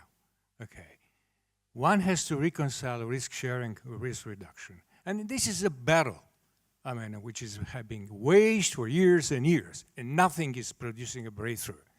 Okay, so at the end of the day, we have a highly suboptimal fiscal framework in the euro area, and then we're looking still for changing fiscal rules so that we should have a better policy mix. And the second question is, how can we talk about a proper policy mix between monetary policy with fiscal policy by not mentioning macroprudential policy? I mean, macroprudential policy also is badly needed. Okay, so it has surprised me. No mention of macroprudential policy at all. Thank you very much. Who wants to answer all the questions? Can you start? I will start and see where I get on the last one on macroprudential. Indeed, I did not mention it. It was there in one version of my first slide where I had the policy mix. I thought I could also add the macroprudential. I had a structural reform, but then in the end I left it out for simplicity. So indeed, it plays an important role as well. On the two remarks, remarks on the support for the vulnerable and their high propensity to consume. Indeed, they have high propensity to consume, but if it's more targeted to vulnerable, the total amount of support will be much, much smaller. So I had actually also included a chart in my slides before that I cut out, in which we looked at how much of the measures that were there now in the different member states were addressed to the bottom quintiles of the population. It was just a very small part, and the largest part was for the other quintiles. On your main question on the need for coordination, and we did not really get into that. It had been discussed in several ways. For instance, when we were discussing the general escape clause and when it should be triggered, we had internal discussions on maybe that should be we should ask a formal opinion of the ECB, but that maybe comes too close in the independence debate. But a suggestion, as you have, maybe a different type of forum where that should be discussed is interesting as well. And whatever you can call that forum, there can be a role for institutions like the EFB and others. So that indeed was very, very interesting. Maybe to end on this R star and the channeling of savings. So we have this abundance. We have had this abundance savings, and they did not find a way to investments and consumption. Maybe through some failure in the channeling in financial markets, and then second best option then indeed is to have governments take maybe a larger role there. In the way of the design of the proposals by the Commission now do take that into account in some way, because R* has a big influence on the required structural primary balance endpoint. So the degree of consolidation or the fiscal space will be determined by R* to a large extent. There was no mention of R* until the governor came in. Please. There was a slide that I cut off from the presentation because of Maria Teresa constraint. That was not so nice for Sven as the slides that I presented, and that was about the fact that, in my view, the EU Commission is doing a little power grab on this new growth and stability pact. It's putting too much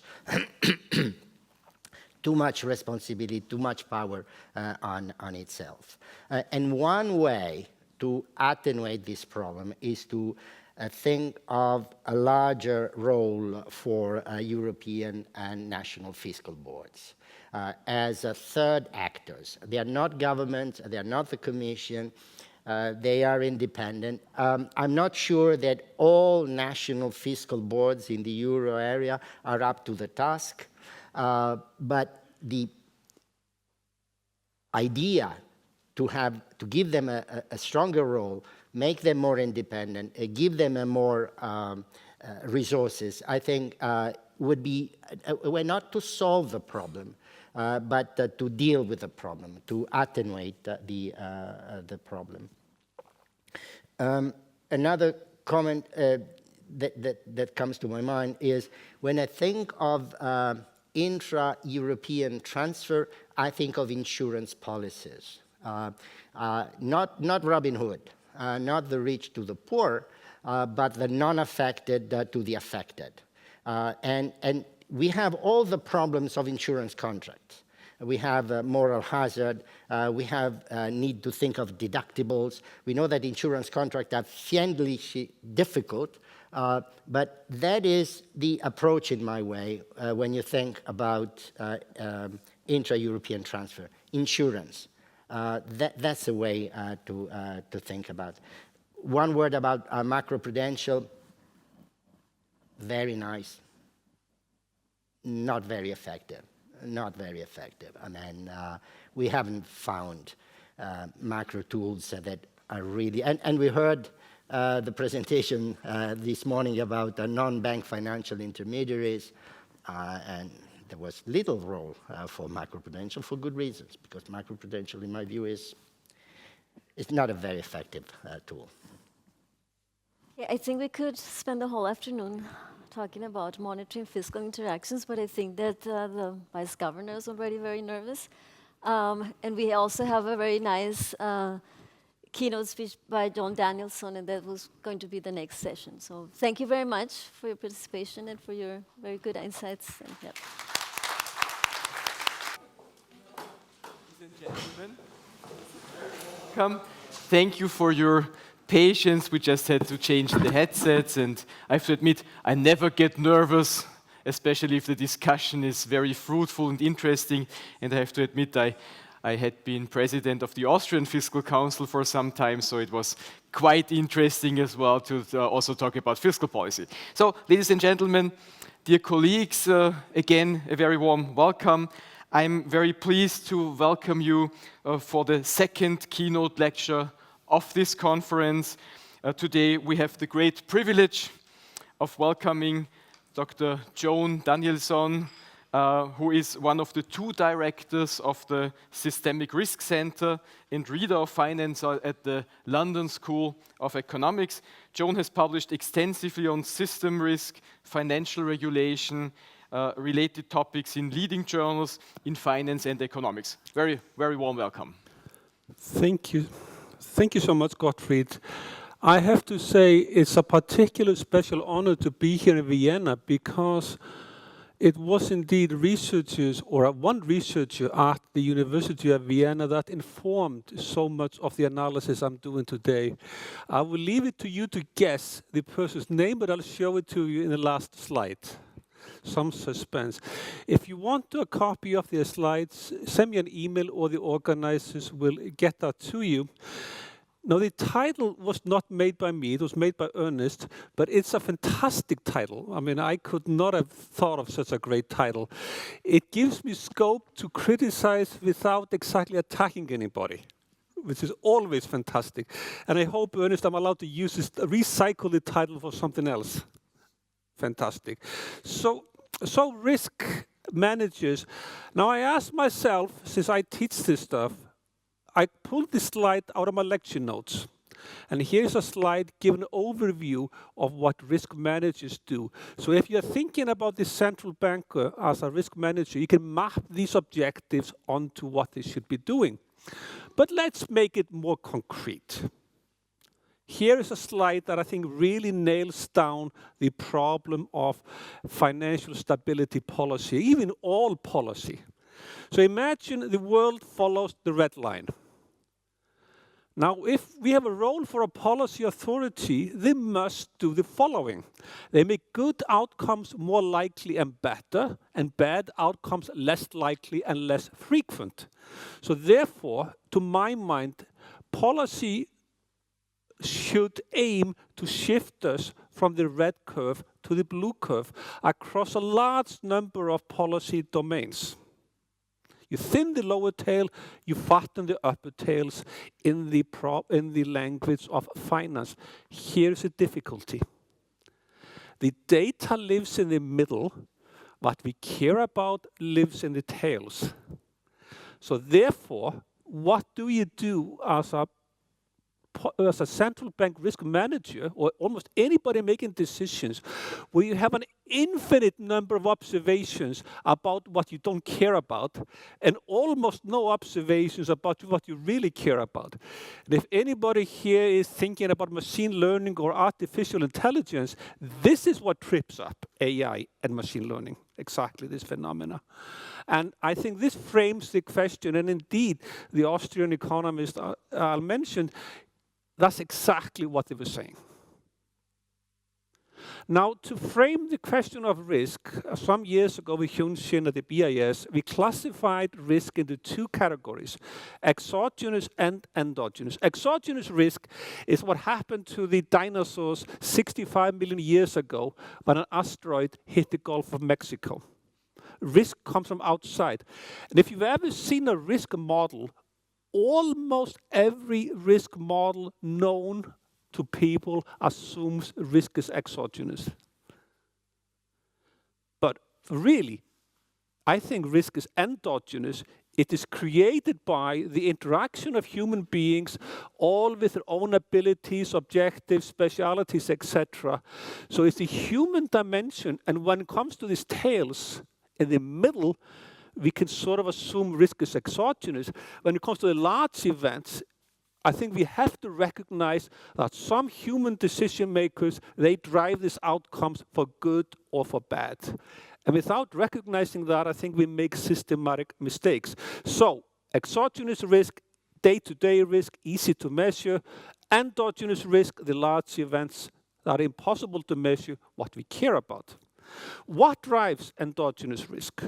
First, the time between outcomes and decisions is very long in finance. The crisis in 2008 did not happen because of any mistake made in 2008. The mistakes were made years earlier. Let's pick a year, 2003. In 2003, every sign told us the world is safe. The financial authorities, the private sector, the academics said, hey, go crazy, take risk. But they forgot Hyman Minsky said 50 years ago, stability is destabilizing. If you manage to make the financial system stable, you incentivize people to misbehave, so you create endogenously instability. And that quote from the former head of the BIS really nails the point from a different direction. And if we make this more concrete, imagine a price bubble. This is a typical bubble.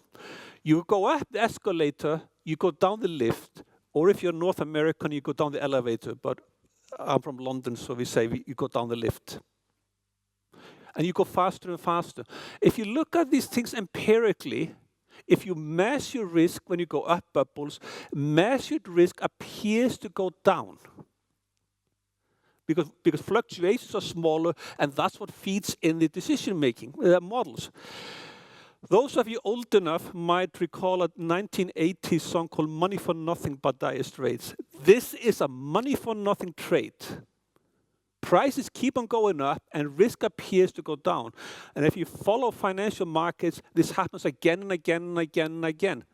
Except the endogenous true risk goes up with the bubble and down with the bubble. So in terms of optimal policy design, the optimal policy design is to have the toughest macroprudential policy 1 second before the crash and the weakest 1 second afterwards. And I think the policy will do exactly the opposite. It will be the weakest before and strongest after. So the policy response is inverse to what is actually needed when it comes to macroprudential policy. And we are seeing this, if you follow the political cycles, you really see this happening. Risk has manifested itself in so many different ways. Imagine this afternoon, the US stock market goes down by 200 billion. Almost nobody cares. In 2008, potential and not even realized subprime mortgage losses. And oh my God, the world almost came to an end in global crisis. How can 200 billion in one domain be so catastrophic and 200 billion in another be so immaterial? Well, to use the language of Donald Rumsfeld, the former is a known unknown risk. We prepare for it. The second is the unknown risk. You can't prepare for it, it hits you, and that's what causes damage. The problem is, almost by definition, you can't measure unknown risk. And then the question is, what will the hypothetical central bank risk manager measure? I think that person will measure the known unknown risk, and therefore the least relevant part of the risk domain. And if you think about what drives extreme outcomes, I think it's almost entirely politics. Crisis in 2008, what's happened? Italy, Brexit, Trump, Ukraine, Taiwan, Venezuela, etc., political. Politics allows risk to emerge. Politics prevents timely solutions. The inability to deal with the environment is entirely political, and so is the demographic challenge. And politics works against those who want to prevent a crisis because the boom delivers short-term, tangible political benefits. Political economy 101. And that leads to what I call the dilemma of political risk for the central bank. Can a non-political entity legitimately implement macroprudential policies that affect democratic outcomes? The Bank of England tried it, and the governor of the Bank of England was forced to go to the Prime Minister and ask for a public validation. This was why the PM had to say, no, you did nothing wrong. This is not the right way of doing policy. Does the mandate given by the political leadership to the authority extend to the authority regulating the politician? Of course not. Not in a democratic society.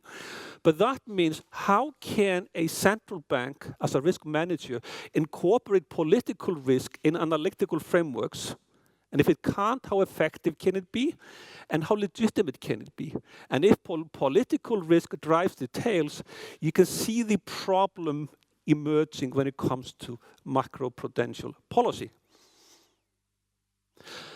Let's take it to current event. Silicon Valley Bank and Credit Suisse should not have happened.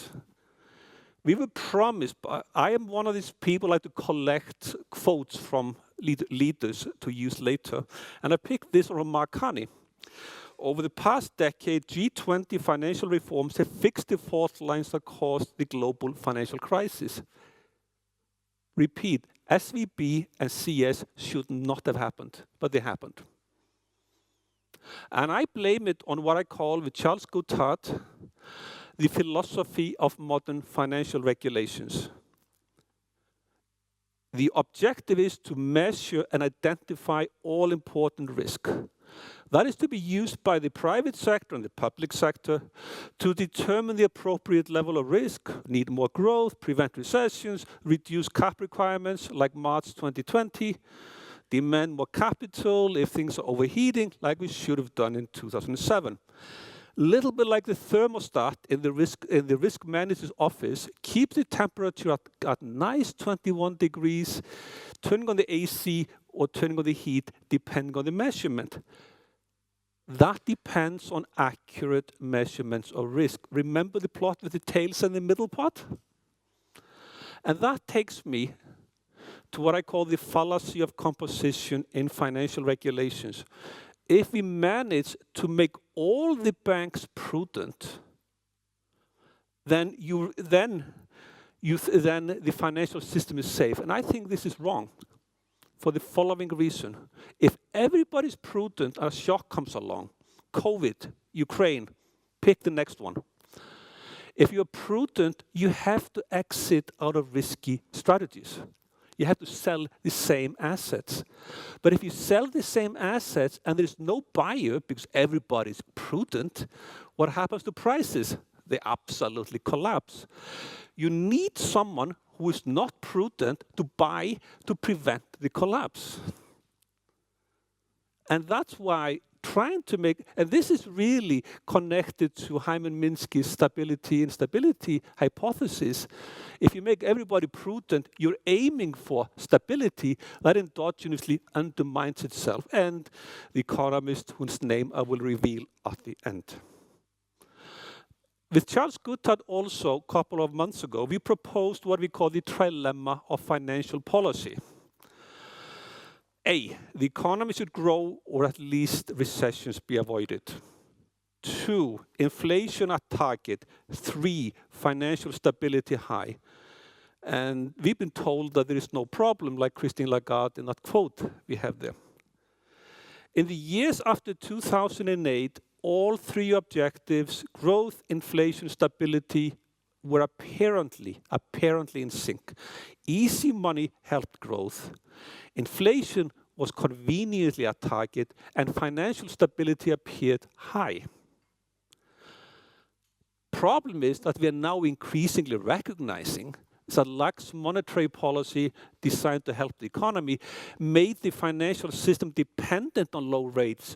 So this is why, if you think about the following, and like what happened to QE and how QE ended up in demand deposits sitting on reserve accounts with the central bank, so that if you try to untighten it, you create a liquidity crisis in the financial system. It endogenously creates dependence on behavior that is long-term unsustainable. And therefore, I think the lax monetary policy was ultimately a bet on low inflation, low interest rates lasting forever. But that wasn't a problem because systemic risk was contained by macro-pru. And that's exactly how you see the arguments presented. There's a problem, except macro-pru solves us. We come back to the plot with the middle and the tails to understand what can go wrong there. So the challenge is a policy of growth, or at least no recessions, is inflationary and erodes financial stability. Reducing inflation to target is recessionary and increases systemic risk. High financial stability needs capital, which reduces SME lending that hurts growth. All of this is foreseeable and avoidable. Why we host or house regulations and monetary policy in the same government agency. What undermines this? There are several parts. One of them is complexity. I think the financial system is the most complex of all human constructs. Even if our super vigilant central bank risk manager patrols intensively, he or she can only patrol a tiny part of an infinitely large system, which leaves a very big scope for that risk to emerge somewhere else in the domain. And trying to identify, manage, and eliminate all of that risk would make regulation so onerous that the banks would no longer cease to function, which is why the two countries that do that quite effectively are Cuba and North Korea. You just won't end up with a financial system, but you won't have any. There is no macroprudential threat to North Korea or Cuba. I think this is why we didn't spot Silicon Valley Bank until afterwards. Because I mean, you can't monitor everything. That's really, I think, is the key point there. Secondly, you need some measurement device for risk, and in this figure that comes out of my book is a mythical riskometer. You plunge into the bowels of Wall Street and tells us the financial risk is 3.25683 to all the digits you want. Now, that's exactly the same plot with the middle and the tails. So coming back to the theme of the conference, robustness with buffers or resilience with shock absorption. Current macro-pro aims for buffers calculated by risk measurements. I think it's both costly and no buffer protects against large shocks. In crisis, when you see the large losses, the buffers have to be so big that they cease to be effective. And at the same time, systemic risk is driven by harmonization of beliefs and action. So therefore, if you have buffers based on risk, you have to harmonize risk measurement, you have to harmonize reaction to stress. That is also pro-cyclical and also drives systemic risk. My contention is make the system resilient by working with inherent shock absorption capacity of the financial system. And I think the finance is incredibly shock absorbent. It takes so many things coming to it and it makes it into random noise. That's what you want. That means diversification, not uniformity. Those of us who hold equities in our stock portfolios, we buy many stocks or buy an index. Diversified investments are better than a single investment. You don't put all of your eggs into the same basket.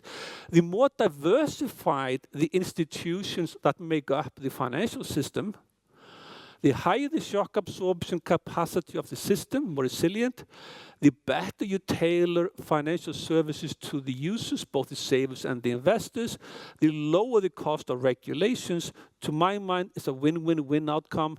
More growth, better deal for savers and investors, and more stability. How can we do that? Relatively easy. We can tailor regulations to the type of institution we have instead of what we increasingly see as a one-size-fits-all with a very high fixed cost and therefore increasing returns to scale. And the shadow banking system or the non-bank bank system is key to that because that exactly creates a diversity that makes the system shock absorbing. Reduce barriers to new entrants, especially those with new business models. That, of course, means financial technology, decentralized finance, perhaps with CBDCs, is a friend, not an enemy. And therefore, ultimately, non-bank finance is a friend, not an enemy. By the way, the Capital Markets Union was really all about shadow banking, if you just give it the proper label it should. But of course, you can't say that out loud, but that's exactly what it was. Why does it not happen? Conservatism. We like what we have, we mistrust the new. Risk aversion.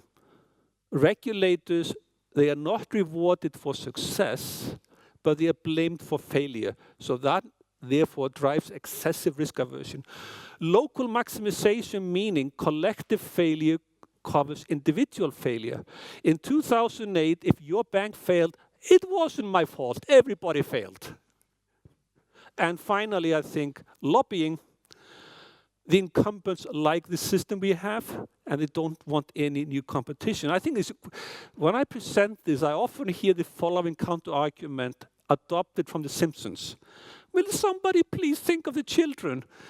because everything new can harm, therefore everything new needs to be banned. So Joseph Schumpeter could have taught us the folly of that, and his notion of creative destruction. So coming back to the conclusion, central banks as risk managers, if that happens, and it's still hypothetical, we will demand much more of the central banker than the private sector risk manager. It's a tougher job risk manage the whole system than a tiny part of it, because they have to aggregate everything into one notion of risk. They have to become much more political because, remember, these are decisions that affect individuals. You make a decision that affects a particular person, well, you need political legitimacy. Monetary policy has the really nice advantage of being diffuse. It affects everybody and nobody. That's, by the way, why can we make a central bank independent? I think the key reason is monetary policy is diffuse, the objective is simple inflation, and the tools are simple price and quantity of money. The more you deviate from that, the harder it is to justify an independent government agency. So therefore, ultimately we get moral hazard. Moral hazard is one of these things that everybody talks about and nobody does anything about, because in a crisis, well, we have to solve the problem. When in a boom, nobody cares about the bad times. And when things turn against us, well, it's not the right time to do anything. So moral hazard is always discussed and never acted on. So therefore, that's why I put the last bullet point, because while very important, it is completely irrelevant for decision making. And that's my economist. So Friedrich von Hayek, born in 1899. In the year 1931, he went to LSE to become a professor of economics. My all-time favorite economic paper was written by him and published by him in the top econ journal, the American Economic Review. He was discussing central planning, but he could just as easily have been talking about the central bank as a risk manager. To quote, if we possess all the relevant information, if we can start out from a given system of preferences, and if we command complete knowledge of available means, the problem that remains is purely one of logic. This, however, is empathetically not the economic problem society faces. And now I think we might have some time for Q&A.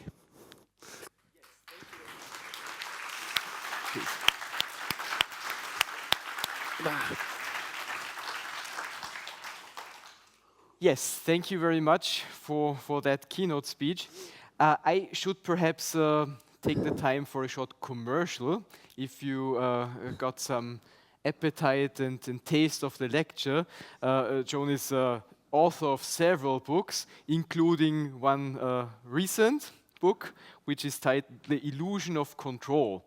And some of the things you presented to us can also be found in more detail in that book.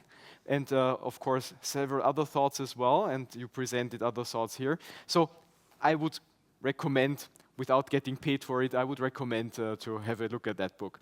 So I think what you mentioned is just, well, what central bankers used to face every day. Take, for example, the question if there is some kind of financial dominance for monetary policy and vice versa. So there is, of course, if you're a risk manager, there's a risk of optimizing your subsystem and taking it as given what the other part does, and then you could quickly arrive at a suboptimal Nash equilibrium instead of optimizing the system. But that's just one of the things you just discussed. So I would open the floor for Q&A. Are there any? Ernest, please.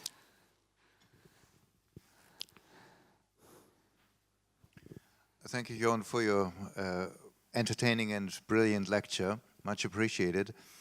Now, basically, you argue for strong diversification in business models in order to, diversify risk and increase resilience, going back to Markus Brunnermeyer's lecture. I think one counter-argument is that this creates a very, very complex world where the users of financial services are faced with a tremendous complexity when choosing their products. And for instance, if you look at technical areas, standardization is a very important tool in order to reduce complexity for consumers and for buyers of the goods and services. So you create a very complex and intransparent world which of course also opens avenues for fraud and for misbehavior, which is very lucrative in the financial sector. How would you argue against this? So perhaps we had a second question and we could take them together if you consent with that. Yes, thank you. Alexander Haas from Oxford. So while I liked from a big high-level picture, I like what you said, I'm not entirely sure that kind of if you zoom in on kind of the more concrete recommendations that come out of it, that is in line with what we've kind of seen empirically, right? I mean, what you describe sounds a lot like you want to go back to the 2000s where we had a lot of diversification and kind of new products coming up and things getting more and more complex. And that ended in a financial crisis, right? I mean, it's not clear to me that in a sense we did much better with the kind of macro pro you don't like in the recent crisis. And there might have been bank failures, but it's not clear to me that going back to 20 years ago is the solution to that, or is there any empirical kind of justification for what you said there? Thank you. Now, I didn't say going back to anything, right? I was not advocating any past world. But what you're dismissing in your argument is your premise is based on you can measure risk. I'm challenging that. So you cannot get to your point unless you accept that this tail risk is measured. And I think if you want to, of course, but however, right, coming back to Ernest's point, we trust people to make all sorts of decisions. You're allowed to smoke, jump out of airplanes, ride motorcycles, and even in the current European Union today, you're allowed to buy cryptocurrencies and all sorts of crazy financial investments. So this choice is still there, but I'm actually saying something slightly different, right? And I don't think people are stupid. If you are a person sitting here in Vienna, you have some amount of money, you want to play it safe, you put it into a local bank. You know that you're protected by the deposit insurance, so that's it. I mean, I think most people recognize that. But the issue is, right, when it comes to financial intermediation, that money comes into the bank, and then that money hopefully is lent out to a small enterprise. However, if that bank is systemically important, the spread between the deposit and the lending interest is very high because we have to keep the bank safe, which then is a drag down on the economy. So therefore, both the depositors might get a better return, and a lot of people might be willing to accept more risk for a better return, and a lot of borrowers would love to borrow from that. And I think the economy would really strongly, positively respond to that. So, and I don't think ultimately it's the job of the government to protect people from every possible damage. There are other questions, so perhaps Andreas? Well, thank you for this stimulating presentation. 2 questions. One is, during my career as central bank and supervisor, the most important sentence I always heard is same risk, same regulation. So if this is still value, it's very difficult to express regulation for so many different types. Although I am completely of your opinion, it's much easier for the system if we have more divergence. Second question, what is your argument that the public at large would accept a non-elected institution as a central bank or supervisor to be involved in politics, being able that's what I assume you are talking about, being able to say, no, this is not good for the system, government, you should not do that, or you must not do that. So what is your argument for this being accepted by the public at large? Well, I was actually rejecting the point, but this is an argument that goes back to Plato and Socrates. And I think humanity has been debating that point ever since. And I really think that any decisions that involve, especially individuals, need political legitimacy. And just one warning to those thinking about this, in the Netherlands today, just because the government pursued a particular environmental agenda, a political party was set up with the explicit purpose of not implementing that environmental policy, and that's the second biggest party in that country today.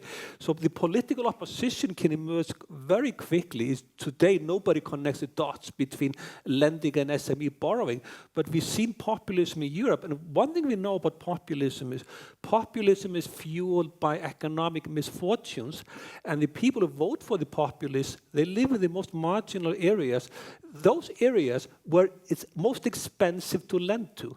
So anybody talking about aggregate lending, they miss the point that the people voting for Marine Le Pen, they come from the poorest parts of France. That's where the high lending is most expensive, and if you increase capital, that's the area being cut off first. So without recognizing those distributional parts, we are making a mistake. To come to your first point, same risk, same regulation, I don't think it makes any sense whatsoever. For two important reasons. First of all, it presupposes you can measure the risk. And if you can't measure the risk, then the point goes out of the way. But secondly, take banking. If you do that, then the small bank is encumbered with the same fixed cost of compliance as the largest banks. But if you make the fixed cost of regulation very high, you have an increasing returns to scale business model in banking, which makes these banks bigger and bigger and bigger. And what we do know is that you end up with a handful of SIFI banks, and that is not a good world to be. So therefore, I reject the notion for those two reasons. So would that imply also that short-term optimization, minimization of risk could lead to some process increasing long-term risk? Partly coming back to the title of the lecture. Of course it can. And the one problem in risk management is the difference between mandates and objectives. So let's say take a problem familiar with those risk managing sovereign wealth funds. This is nice because outside of the domain of this talk. But if I talk to a sovereign wealth fund manager, this is the issue. A sovereign wealth fund says, I care about risk, I care about returns over the next 50 years or over the next 10 years. But then the risk manager has a quarterly target. And no risk manager will be in the job in 10 years. So therefore, the incentive of the person risk managing a multi-decade entity is always short-term. So therefore, I think it's crucial to align the incentive structure of the risk manager with the objectives we are trying to meet. That applies just as equally to a risk manager sitting on a bank, sovereign wealth fund, or the central bank. And for a private institution, it's easier to deal with incentive issues than it is to deal with, for the public sector to deal with incentive issues of this type. And when it comes to banks that survive and those who fail, I think incentive management or risk culture is absolutely fundamental to either whether you fail or whether you succeed. But that's something that's really hard to impose. And that's one challenge I could have put on my list for the hypothetical central bank risk manager. I think we had two other questions. Yes, please. One question, if we look back in history, we have only one area where we had less financial crisis.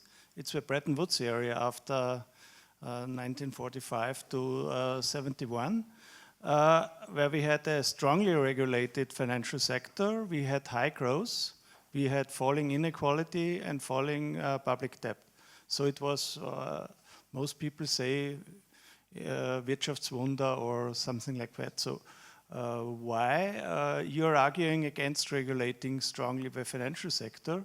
Why was the Bretton Woods system so successful?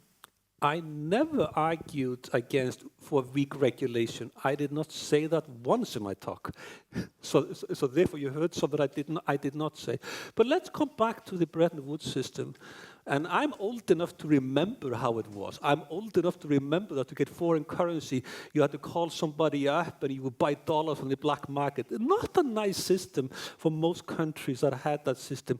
Or if you went cross borders, you couldn't get foreign currency. And all the corruption, because again, there was so much corruption, double invoicing and all of that at the same time. But the economic growth at the time, by the way, I disagree with inequality, because inequality was growing sharply then, because the current European wealthy families, they made the money, they made the money in the post-war era. So the current wealth was made then. So inequality was then being created in those areas. But ultimately, why did the post-war era grow so rapidly? Because we had an economy that had been destroyed, but very high levels of human capital that could be put to productive use in building things cheaply. So I don't buy the premise that the financial stability of the Bretton Woods system was the cause of that high economic growth. Well, I wouldn't want to go into a discussion on demand side or supply side economics, but certainly for a conference, it's better to have excess demand for Q&A. But we will approach the time limit soon, so I had two other questions I would like to admit, and perhaps we can take those questions together. So 1 and 2, yeah. Your lecture shows that we preferably need more independence instead of less.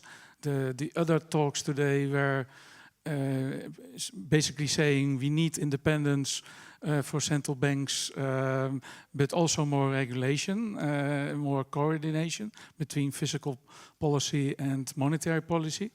Do we need maybe even another institution, a new institution, which is more independent, which guards and supervises than the central banks, because of all the things you've shown and also all the scenarios they think they have in mind, and they are missing a lot, like you showed also today. So perhaps we can take the second question, the second and last question as well, before limiting supply. How do you judge the light touch regulation if you are so much against a regulatory framework? And secondly, I mean, there should be accountability. However much independence one can grant an institution, but there should be accountability. I mean, someone should judge and evaluate. I mean, it's the independence of someone. Nobody can be totally independent. I mean, I really did not in this talk want to get too deeply into either of these questions, because my focus was really on macroprudential policy and financial regulations, which are separate from the issue of the central bank independence. So the only reason I mention this, however, but to take your point on supervision and central banks, is that historically we alternate, we go from one to the other. And it's usually, as often as the last crisis that informs the decision, and then at some point things go wrong. And I think we should always remember the reason why. I live in London, and London, of course, leads in a lot of these things. Why did Britain separate regulation from the Bank of England in the 1990s? I think that's a good lesson to remember, because there's a big failure of a bank called BCCI in 1992. The Bank of England was sued as a supervisor.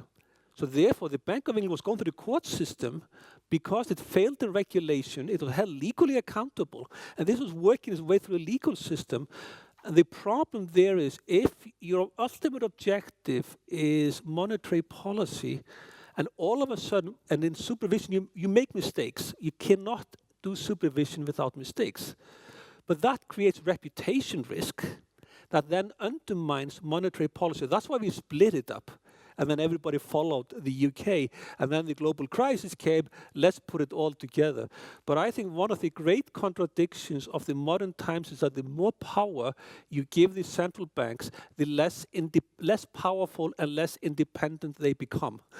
So the only logical way for a central bank to be fully independent, if it only does monetary policy, and the more you do of other things, the less you undermine that. And and of course, I mean, it makes sense to have macro approval in the central bank. It might make sense to have supervision.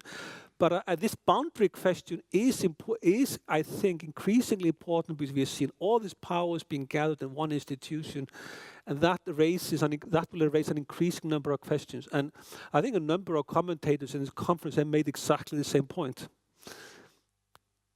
Well, thank you very much, Jon, for that valuable discussion and insights. I really enjoyed it. I hope you also enjoyed it. Unfortunately, I have to regulate now because there is a time schedule. Of course, there is some kind of remaining risk that you will be not on time, but just give me give me the opportunity to give you the regulation. The regulation is we will convene again here at 3:30. There will be a session on monetary policy communication in uncertain times, hosted by Birgit Niesner, the Director of Economic Analysis and the Research Department at the ÖNB. I'm also looking forward to that. Thank you very much for participating actively in that discussion. Thank you very much again for making it possible to have so much food for thought and to have a very good discussion on very, very specific and very demanding issues that will, take us thrilled for let's say the next not only month or years, but I think it's a long-term thing, and especially if hopefully coming out of a crisis or going to a normalized situation of monetary policy, there is the question of how to design the system in the future, and the discussion on how to, let's say, scale the risk management, the risk appetite, and how to deal with risk management processes in the short run, but also in the long run, is very important. So I would not want to shorten your break. Thank you very much again. Enjoy the break and enjoy the remaining part of the conference. Welcome to this very important and last panel of our conference. We will talk about monetary policy communication in uncertain times. I assume that you're still here, and I'm very happy about this, because you're not only interested in monetary policy in uncertain times, but in the communication side of it. And you are right so, because we, as central bankers, know that it is not only the measures which we take, but it is equally important how we talk about it to the audience. So to have an effective monetary policy, you cannot think it without the verbal part of it. So we will really deal with an essential question, which holds true for normal and for special times. As we are now in special times, we had a second reason to put up this topic on the agenda, and this is that this question of high inflation is really worrying everybody, and everybody is preoccupied on how central banks fight inflation. And probably not only me, because I'm working at the central bank, but probably also you will have different and several occasions when you sit down with friends and family in our times that they ask you the same questions. And they want to find out not only when inflation will go down, but also what the central banks are doing. And our panel will highlight this, whether we not only do good, but whether we really succeed in talking about what we do. So at the end of the panel, what we try to deliver you, and I want to make a side remark also, I'm not only happy about every person who is still in the room, but about every person who is still sitting in front of the computer. And I will make this panel a little bit different. I'll open up earlier to the audience, to the discussion. I have asked keynote speakers, and I have a very young panel round to really kick off shortly. So if we fail to communicate properly to you, we are also probably not the best experts on the topic of communication. So take us by our word, and we want to deliver to you on the question how to construct robust communication on monetary policy in uncertain times. We will come back to this question at the end, and you will be the one who will judge whether we failed or succeeded. And in order to give good answers and to highlight different perspectives, I'm surrounded by people who are very knowledgeable on the topic of communication. I'll introduce them shortly to you. On my right hand, and I have a wonderful mix, not only of young people, but also from policy-making institutions and from academia. And of course, the people from policy-making institutions speak for themselves and not for their institutions. So they're really free today. On my right side, Claudiana is sitting. She works as a senior economist at the ECB. And Claudiana will alert us to the fact that there is a trade-off between accuracy and simplicity. So being simple does not exempt you from the obligation of being accurate. On my left side, Michael McMahon is sitting. He's a professor of economics at the University of Oxford, and he will draw our attention to the fact that we must accept that we currently communicate under an extreme degree and level of uncertainty, but we cannot use this uncertainty for not being clear. On my other right side, on my far side, Kilian Rieder, one of my colleagues of the Austrian Central Bank, is sitting, and he will highlight, he investigates a lot into informal channels of communication of central banks. So he goes beyond official statements, he goes beyond press releases, and will give us insight on whether what is good and what is not good from this angle based on his research.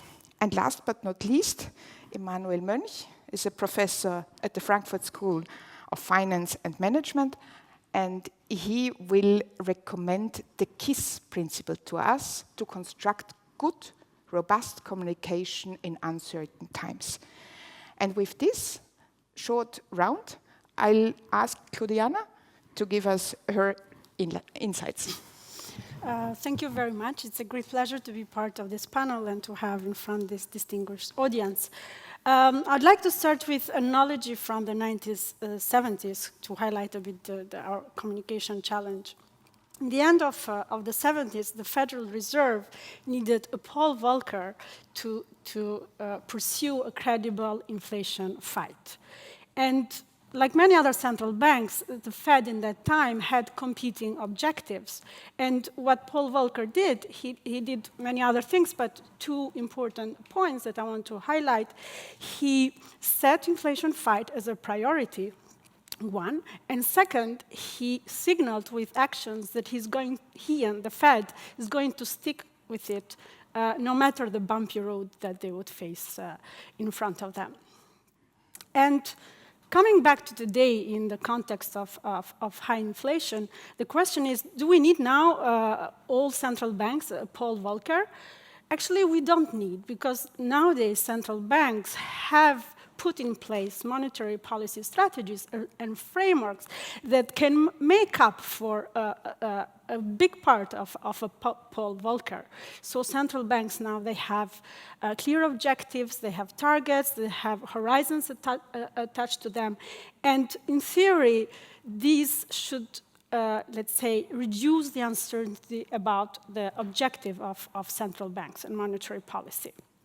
And having this, let's say, clear communication on the objective of the central bank, what is the primary objective? Is it inflation or there are other secondary objectives? I think it's very important now. We discussed yesterday that central banks are facing high inflation, but also other competing objectives, financial stability, climate change, you name them. And I think now it's very important, like to do like what Volker did in that time, central banks to communicate clearly what is their primary objective.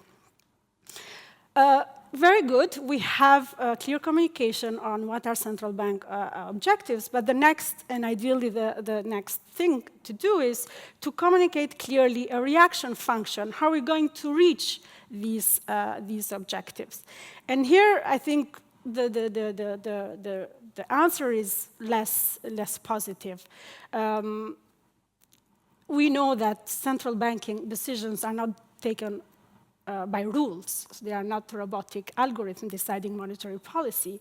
And therefore, I think there will be some uncertainty around the reaction function of the central bank that we cannot completely, let's say, remove. And why I say so, there are three reasons, at least three reasons. One, because there is uncertainty about the economy. Second, there is uncertainty about the effects of policy. And third, which I think is equally important, that monetary policies today are decided by committees. And different members of the committees may weigh differently these uncertainties. And this will shape the reaction function of the central banks. And nonetheless, this is not a justification for creating uncertainty about the reaction function. Central banks can still clearly communicate some guiding principles of how they will conduct monetary policy. So how to make up for a full Volcker, Paul Volcker in this case? One, clear objective, clear communication on the primary objective. And second, if central banks cannot communicate one unique, let's say, reaction function, I think they can communicate the whatever it takes part of it. And both these two elements will reduce the uncertainty about policy. And we're talking, we are in times of high uncertainty. Should central banks reduce this uncertainty? We're talking these days communicating also with the general public. And I also wanted to highlight this trade-off of caveat that when communicating, especially with the general public, we are nowadays speaking in very simple language. We are providing in a nutshell types of summaries or in a glance, which is great. But however, if you are reading these very simple statements, what is missing in these statements usually is some complexity or the uncertainty around. So central banks, yesterday also we mentioned that these times are very difficult for central banks, and I think it's good sometimes to say these are difficult times, even for the general public. And so in this respect, there is this trade-off between accuracy and simplicity. So we don't want to strip our communications from uncertainty that central bankers face, because this would risk to actually communicate a false sense of certainty and would put, let's say, those who follow the communication in wrong paths. And if they don't materialize, then the credibility of the central bank will be affected. Thank you very much. So if I understand you correctly, it's a fine line to walk between being understandable and acknowledging that the reality around us is very complex. Yeah. Thank you. Michael, please. Okay, fantastic. Well, so monetary policy communication in uncertain times, that's simple. That's monetary policy communication, because all times are uncertain. Greenspan famously, just after he left office, said that monetary uncertainty is not just a pervasive feature of the monetary policy landscape, it is the defining feature of that landscape. And of course, we talk about more and less uncertainty. I think I've probably heard the expression unprecedented uncertainty quite a bit too much in the last 4 years, because at some point it should become precedented. But anyway, I'm going to try and focus not on what Claudiana talked about, but actually on communication with the more traditional audiences for central bank communication. So thinking about markets, bond traders, etc. But I do agree, and some of the issues are exactly the same that Claudiana mentioned, but maybe in the discussion we can come back to communication with the public. So given that it's always uncertain, I guess the question is what you want to communicate and how you can communicate that without unnecessarily adding to the uncertainty. That's my summary of Claudiana's statement. And what I'm going to add to that, I think, is that even when there is huge uncertainty, it is absolutely vital that central banks continue to explain what they're doing. And I think the thing that we have largely overlooked, and by we, I'm a semi-reformed central banker in that I started my career in a central bank. I spend a lot of time hanging around central banks, but I am now an academic, so I can. But we, the academic community, I think have misled policymakers a little bit in that a lot of our work on models and communication and optimal policy focus on this idea of forward guidance and giving hints about the future.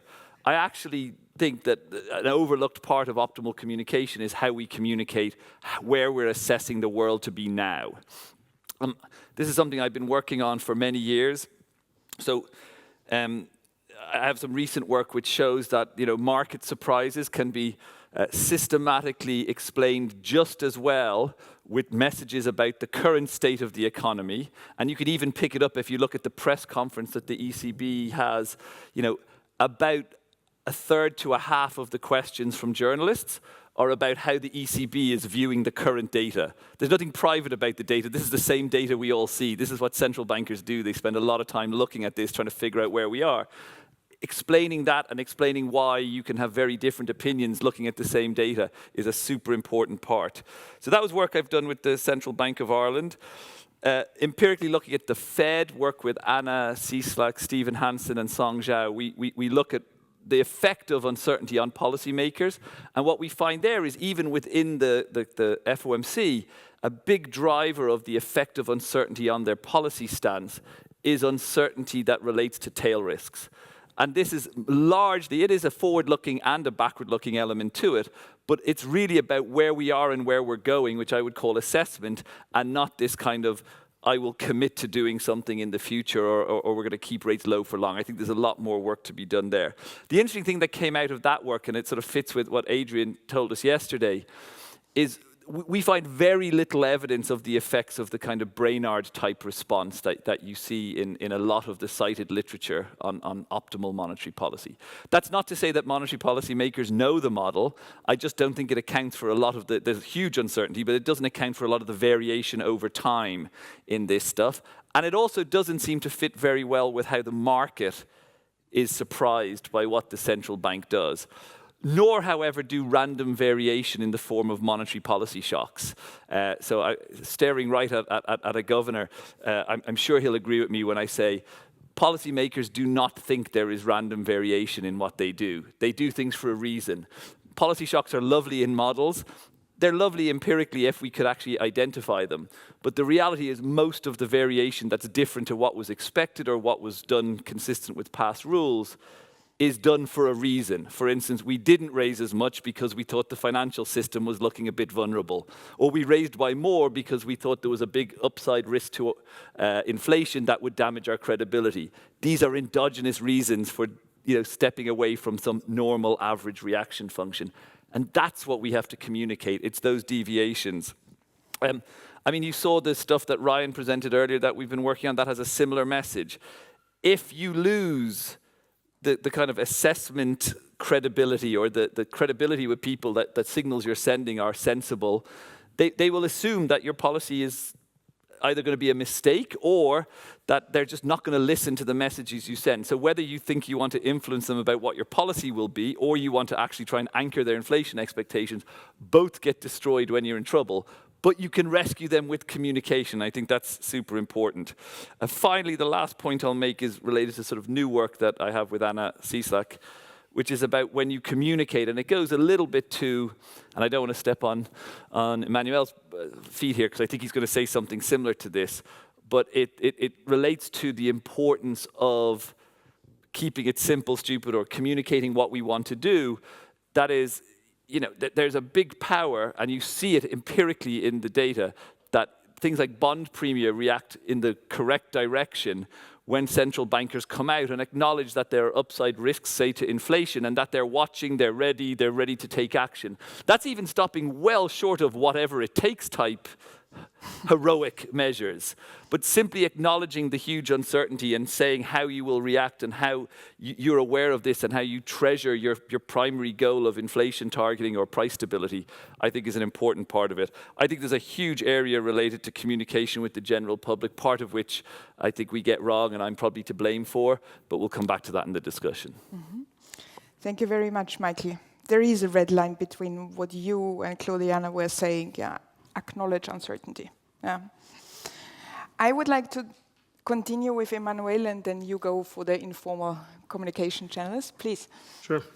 Thank you so much for having me on the panel. It's a great pleasure to be here and talk a little bit about monetary policy communication. I want to center my remarks around 3 issues that have also come up repeatedly at this conference so far. The first is about inflation expectations anchoring.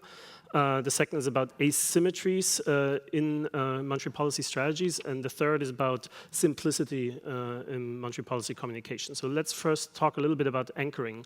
Markus Brunnermeier talked a lot about it yesterday. Well-anchored inflation expectations make the economy resilient. Central bankers communicate so much primarily because they want inflation expectations to be anchored. But what does it actually mean for inflation expectations to be anchored? There's many definitions out there. There's one that I like a lot by Ben Bernanke, who basically said, I think of inflation expectations as being anchored when they're insensitive to news.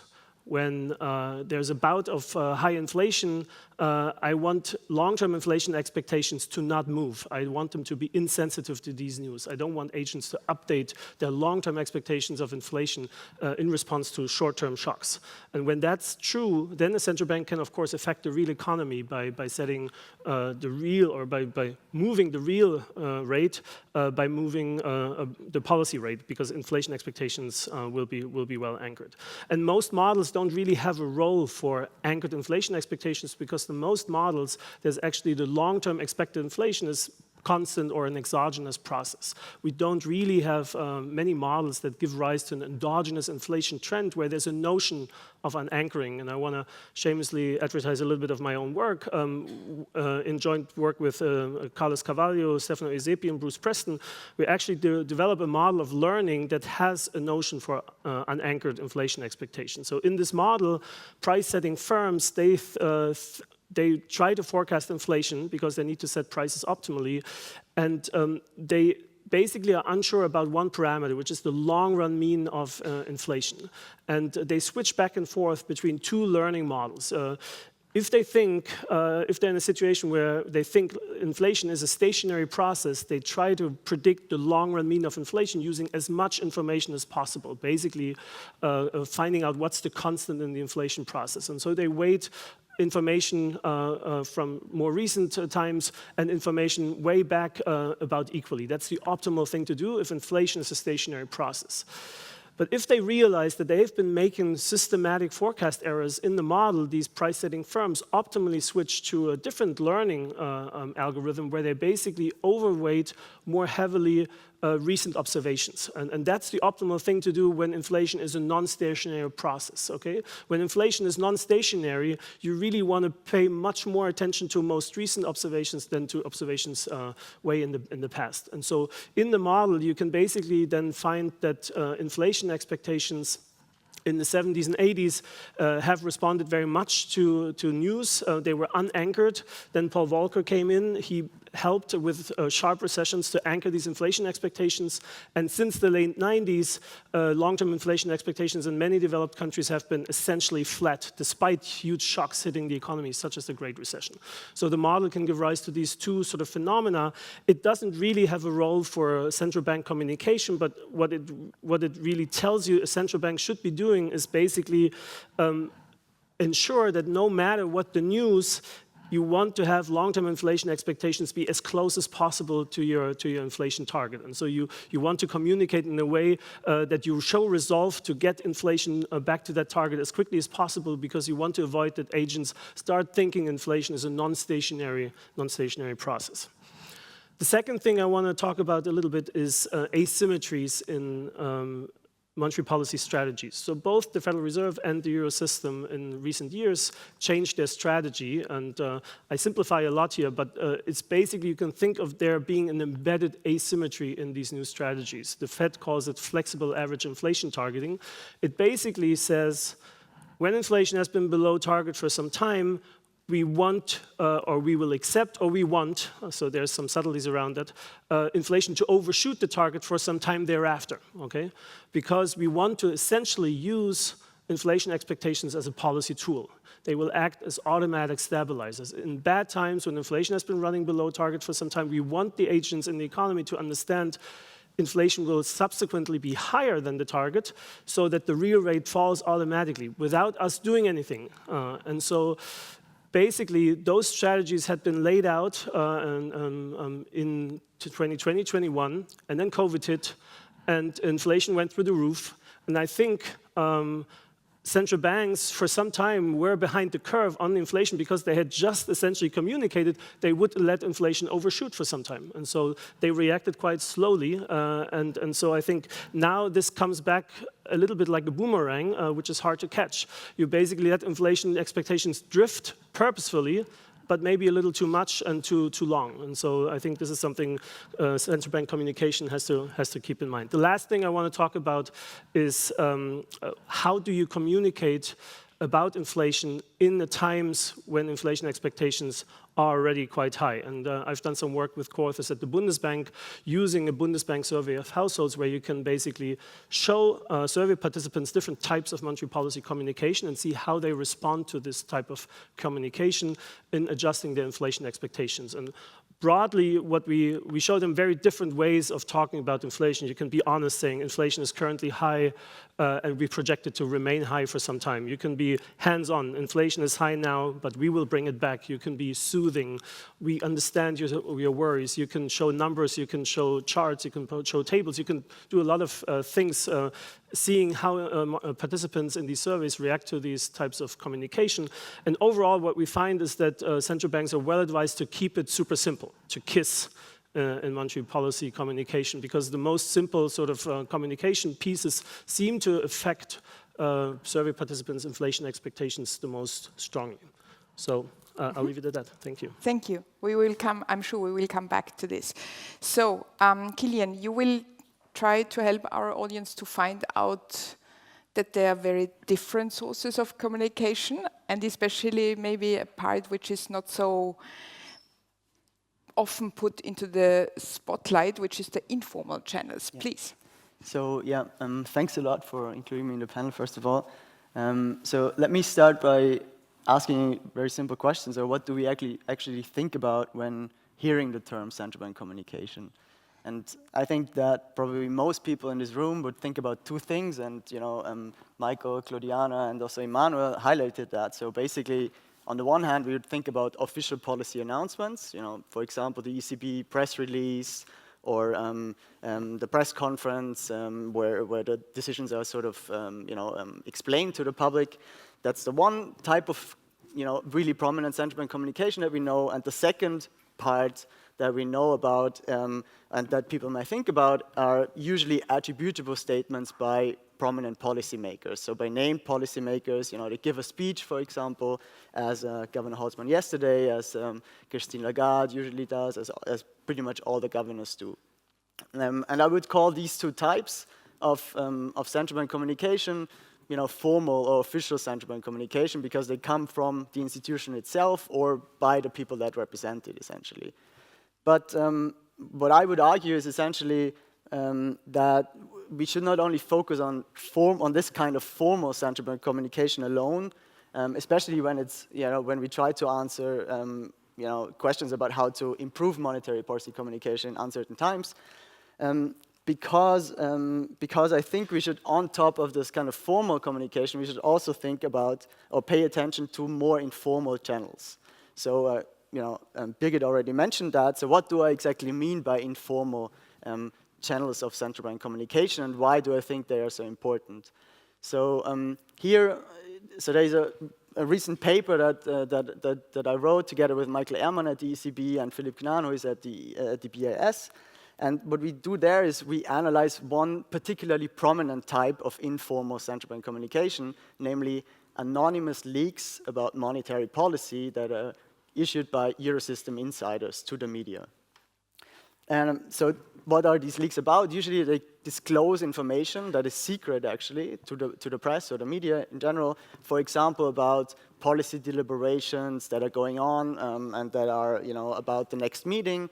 Or, for example, these leaks also disclose information about the macroeconomic projection exercise that has not been released to the public. These are two typical types of leaks that you will see. And so what we do in this paper, we basically do a systematic search for these leaks over the last 20 years, and we find about more than 360 such leaks in the Eurosystem. That means a bit less than 20 per year. But with a peak in 2019 where we had about 4 leaks per ECB monetary policy meeting. So we do a lot of things in this paper, and you're very welcome to look at it. We also wrote a blog post about it on the ECB website. But I want to highlight 2 things that are important here for this session, and to make my point why we should care about informal central bank communication. So first of all, we quantify the impact of leaks on financial markets, that is, on public expectations. And we do that by looking at movements in risk-free interest rates in very short-term, high-frequency windows of 35 minutes around the occurrence of these leaks. And what we find is that these leaks, on average, cause market movements that are 95% larger than normal and up to 35% larger than the average effect of a governing council member speech. So this means that these leaks are can be really powerful tools actually to shape public expectations. And the second result that I want to, this means also that they can actually create a lot of noise, right? The second point that I want to make is that our results also show that if a leak happens really shortly after a policy announcement, these leaks significantly weaken the announcement effect of the ECB monetary policy, press release, for example, or the press conference. So, and this is in strong contrast to attributable statements. So leaks can dampen the effect of official central bank announcements. So the takeaway, for these 2 reasons, I think is we cannot just, focus on improving formal central bank communication. We need also to, really need to think about informal channels of central bank communication as well.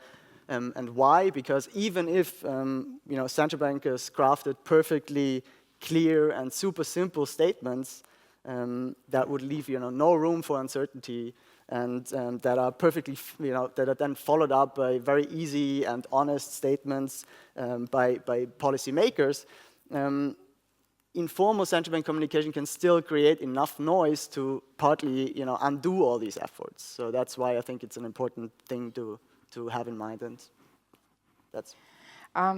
Super interesting paper, and the blog really recommended. But can I ask a question and then really allow the panel to react to each other? I mean, you have portrayed these informal leaks as something which produces noise, and this is obviously this is against constructing robust monetary policy communication in uncertain times, and you cannot steer those leaks. But is there also maybe something good about those leaks? So I'm not sure if there's something good. There's good news in the paper about leaks, essentially. So let's put it this way. So even though we find that they have a strong market impact, we find also that they are not predictive of monetary policy, outcomes, essentially.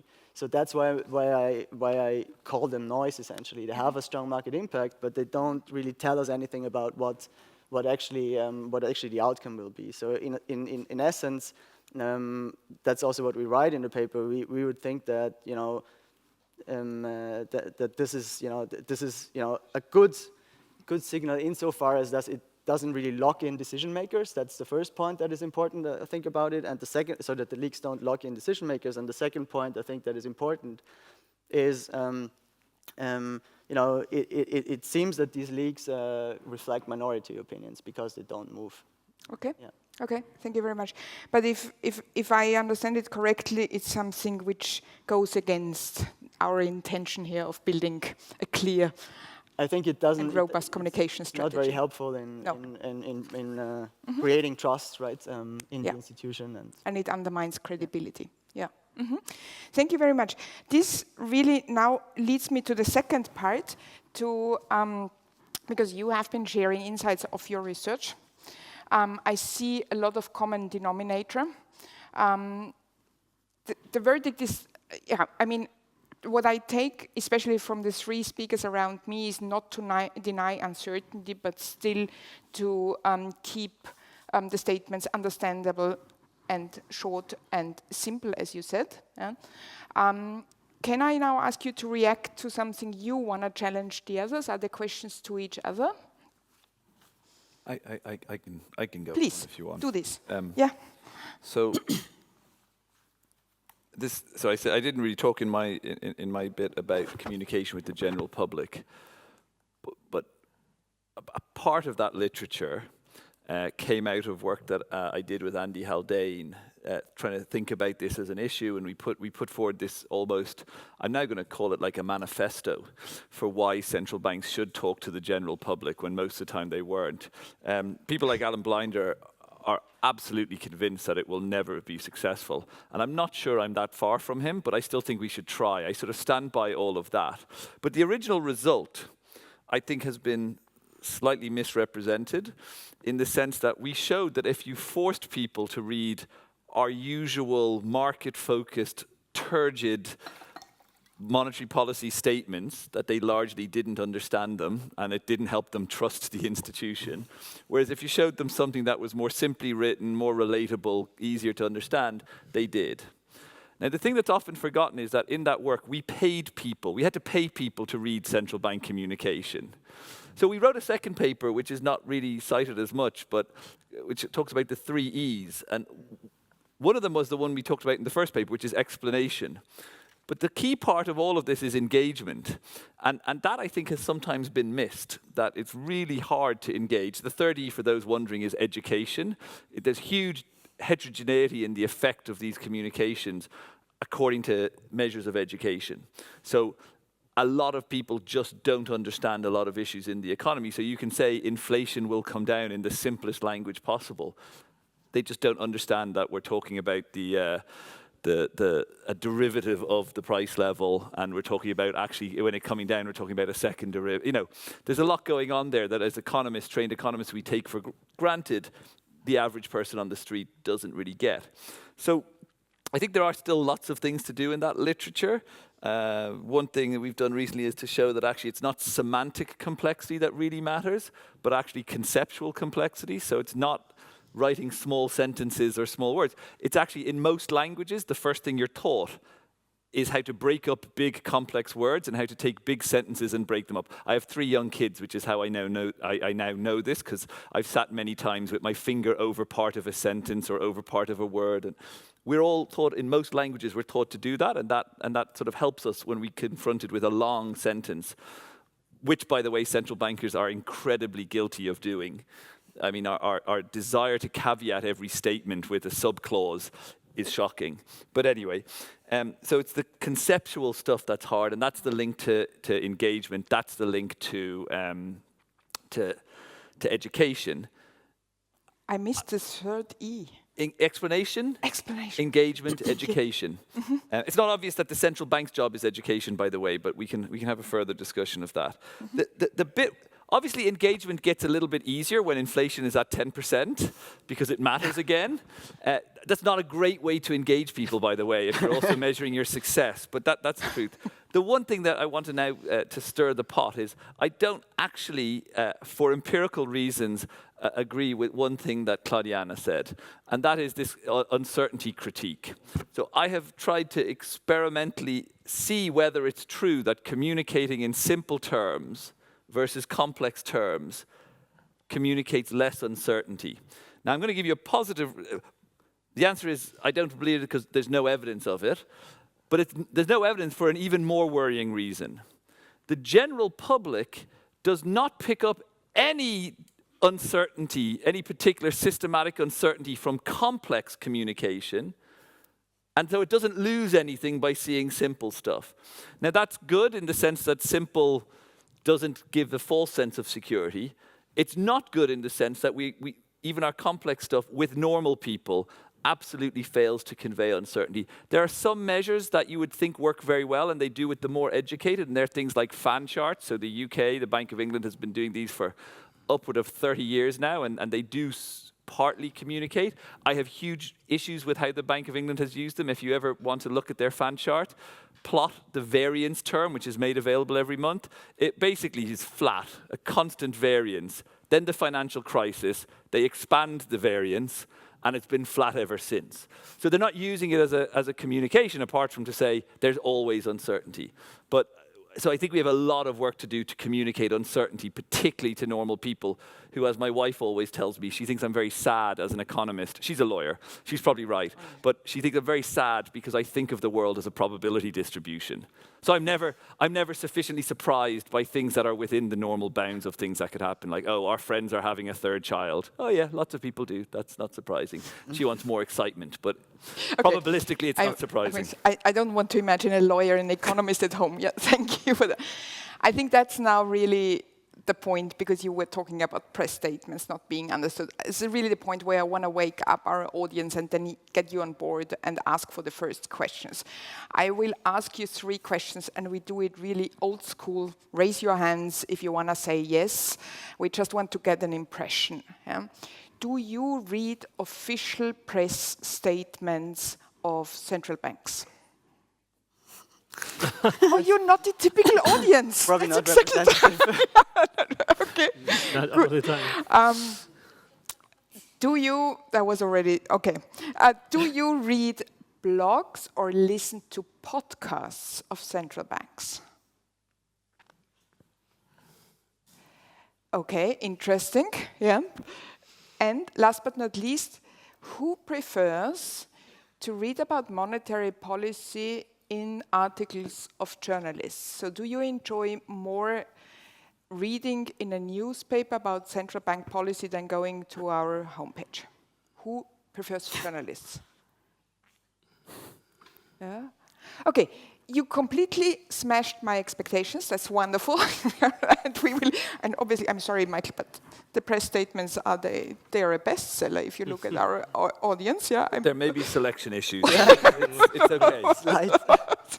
But I think that's now the point to ask you for the first questions. And again, I would be really proud also to take questions from the online audience. Please. Go ahead. The microphone will move to the 4th row, please. Yeah. I will take 3 questions. I saw Ernest and Rilind, and then I stop and go for my panel So again. a quick question for Emanuel first. And you mentioned your survey.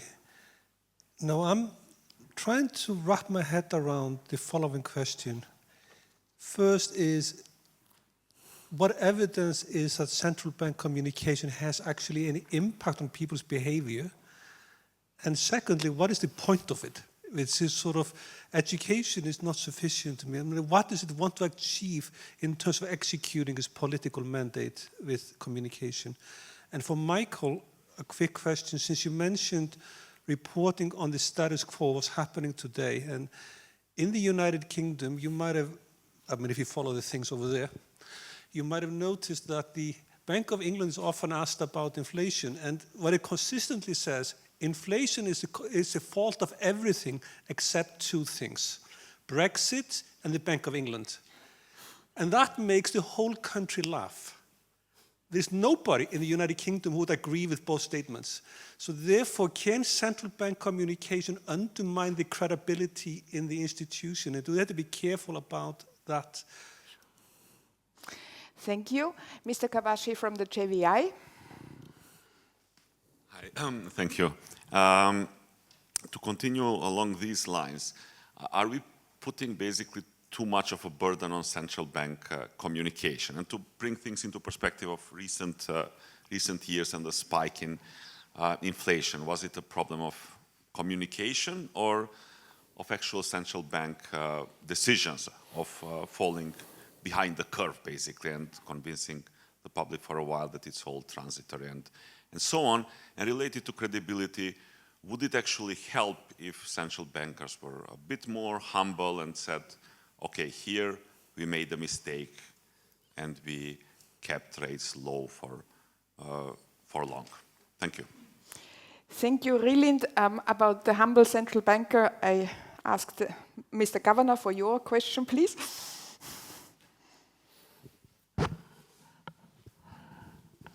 Thanks, fascinating topic, fascinating panel. I have a simple question for you with regards to how much did, over the last few years, individuals really understand what you're doing? What I mean the following. From October 2019 to summer 22, interest rate has been at 0.5. All the rest of the action happened through asset purchases, happened through deltros, happened through forward guidance. My understanding is not only by talking to Mr. Everybody, but including talking to people knowledgeable of the financial system, and their interest into these instruments was, except if they profited from them, zero. So given this one, how does one communicate if the interest is for policy makers essentially only on the interest rate? Then, you know, is the interest going up? The rest of the instruments used were hardly appreciated and understood, and when I talked, I don't want to reveal in what areas, they were not interested at all what's happening there. So how does one communicate then something which people are not interested in because they don't understand it? Mm-hmm. Thank you. Emanuel, why don't you take the first? Okay, I'll give it a shot. Attempt. So, you know, last night the dinner speaker said the dirty secret of central banking is we don't understand anything about inflation expectations. I don't fully agree, but I partially agree, because we actually understand fairly little still. And much of what we know about inflation expectations uses surveys where we can basically randomly give groups of people different pieces of communication information and then see, compare their expectations before and after, and we see quite sizable effects in these surveys. And so I think that shows that survey participants, be it households, firms, professional forecasters, they do understand communication, they react to it. There's relatively little evidence on how long they remember this. There's some that actually do repeated surveys, and it seems like these effects are fading. So the effects of information treatments, communication treatments on survey participants are fading over time. There's almost no evidence that they really change their behavior, and there's maybe even ethical reasons not to study this. I think there's evidence that self-reported consumption, for example, consumption plans react somewhat to such pieces of communication, although the evidence actually is pretty shaky, and is my reading of the literature. So in the end, do we know if people actually change their behavior? I think we know little about that question, and more research needs to be done, but happy for the others to chime in. So the other question, whether it's a problem of communication or of decisions, I think it's probably both. I mean, you want to be super clear about what, I fully agree with Claudiana and everybody else on the panel, you want to be super clear what your reaction function is, what your primary objective is, and then be very consistent in acting, but also communicating. And I'm personally, for example, I very much like the agenda of the Eurosystem, other central banks, to think about climate change and how it affects our economies, what tools central banks might have available to address climate change. But in summer of 2021, when inflation is starting to go through the roof, I mean, you really have to communicate about inflation, and that you're actually willing to do everything you can to bring it back to target quickly, and not talk about climate change and many other things while inflation goes through the roof. I think that was a clear communication error and something that I think needs to be revisited potentially. How do you communicate unconventional policies? I think this is extremely challenging because the way they work, these policies, is so complicated that even many economists don't fully understand sort of the plumbing behind how they work. And so I think it's very challenging. We have some, again, survey-based evidence that actually households respond fairly little to announcements or information treatments regarding QE and other policies, maybe because they don't fully understand how they work. So if you have to communicate about those policies, try to explain very clearly how they work, even though it's hard. Yeah. That's my 3 cents. Who else wants to contribute? You got... let someone else go first and I'll clean up. Probably I would add something on the last question, how to communicate on tools that people are maybe not interested in. The general public is more familiar with interest rates. They deposit, they take loans, they take a mortgage on house. So probably they understand better the decision on interest rates. But what we know also from research is actually what is more important for household is not about knowing which tools monetary policy or central banks is using, but for what purpose.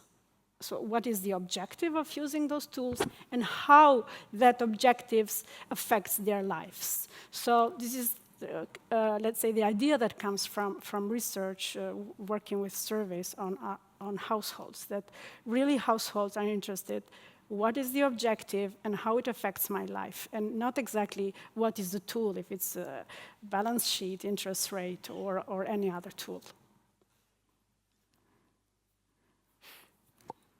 Okay, absolutely central bankers can undermine their credibility with their communication, not just by not talking about stuff that it's patently obvious have had an effect, but especially when they try to talk in ways that, I'll give it a very specific example that occurred in the UK. The chief economist, Hugh Pill, recently got himself in a lot of hot water in the press by essentially saying something that I would guess most economists in this room would have at least thought, if not said publicly, and gotten away with, which is, we have experienced a massive terms of trade shock. A terms of trade shock is such that macro policies can't undo it automatically. Monetary policy is a very blunt tool which can sort of shift the interest rate, but it doesn't make the problem go away. And what we can do is we can sort of allocate with fiscal policy where the sort of losses are borne the most or the least. That's a perfectly reasonable, that's the type of answer I would expect from my third-year undergraduates who are about to take their finals. He said something a bit like that and got absolutely pilloried for it because he said, we have to accept that the UK is now poorer. And it's a choice of words that was very difficult. And again, it's a difficult thing to communicate when he's seen as a banker on a high salary who can absorb this to just say, oh, come on, we can all just accept we're poor. So I think the economics of what he said was not at all wrong. The way he delivered it was a bit of a disaster, and that's cost a lot of negative headlines for him. So, and I think that's bad for the overall bank. That undermines the credibility. But it sort of goes a little bit to the governor's question, which the issue here is you don't want to, a little bit like macroprudential policies, you don't want to be making them up at the moment you need them. There's an importance of being out and talking, even at times when nobody's interested, explaining what you're doing. I fully agree with Claudiana. I think part of the problem with asset purchases is a lot of people don't understand them. They think they're about bailing out banks or you're giving a helping hand to the financial sector. Whereas if we talked about them in terms of we're trying to lower long-term interest rates by 50 basis points. Now I'm starting to sound a bit like yield curve control, which I know a lot of people are not comfortable with. But if you put things into the metric that they understand, lowering interest rates on mortgages for everybody to help the economy, that could be part of it. But again, it's hard to build engagement in education, but you certainly can't do it just on the moment that it matters most. And Roland, I know no one's come back to your question, so I'll do that.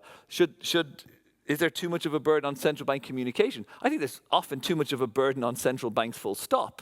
Since the financial crisis, they're viewed as the superhuman institution that can save all. And I think that's very politically useful sometimes. But I think in that sense, it's tough. Well, you're wearing the cape now as a central bank, so it's difficult. You have to sort of do your best. I think the key thing is, it's not too much of a burden. What you don't want to do is communicate badly, and in doing so, lose your credibility, because then you get all these negative, like imagine now if central banks are perceived not to be, they're too far behind the curve. I agree with Emanuel on this. I think they were. They tried to use their credibility to say, I don't have to do much. Well, they reacted a lot later than, say, emerging market central banks, who now have inflation under much more control, but interest rates had to go up from August, September 21, as opposed to waiting, 22, as opposed to waiting a lot longer. But the problem with waiting is if you lose your credibility, then inflation expectations start to go up, real interest rates fall, and that's actually pushing against you. You're putting fuel on the fire that you're now going to have to try and put out. So, yeah, tough. You have central banks have this job. You're not the superhumans, but you have to be as much of a superhuman as you can, and part of that is communication, but not only that. Thank you, Michael. Before, I have an online question, and then I ask Kilian if he wants to contribute also to the other channels, and then I'll ask you other questions. Ingrid, please, which online question do we have? Yes, Sandra Eickmeyer put questions into the chat. Is it perhaps not only about quote-unquote simple communication? Could a problem be that people have two hemispheres and central banks rarely communicate with people's right hemisphere, which is about relations, empathy, context, process, nonverbal things, system sensing rather than numbers, facts, goals, causal, linear connections, details which talk to the left hemisphere? And she continues, something that is overlooked in my view in central bank communication is the unconscious, perhaps the unknown unknowns Jon Danielson talked about. It is said that roughly 95% of people's behavior and thoughts is unconscious. This will probably be larger in crisis times. Could that become an issue for central bank communication, and how? Thank you, Mrs. Eickmeyer. Thank you, Ingrid. If anybody, it was a long comment with a question at the end. If you want to take it up, with pleasure. I'm just going to, first of all, react to, I totally agree with what Emanuel said before, we were behind the curve and so on, and I don't want to exculpate anyone, but I think, perhaps this was, this was a clear case of being perhaps too late, but in other circumstances might be difficult. There might be a trade-off in the sense of short-term versus long-term and transitory versus long-term shock and persistent shock, in the sense that you make inflation salient and thereby actually contribute to getting us away from target, in a sense. So that might just, but I guess that you would perfectly agree with that anyway. So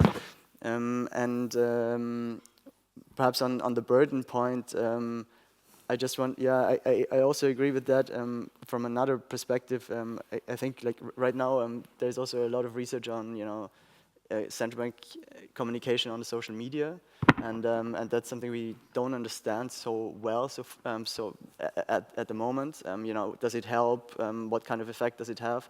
And sometimes pushing in all these new directions might be a bit too much before we kind of know what it actually does to expectations, how people react to it, and so forth. Mm-hmm. Thank you very much. We have heard from Can I answer Sandra's question, just because I don't think so. I'll just say one thing on on this idea of relationship sort of building. There is actually evidence. So the Bank of England has tried to implement a series of what are called citizens panels. So these were a regionally distributed network of people who would get together and meet. Before COVID, you would get free pizza. Then you went online. They may be back to pizza. I haven't followed up. You can show that with those things that actually and this is one of the arguments that we put forward in the original paper with Andy, that one way that you build trust is not by convincing someone, but just by talking to them. Seeing a real governor standing there looking in their eyes, saying, look, I understand that, I understand these difficulties. I think there's a big part of that, and like I say, the evidence, and there's a paper in the quarterly bulletin from December last year that I was involved in that looked at this, and you can show that the people who go to these generally, their expectations start to come in, they start to understand the bank, they start to understand the objectives of policy. 2 comments, though, on that. And A, that's wonderful, but B, it's an incredibly costly way to make friends in a 65 million people economy, right? And there's also selection, just as there is here. The advert goes out, and there are people who want to talk to the Bank of England officials who will join this panel and contribute and do all of this. And that's fantastic. I don't think you should ever aim as a central bank to reach literally everyone. There are some people who are disengaged and will always be disengaged. Some who will be aggressively disengaged. But even with those that want to engage, it's really difficult to get this room, say, with 100 people in it, once a month and have senior staff coming here to talk to them. It works, but it's difficult. But it should be in the mix, but we have to think about other ways to do that. Mm-hmm. We always have considered it. I now really want to throw my... Emanuel, if you dive for this answer, please. I want to chime in real quick. So I think, effective communicators are often those who show empathy and are perceived as being empathetic. And I think that's true for central bank communicators and for others.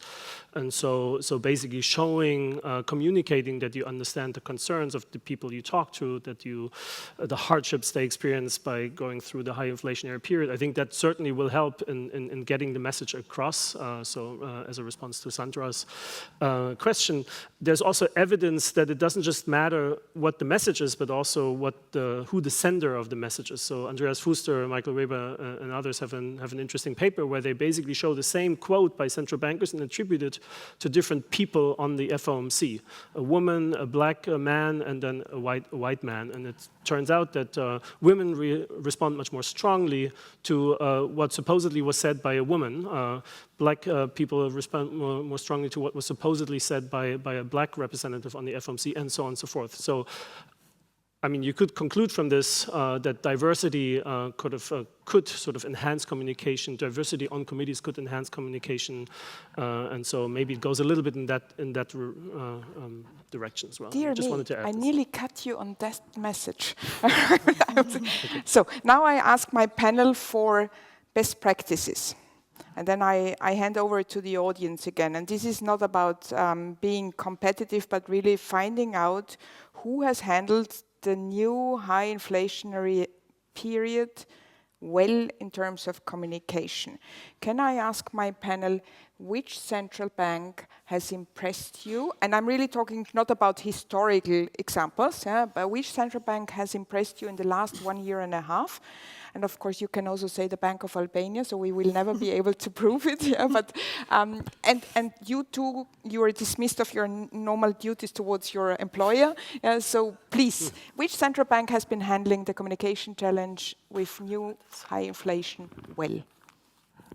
Helian. I asked ChatGPT to. No, I did not. But so basically, I find this question. So I'm actually going to give a super boring. So I thought a lot about this question. I'm going to give a super boring answer. I don't know what does it mean to have a very successful communication policy. How do we measure it? Do we measure it in terms of like bringing inflation back to target, and also communication strategies are so different across central banks. You have consensual decision-making bodies. You have some that are more like free to speak, like the Bank of England or the FOMC versus the ECB, where they have like a single voice policy. So I found it extremely difficult to, actually pin down what is good in a sense, right? Or like, and so I would like to pass on this question, essentially. Good, that's a classical economist answer, yeah?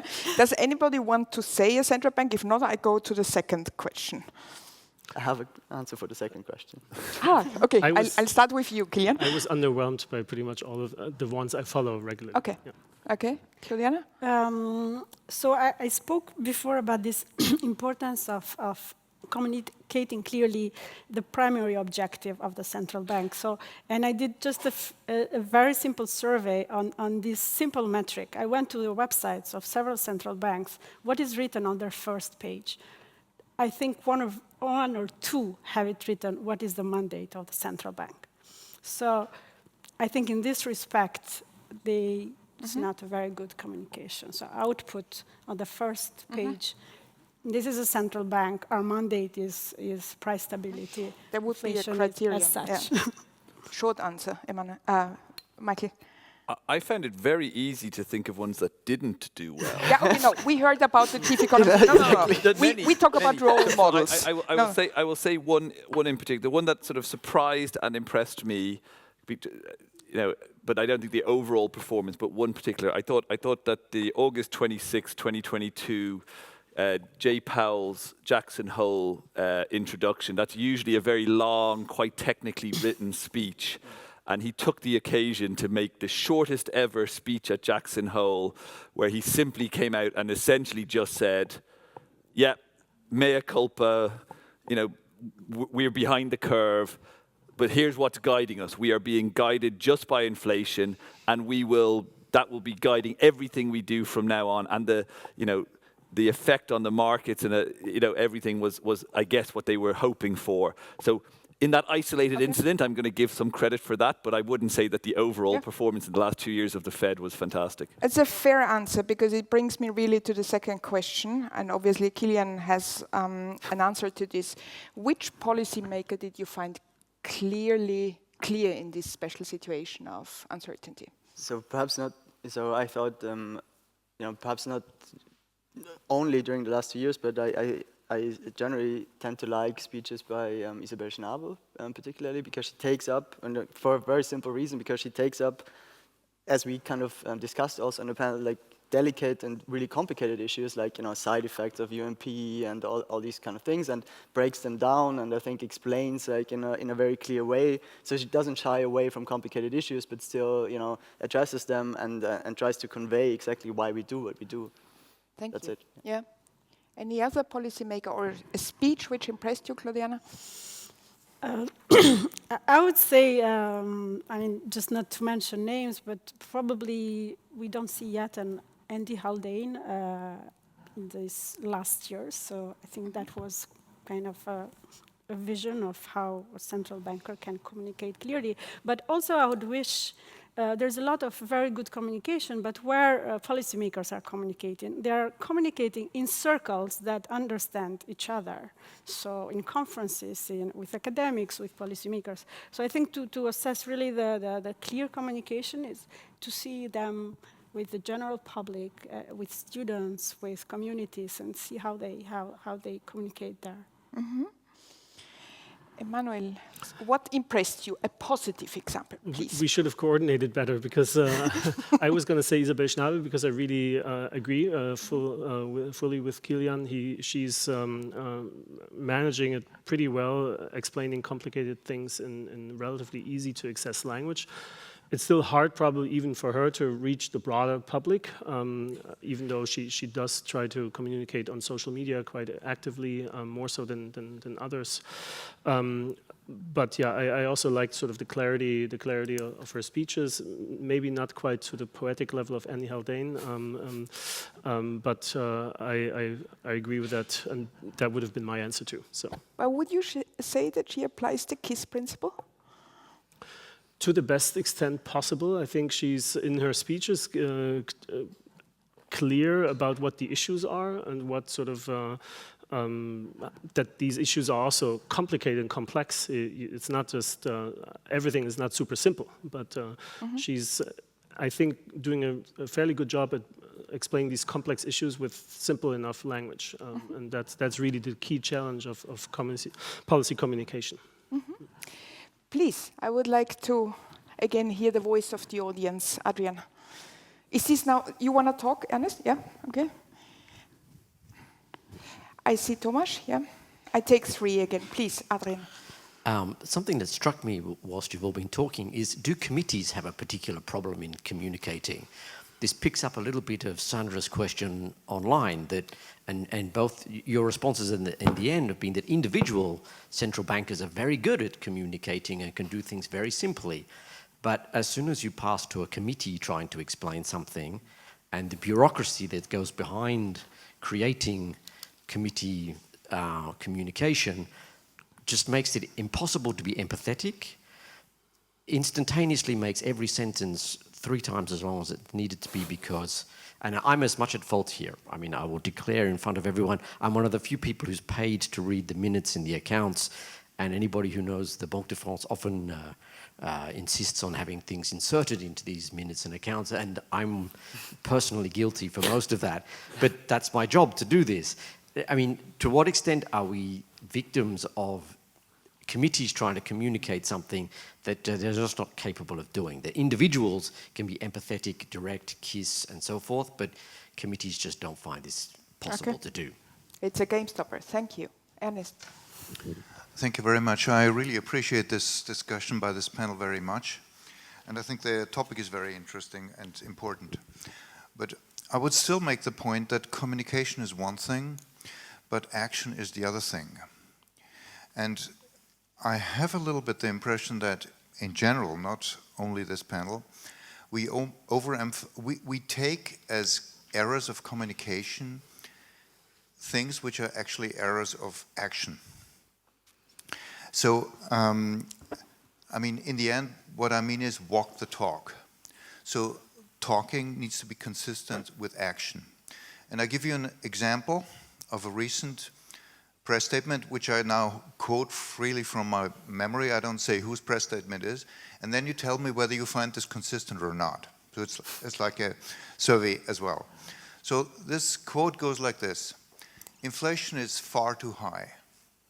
Therefore, we have decided to slow down our increase in interest rates and do not commit anymore to any further increases in the near future.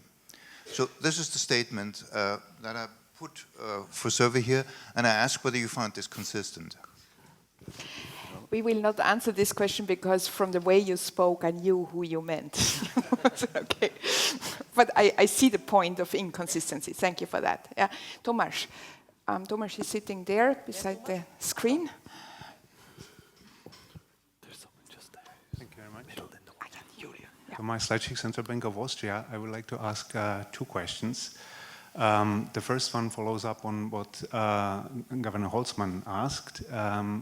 The question was about how to communicate more complex issues to the public who probably care mostly about interest rates.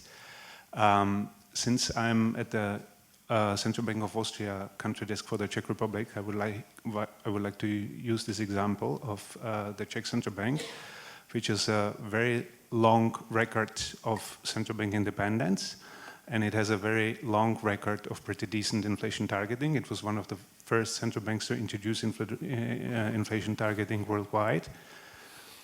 Between 2015 and 2017, they used the exchange rate floor for monetary policy purposes to raise, back then, very low inflation.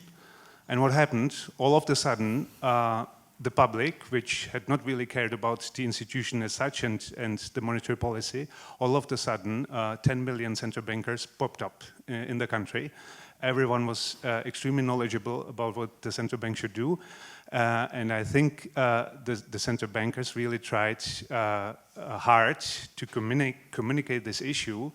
But in fact, as soon as the policy, monetary policy decisions affect people directly, especially if they harm them, in this particular case in point, the exchange rate was devalued. So obviously it had an effect on the general public. All of a sudden people start to care. So how to communicate such a tool, such an issue, in a situation which is very asymmetric, so people start to care as soon as the decision making affects them. That's question number 1. The other question is picks up actually at Markus Brunnermeyer's speech that we heard yesterday. He said that what the central bankers should not do, they should not fiddle with the inflation target because they risk losing credibility. My question is, what if it turns out that inflation is, for structural reasons, going to be higher or lower? I mean, we had a long period of too low inflation. Now we might be facing a period where inflation could be, for several structural reasons, be it climate, be it deglobalization, be it demography, and so on, higher for structural reasons. So I understand what Markus Brunnermeier said from the game theory point of view, but from the macroeconomic point of view, there might be an issue which is necessary to communicate somehow to the public. So when and how should central bankers do it if they find out that inflation is going to be higher for structural issues? Thank you. Thank you. And the very last question, I would only make an exception if I have an online question, is Julia. Thank you for the exception. Julia Wertz, also from the Central Bank in Austria here. Talking about best practice reminded me of the paper that Kilian mentioned in the first round. I mean, while we have talked in this very stimulating panel so much in depth, we are still somewhat on the surface concerning the how to communicate. There is so many ways. Just remember that in the academic session this morning, we saw how the Fed communication evolved from not saying anything until immediately disclosing everything after the meetings. But then there is also this alternative option of also disclosing dissenting views. And I just wondered if the research that you've done, Kilian, could lend to the conclusion, because you said that these leakages, they are usually dissenting views that are therefore also not predictive of future policy, and they are noise and they do more harm rather. That's how I got it. So can you draw any conclusions on the official disclosing of dissenting views after decisions? Thank you. On the effects of this, of course. Mm-hmm. Ingrid, online? Okay. I would like to now really give you the final word. Please include the questions from the audience, and then I'll wrap up. I would like to start with you this time. Okay. So I'll try to respond to Julia's question right away. So we also find, for example, that if there's more dissent. So first of all, I should say there is a measure for dissent or disagreement on the Governing Council that has been produced by Peter Tillmann. I don't know. There's a paper out there that tries to look at press conferences and where Christine Lagarde or Mario Draghi or Jean-Claude Trichet get asked by journalists, how was the decision taken? Was it consensual? Was it unanimous? Was it a large majority? And he uses that and systematically goes through that and produces a measure of dissent. And that's something we also use in the paper as a predictor for the number of leaks per meeting, and it's very strongly correlated. So we can find causality there, of course, but there is a strong positive, highly statistically significant correlation, and so I cannot say, right, there is no research, there's not really any research on other central banks where the committee structure is different, where there's more, in terms of leaks, I mean, in terms of whether more transparency or more transparency about the voting record, about disagreements would actually decrease that. It's a hypothesis, it's something that one could look at in future research, I guess, but yeah, we're not able to say anything about that, right? Maybe... no, so I'll pass on for the moment. Yeah. Thank you. Emanuel? So maybe first to Adrian's question about whether communicating in committees is more challenging. I think it is, and in committees, when you want to sort of move the committee's opinion, you can strategically, of course, use communication, hoping to shape market expectations to then sort of tilt the committee's decision and maybe a little bit in your favor. I think there's game theoretic work that shows that this could be going on in practice. I think there might be also strategic leaks to that effect. Whether or not they then have a systematic impact on financial markets, I don't know. But I'm certainly sure this exists, and this is always going to be true to some degree in a committee. There is actually empirical work showing that the effectiveness of monetary policy in affecting, say, longer-term bond yields is lowered in times of higher disagreement among policymakers. So that's true in the euro area, but also in the US. I've seen evidence on that. So that when there is more of a cacophony, then basically monetary policy surprises affect longer-term bond markets less strongly than when policymakers agree more. About the Ernest's questions, actions versus words, I mean, I fully agree that you have to walk the talk, and if we can think of sort of this as a rough measure of whether people are or central banks are credible, there's often these questions about trust in surveys, and when you sort of interact or look at how strongly survey participants respond to certain pieces of information they're given, then it turns out typically that those who have more trust in the central bank to achieve its target, they react more strongly. So I think that's sort of indirect evidence in line with what you said, that basically when people trust the central bank, then they also respond more strongly to communication by the central bank. And obviously trust has to be built by acting consistently. I will stop here and leave the others, let the others respond to other questions. Thank you. Okay, so I'm going to pick up to the main points. So one is, I'm going to give the same answer on how to communicate complex things. I think you focus on the objective and what you're trying to do, and yet when you introduce new policies, you have to link them back to the same stuff. So people don't think that using the exchange rate or using asset purchases or using some other facility is suddenly a game change. But it is also the case. I used to joke that during the financial crisis in Ireland, my mother used to suddenly start talking about spreads a lot. And spreads used to mean butter, margarine, and other things. And suddenly she actually meant spreads because it became part of the national conversation, was what has happened to spreads versus the German bond price. So that's the nature of society. Like when everything, you used the definition from Bernanke of inflation being anchored. Mervyn King used to always say, I think it was Mervyn, maybe he used to say it from a Greenspan quote, essentially, central bankers have won when nobody cares about what they're doing. Because you've got inflation at a point where it's not affecting your daily life, you don't look to the central bank. Now, of course, when things aren't going well, like in many countries with high inflation and in some with financial disruption, central bankers are in the spotlight, and that's sort of a tough thing. In terms of the point about not to fiddle with the inflation target, I think there are lots of reasons why 2 or 4 could be equally good or whatever, but once you've established a track record at one of those, I think fiddling it has to take a very specific game plan. And the key thing I would say is don't shift it up when you've missed it by a long way for quite a while. A sensible way that you could shift it up would be to, get it back down towards your target.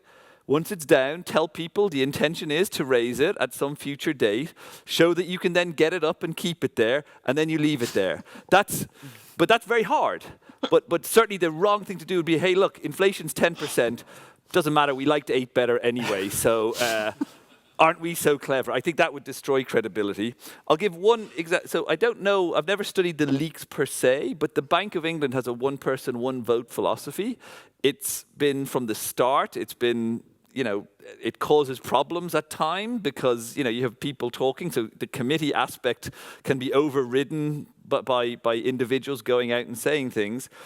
But I'm actually in favor of having lots of dissenting views in public, and I think it's useful to convey the uncertainty if I look at the same data as you, Killian, and we both sort of come to slightly different conclusions on the shocks that have hit or how persistent they are. So let me just finish on the actions versus words point. I think it's a false dichotomy. I think they go together.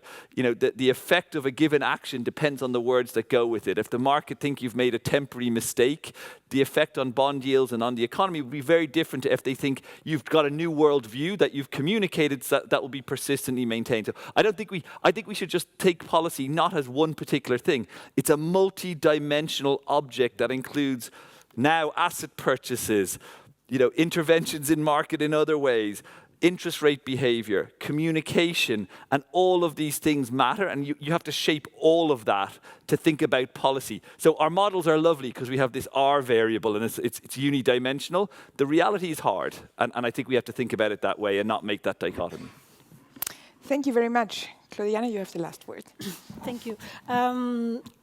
I'd like just to speak just a bit about the committees. As a researcher, I love committees. I love dissenting views.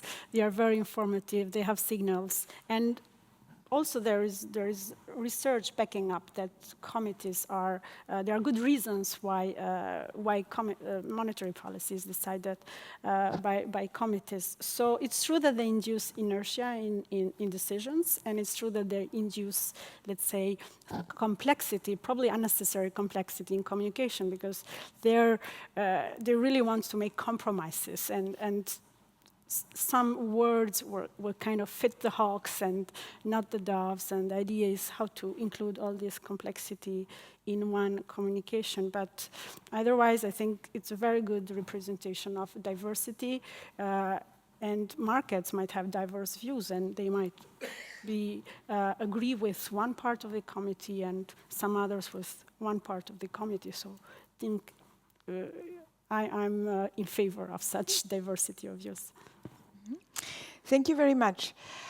I think I will, I mean, first of all, I really must thank the panelists. Also, for me, it was a clearly enriching discussion which will influence my daily life in the central bank. Thank you for that. Of course, we will now deliver not the perfect, robust communication strategy to you, but I have scribbled down, and it's a very sketchy thing. I'll try to attempt now to wrap up some of the ingredients which have come up several times from the panelists, which make up for a good communication strategy. Yeah?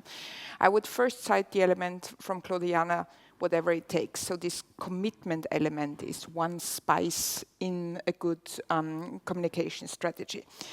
I would also take Michael's point that you must convince the audience that what you're doing is for a reason, and if you deviate from a line, you explain why you go more to the left or you go more to the right. A leitmotif in the panel was acknowledge uncertainty, but keep explaining. So really try to handle communication challenges and never give up. Of course, as you said, if times are normal, nobody will listen to us, but then again, you must continue talking about what you're doing. Currently, we have the other situation, as Thomas was saying nicely, that we have in Austria also 8 million inflation experts, and we have to talk not so much about the tool, that was another fine, and the tools, but really to focus on the objectives and on how it affects everyday's lives. So this is, if I think about the end intention of my communication, I will not get stuck with unconventional monetary policy, but what it means for people, what it means for the economy. Yeah, and the last element I would say is don't stop talking. Yeah? We will not hide, and I have to mention one ingredient which I forgot. If we want to make a better communication policy, we really also need to take in feedback, and we have to get the feedback. So this is the call for action to you. Whatever you see from the Austrian Central Bank, I can only talk for the Austrian Central Bank, and you like it or you don't like it, please tell us.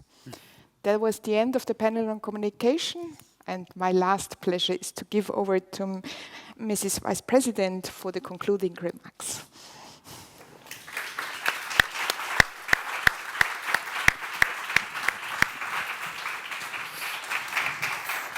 Thank you very much, Dr. Niesner.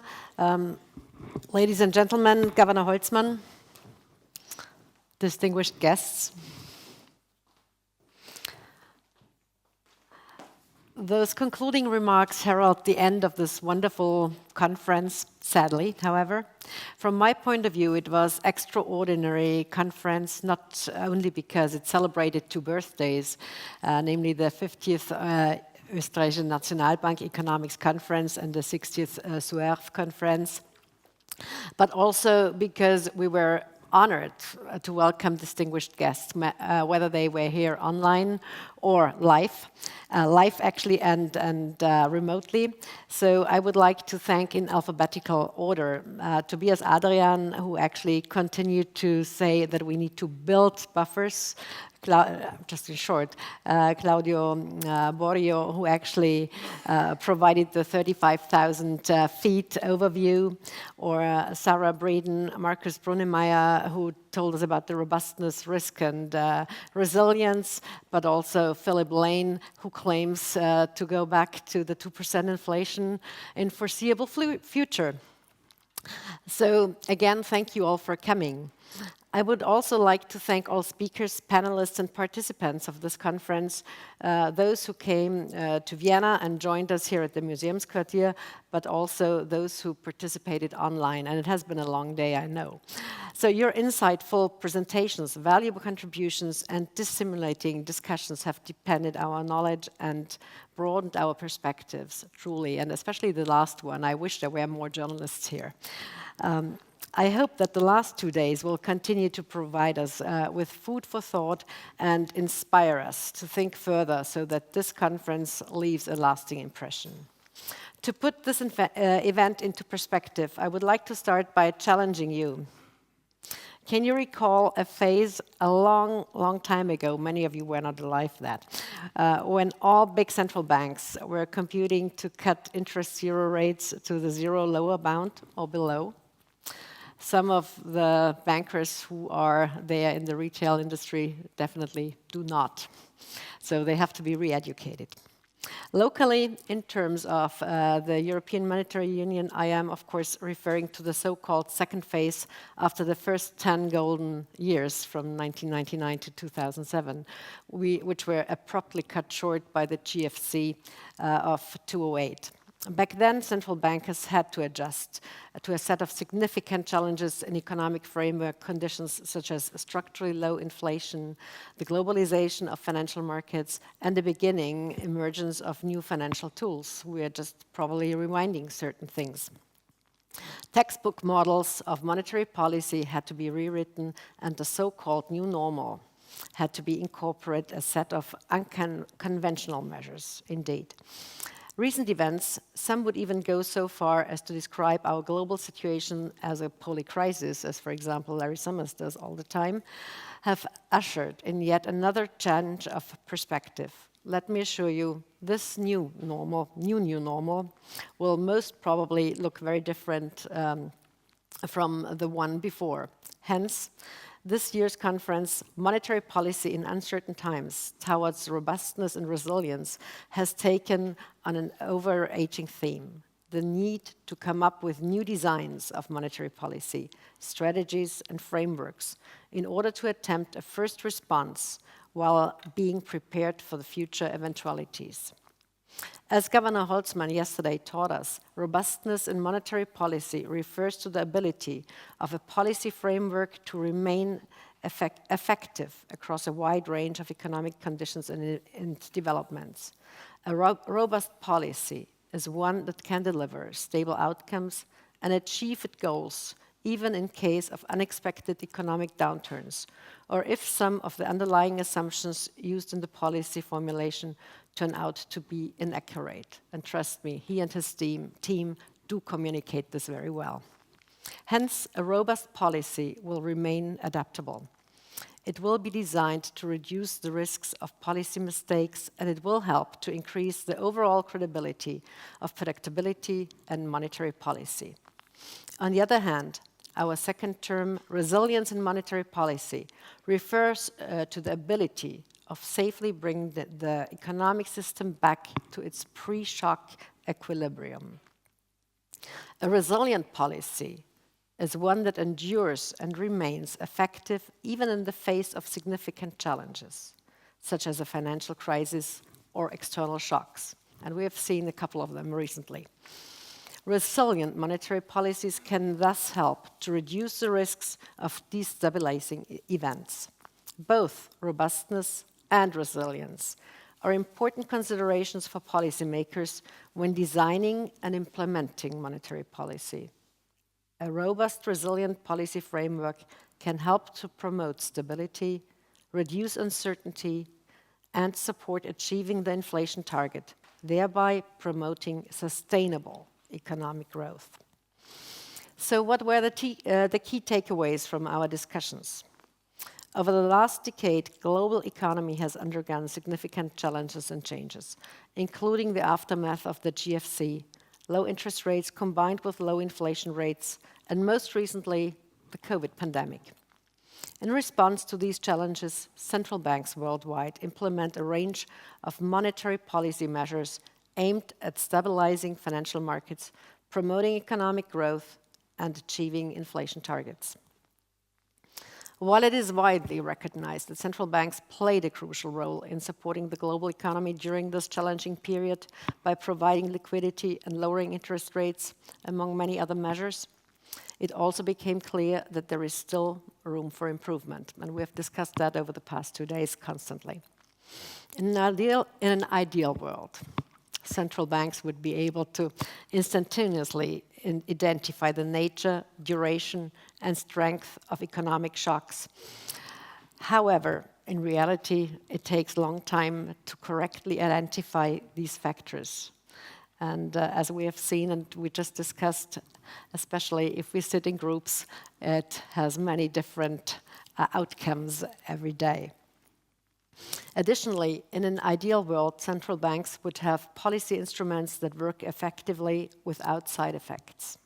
However, unconventional monetary policy instruments often come with side effects. For example, when the euro system buys large quantities of public-private bonds, side effects can be observed in monetary markets. Lending, amongst others, to dry up of liquidity is unsecured monetary markets and to scarcely effects in secured monetary markets. Therefore, the direction of future improvement is clear. We need monetary policy strategies that are fit for all purposes, whatever may come, and we need policy instruments that work effectively without side effects. This is a huge goal, and it's very hard for us humans to come up with that. The academic session this morning have left us, and have left me especially, with two distinct impressions. Firstly, they gave me hope. It was wonderful to see those young academics dispute, present their papers, and argue. So with the availability of increasingly granular data, the ability to merge different data scores and the ever-growing computing power paired with excellent researchers, as I mentioned, our understanding of how monetary policy affects the economy is actually continually improving. For example, we have learned that financially constrained firms play a crucial role in explaining the widely documented asymmetry in the monetary policy. Secondly, I was left with the impression that the monetary policy not only faces the challenge of uncertainty, but also an ever-changing environment, which means we have indeed a daunting task ahead. A prime example is the growing significance of non-bank financial intermediaries in our financial landscape. And maybe we should extend our conference to those players as well in the future. The role of these intermediaries has steadily increased, with their assets having more than doubled from 12 trillion euro in 2008 to 30 trillion euro in 2021. Nowadays, non-bank financial intermediaries own roughly half of the financial assets held by all euro area financial intermediaries. Moreover, they react differently to monetary policy shocks than banks, which affects the transmission of policy shocks to the real economy, as we have also learned today. This raises a host of questions. How should central banks engage with non-bank financial intermediaries in the future? Should they have access to central bank operations? And should they be subject to more stringent supervision? Clearly, there is still a lot of work ahead of us and discussion, especially in those topics. So today's academic sessions have, however, also reinforced the importance of central bank communication. We learned that the US Federal Reserve's shift towards a more transparent, informative communication back in the mid-80s had an impact on inflation formation processes. This example highlights the significance of an inflation target accompanied by a credible commitment to it. Moreover, improved public disclosure and transparency in signaling actions and future intentions more clearly to the market are important, as well as they reduce inflation persistence and ultimately influence monetary policy transmission. In other words, there are several actions we can take to improve our communication. Furthermore, we learned that clear communication from central banks is crucial. Although uncertainty is an inherent feature of the central bank's landscape policy, it should not be excused for unclear communication, as was just discussed. To effectively communicate with the public, central banks need to simplify their messages, not only in official policy announcement and statements, but also through their informal communication challenges. And educating people on financial literacy, I think, is a task of the central bank too. For me, it seems especially important that all these different channels convey a coherent message to avoid the confusion.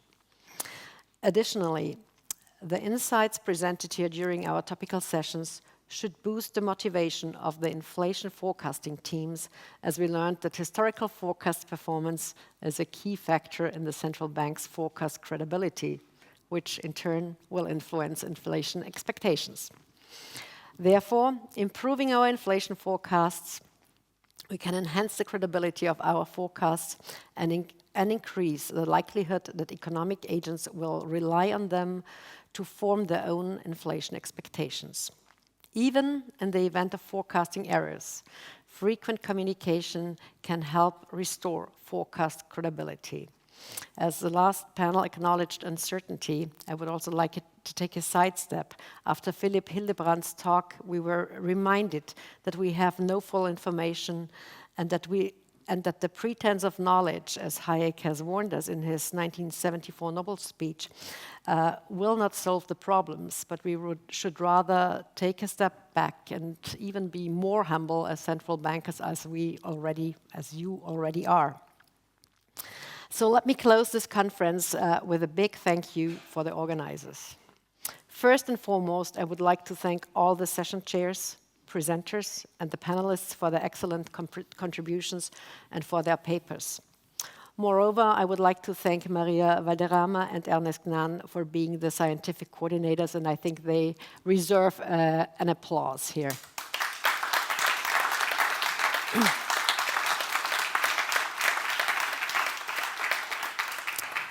Dragana Popovic from SUERF for the professional and smooth organization.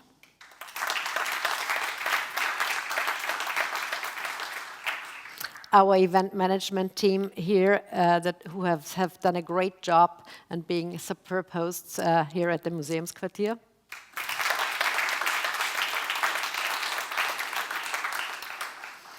Our in-house technicians, supported by external colleagues who together took first-rate care of all the technical details.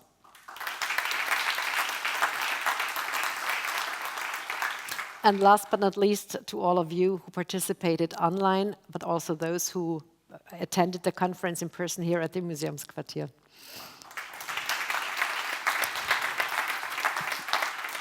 Thank you for showing the interest in our debates and for your valuable and engaging contributions, for all the many questions that you have posed. And those made the conference a huge success. The biggest success, of course, would be if our conference served as yet another contribution and yet another stepping stone in our joint effort, and I report joint effort, we divide labor, we believe in that, to make future monetary policy more robust and resilient. A robust and resilient monetary policy should, in turn, help to promote stability, reduce uncertainty, and support achieving the inflation target, thereby promoting sustainable economic growth. Thank you for joining us here in Vienna.